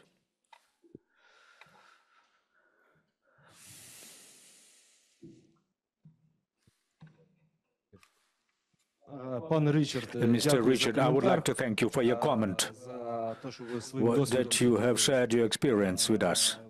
We value high our colleagues who have worked abroad and have this experience of other countries. Very often this experience of critical importance. For example, we expect demining operations in maritime situations.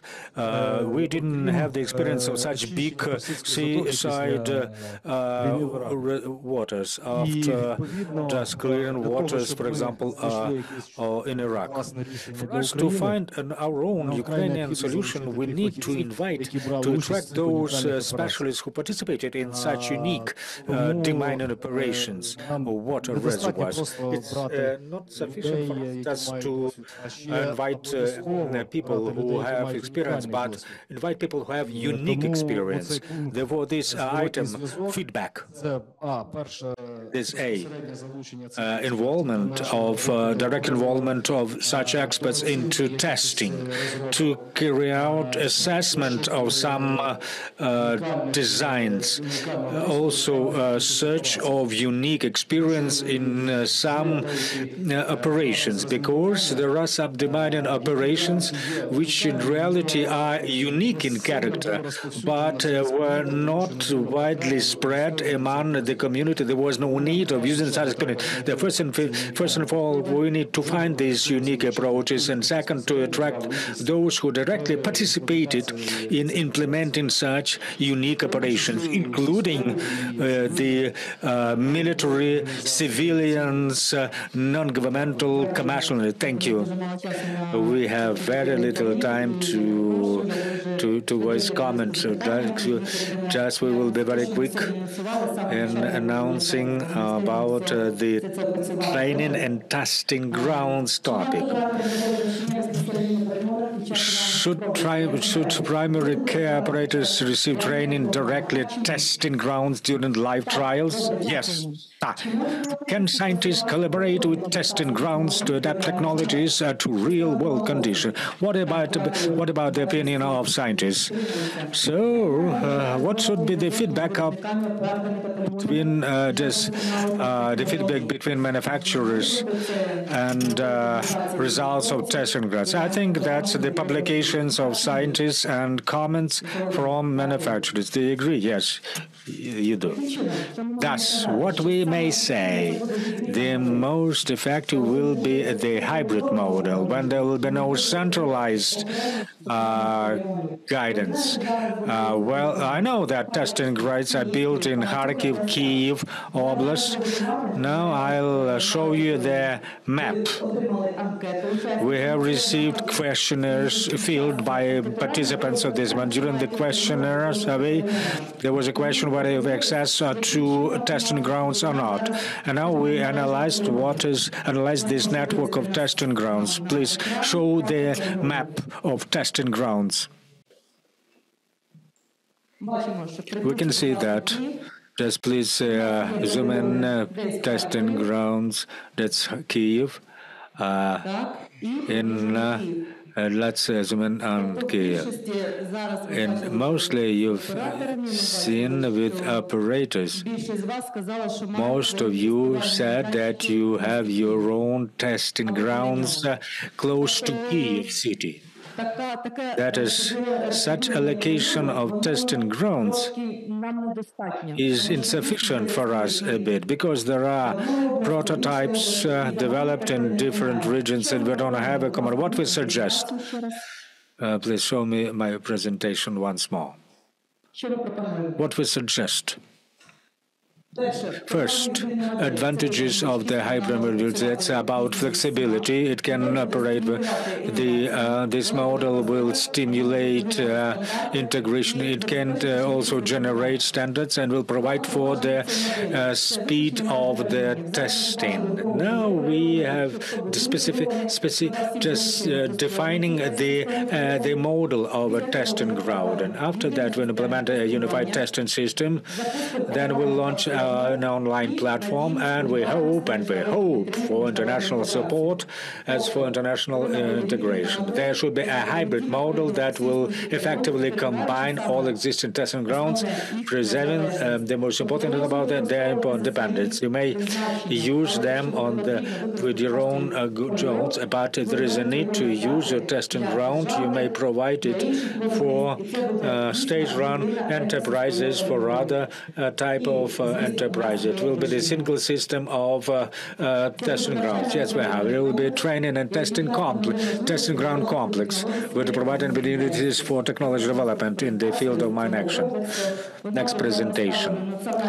So this presentation will already made to the National Mine Action Authority. I think it is in the process implementation.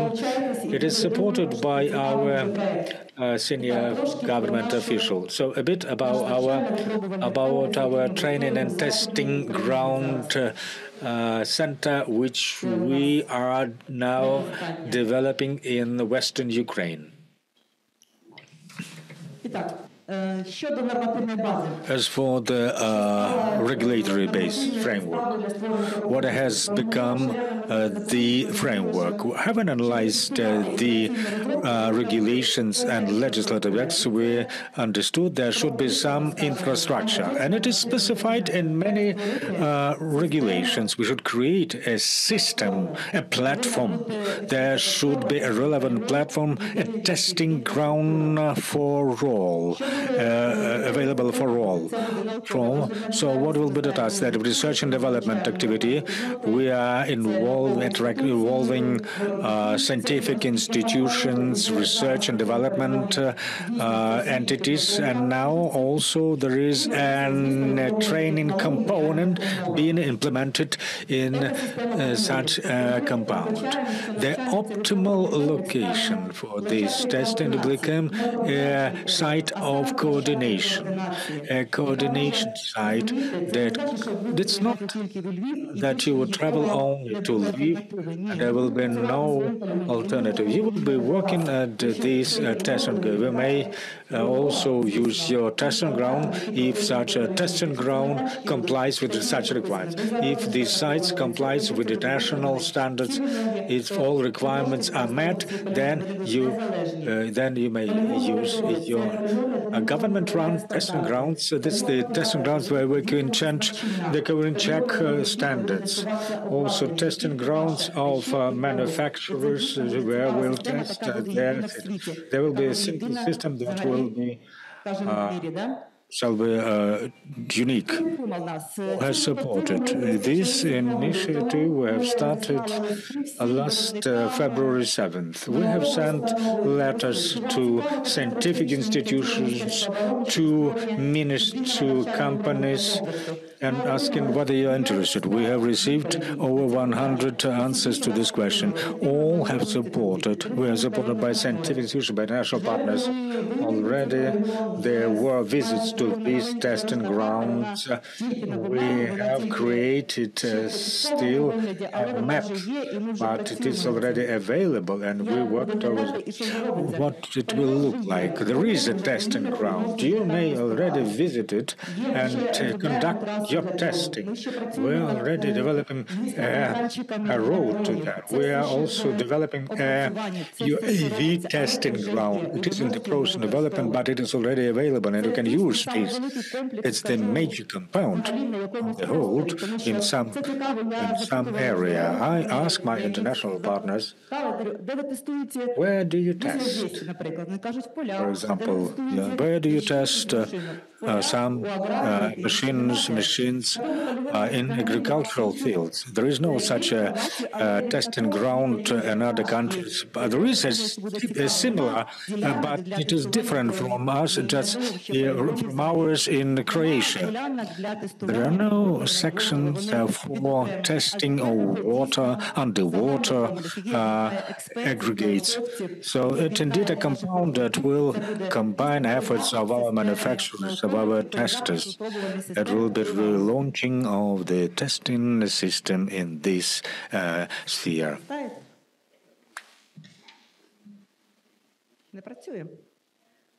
We have received suggestions, but it is contemplated by these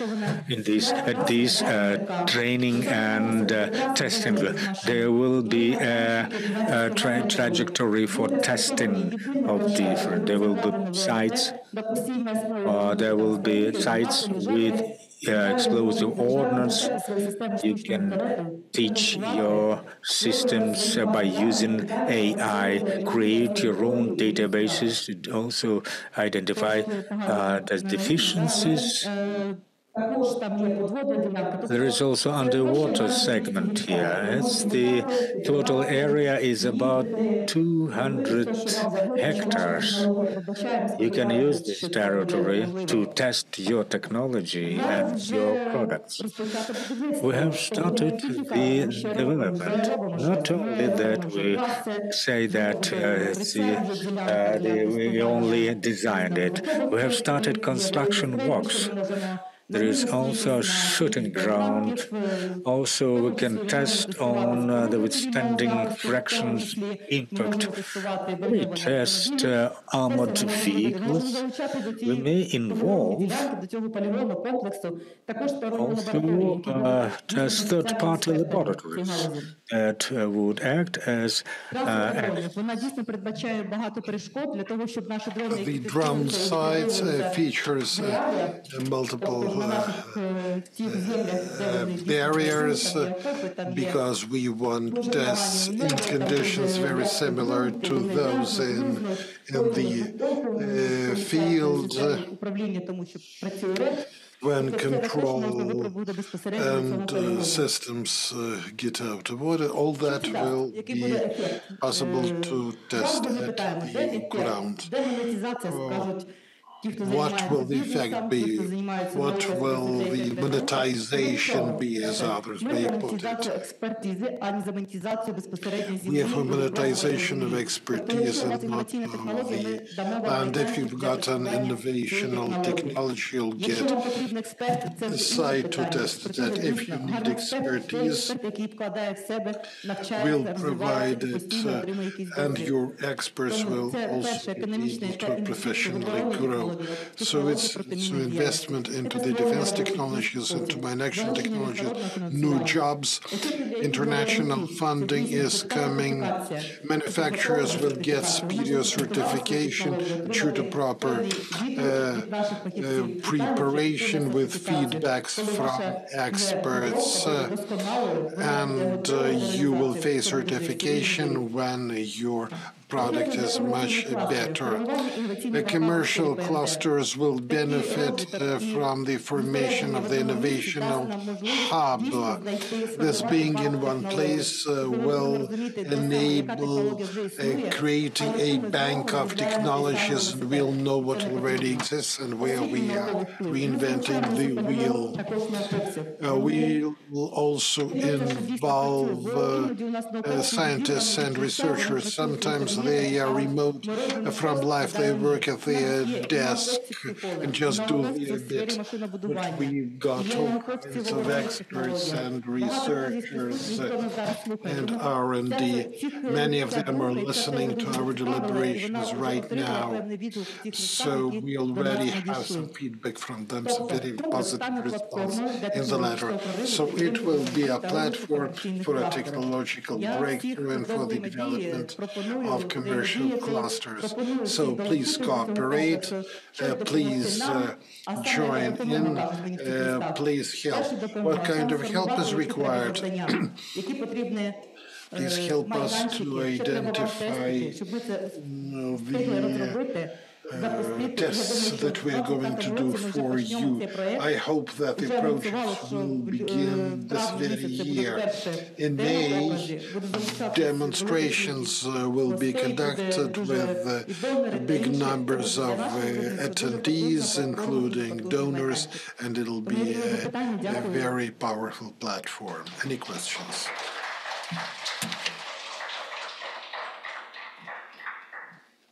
Колеги, я хотів просто подякувати пані Ользі. I want to thank Olga. Дійсно, зараз Центр протимінної діяльності робить колосальну роботу. This center is really doing a lot of work right now. Ви не сказали свою презентацію одне, що крім того, що ви робите, ви ще запрошуєте допомагати. Apart from what you are doing, you're inviting others to help. So please don't be ashamed, don't hesitate. Це ж комплекс не тільки про цей полігон, це досвід навчитися. It's not only about building a testing ground, it's also about creating local sites, both for Ukrainians and for our international partners. So please join in. We are working for the future. And it will be the world's only testing ground, enabling everything, not only demining, but also combat tests. Ще хочу додати, що даний полігон буде корисний не лише для розробників, will be good not only for researchers and developers, but also to the operators. They will be able to develop their modes of operation, and we'll be doing testing also for future future standardization. So, in fact, the site will be used in all areas of demining, and there is also the mechanized demining standard. Yes, 8820/4 has been approved. It will come into effect as of the 1st of May. The standard widens information about mechanized demining. It identifies the requirements to the operators. In the nearest future, this standard will appear on the website and it will become generally accessible. Land release,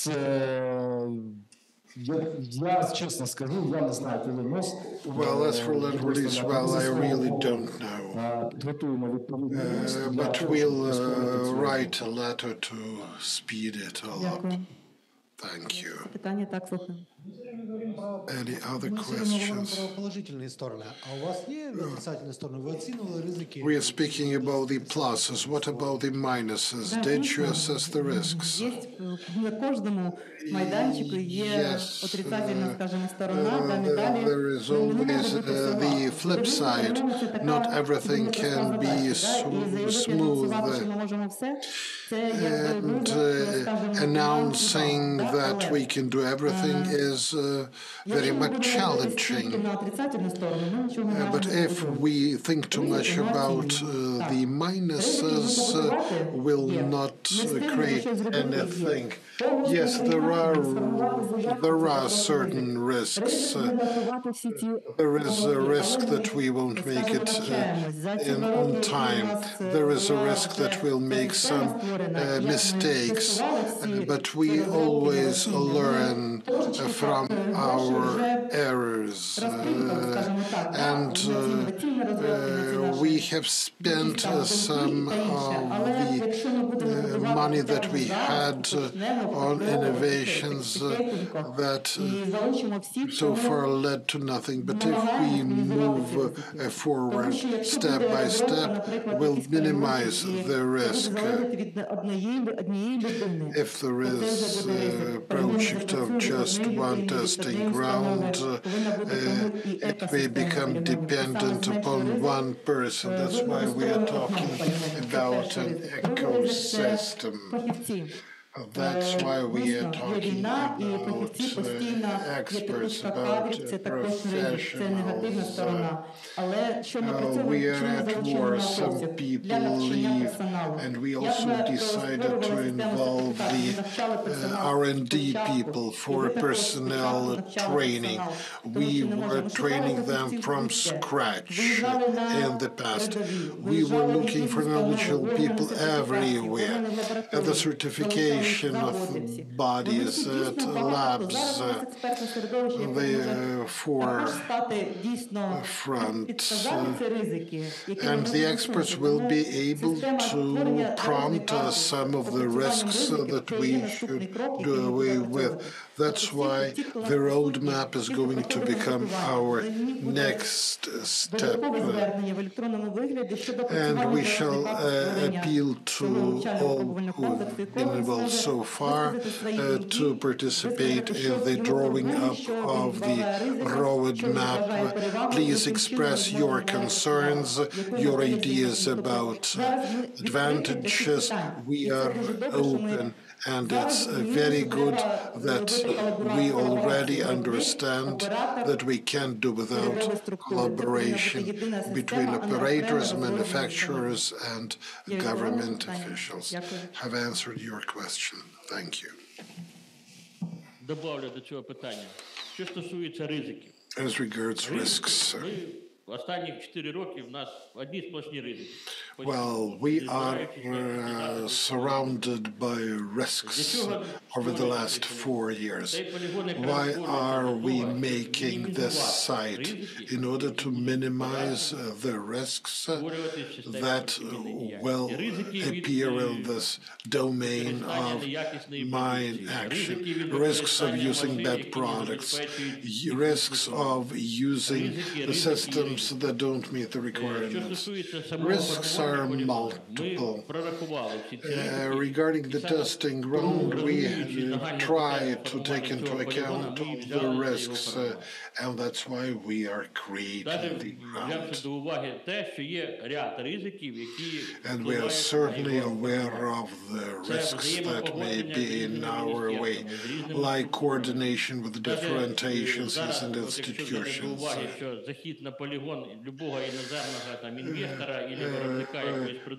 For example, if a foreign investor is to turn up over there, that needs lots of coordination. There is also always a risk of being too late. But we undertake to assume all these risks on our bark, and we'll cope with those risks together with you. One last question or comment. Some European nations want to build such a testing ground, how to cooperate with you. We are ready. Well, your MOD, where do we send our application? Please use our email address and we'll see how we can coordinate. We were already approached by a number of organizations that are seeking cooperation. We are also discussing collaboration with the UNDP. Everything is possible. Yes, I know that the testing grounds of the armed forces are not that easy to access. But apart from the testing ground, we are also creating the regulations at the central level, and some drafts are already being written, and these regulations will allow to coordinate everything and all matters inclusive of our foreign partners.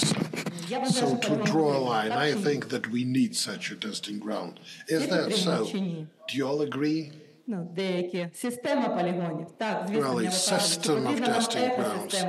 Do we need an ecosystem of testing grounds? Yes. Thanks for your support. And now we move to the next topic, expertise. Many think that expertise boils down to a paper from an expert that can be written overnight. We write to a certification body, and then on the next day we get a certificate of compliance. This vehicle is to be green, period, nothing else. This is a certificate anyhow, and in accordance with Article 7 of the law on procurements, we can bid. But this is not the way it should be. There is the flip side again. If we are talking certification only, we block innovations out. We need a compliance certificate assessed by the experts who will get critical and give their advice to the producer with possibilities of testing in the ground, so that in the fields, tests with operators show how good the product is, and then the prototype is ready. It will be properly assessed and launched. So how to create that base of experts, that bank of experts? We've got that set of questions regarding expertise. We already have some stats. Is there a problem with downloading? How many people were surveyed? 50 50. по експертизі, да? Тобто експертизи пройшло 50, а загально біля 200 чоловік, я так розумію, у нас пройшло тестування Something like 200 people є вже якась певна експертиза. also came up with their suggestions in the questionnaires. So where are the results? Який напрям діяльності вашої організації після відповіді? Апробація технологій, проведення операцій, дослідження, бачимо, що area of activity of your organization. R&D prevails, as we see, 42%. Які повинні бути далі у нас що є? What next? Бачимо картину, тобто у нас зацікавлений в отриманні експертизи. Does your organization have an own testing ground or access to the testing grounds of other organizations? Here you see the results. От у нас ще є. Are you interested in cooperation with the R&D Потрібно трошки більше інформації. Я думаю, що сьогодні ми трошки інформації вам Well, more information is required. You've received some information, and I believe that if you were answering these questions right now, the picture would have been different. So 80% are already ready to cooperate with us. What are the areas? Testing, exchange, good. What kind of support do you think most important for the creation of the ecosystem? A single platform, 64%, and all that feedback came from you. There was no one else involved. Years of demining experience from 1 to 3 years. Well, the war has been underway for 3 years. That's why most have 1 to 3 years of relevant background. Of participation in international projects, international organizations. So as you see, we have sufficient expertise, and the community of experts can come up with the roadmap, and we can also come up with the bank of experts for further development. So let's speak about experts. We don't have too much time, so who is an expert? What kind of a person is it to be? Is it a person that never leaves one's lab? Or is it to be an expert who's all the time in the fields? What do you think? Who is an expert in your view? Людина з досвідом, person with experience, яка володіє знанням, a knowledgeable person. Яка це людина, експерт? But what kind of a person is he or she? Oleg, are you an expert? Да, ви людина з досвідом, ви експерт. You're a person with experience. Yes, you are an expert. Yevhen, are you an expert? Yes, you are. Because you know the standards better than anyone else.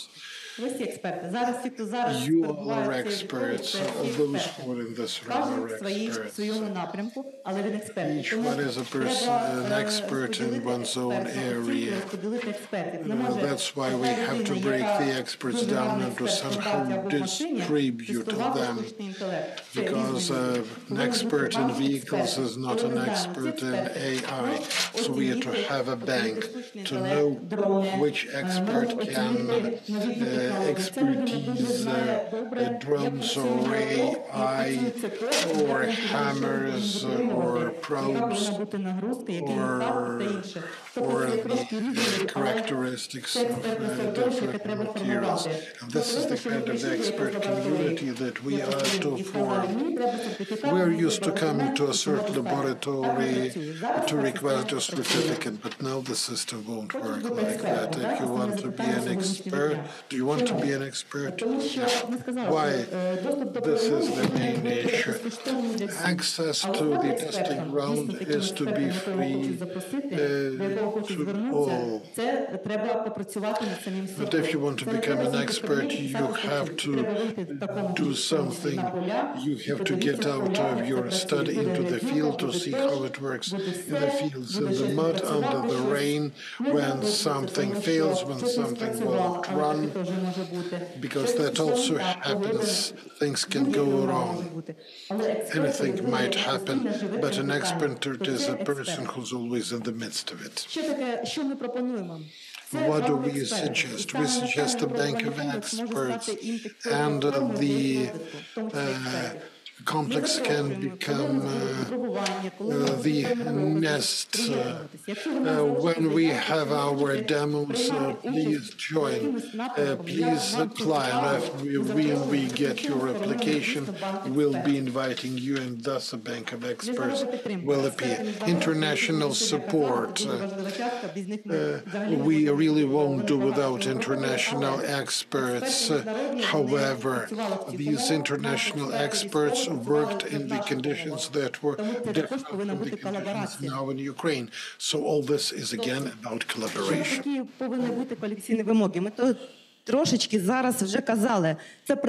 Qualification requirements.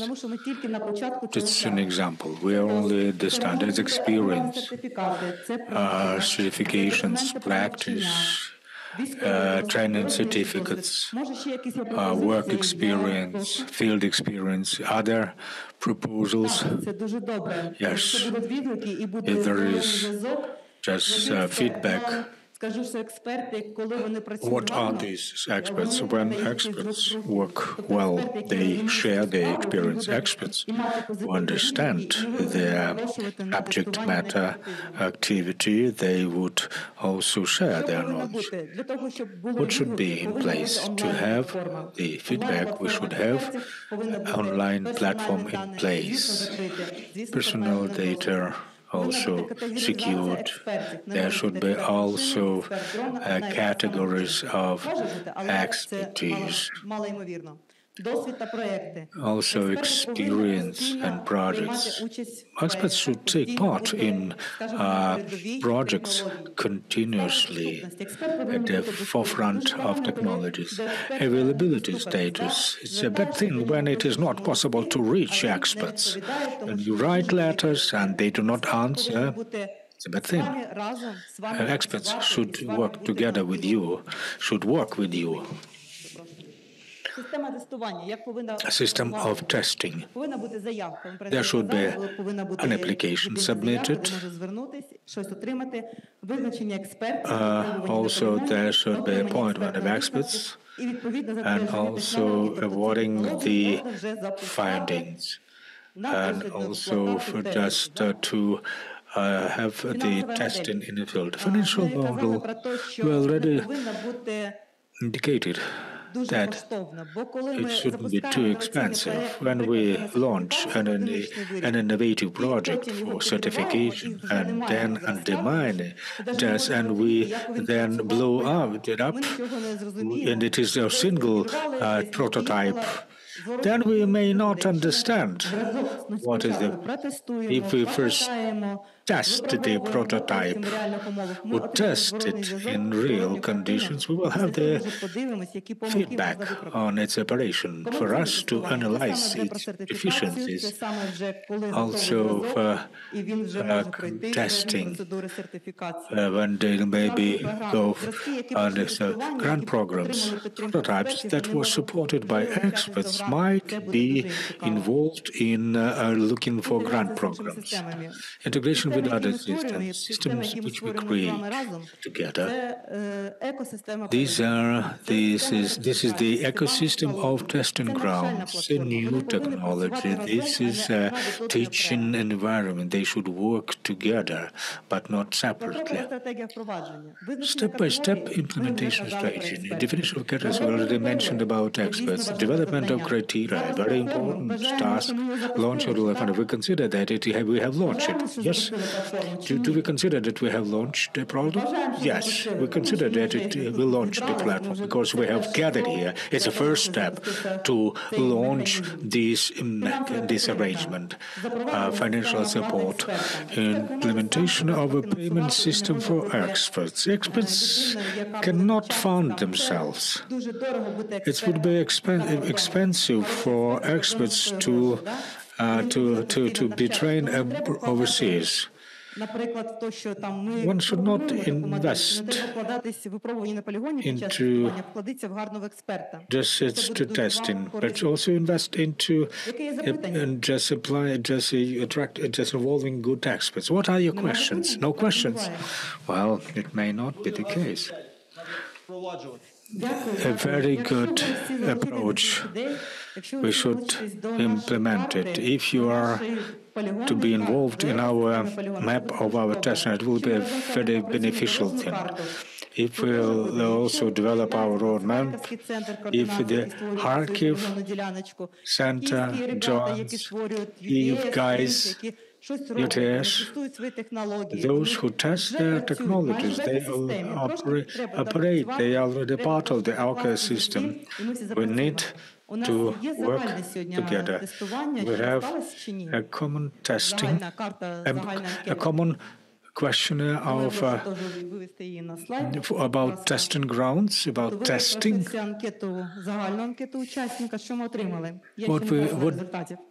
What did we receive? I didn't see that results as yet. Just as a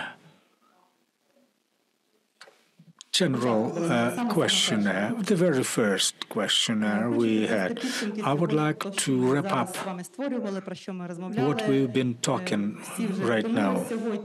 Already I see that all are tired, but I strongly hope that you would support and join our initiative. That's to have some knowledge to work, but be part of this common effort, be part of common projects, be part of testing campaigns. I think we will launch it. We will succeed. It will be an innovation, but not a decoration. That will be an accomplishment. That will be just a part of the work.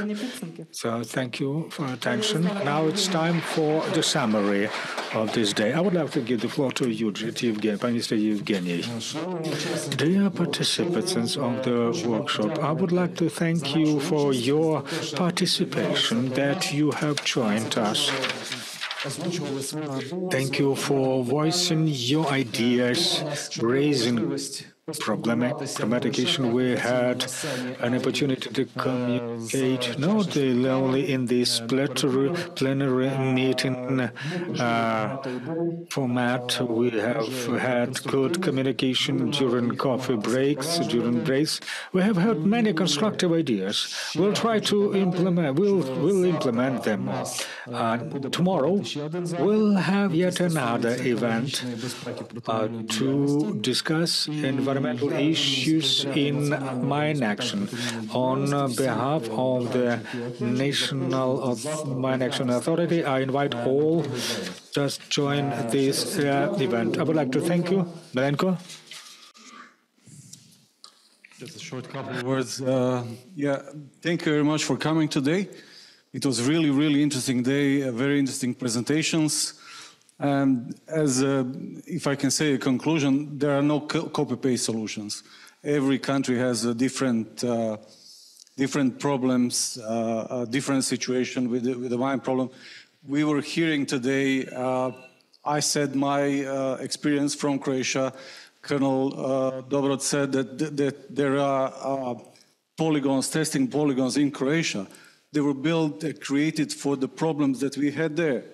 Ukraine has a different problem. So I like the idea that you're presenting today with this hybrid system of polygons in different regions. This is what you need because you have a huge country, and this is not the situation is not the same in the north and south and east. So there is a big difference. what is something that will have to continue to work is testing protocols. Because one thing is to have nice polygons, but if everybody will do different testings with different protocols and polygons, we are creating a big mess. So this is the next step, testing protocols. For this, we already have experience in some countries. We have testing protocols for demining machines. There are some protocols of testing of mine detection dogs or metal detectors, but there are some things that are new in Ukraine. Like, for example, here we are talking a lot about using of the drones, sensors. So this will be really a big challenge, how to create testing protocols. Testing is a part of the quality management. This is a part of the quality assurance. And my colleague in one of the previous seminars said, you know, if we are just relying on quality control, that's like counting of dead people. Because you pass all this process, you invest a lot of money, and then you come, you clear the land, and the colonel or somebody, some officer from the quality control unit say, oh, I find a mine. You have to repeat everything again. So we have to do everything that we don't come to this situation that mine is fine. So we are testing all these technologies, we are testing all these processes so that we are minimizing the possibility to find something at the end. So I can see that this is a very important thing that we'll have to concentrate our work in the future. Once again, to stop with talking and to not to be between your beautiful evening today in Kyiv. Once again, I would like to thank you all for coming today. I am inviting, as Colonel Zubarevsky said, to our event tomorrow for ecology. And at the end, I would like to also to thank our beautiful interpreters for being with us all day. So please, yeah, one big applause for our interpreters.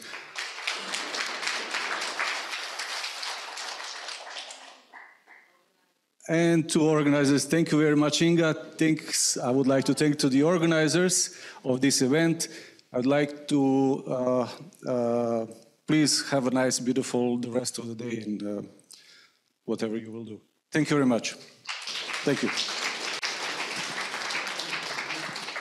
Шановні учасники, хто проживає? Dear participants, those accommodated in Plaza Hotel, just at 700 there will be a bus waiting at the main entrance.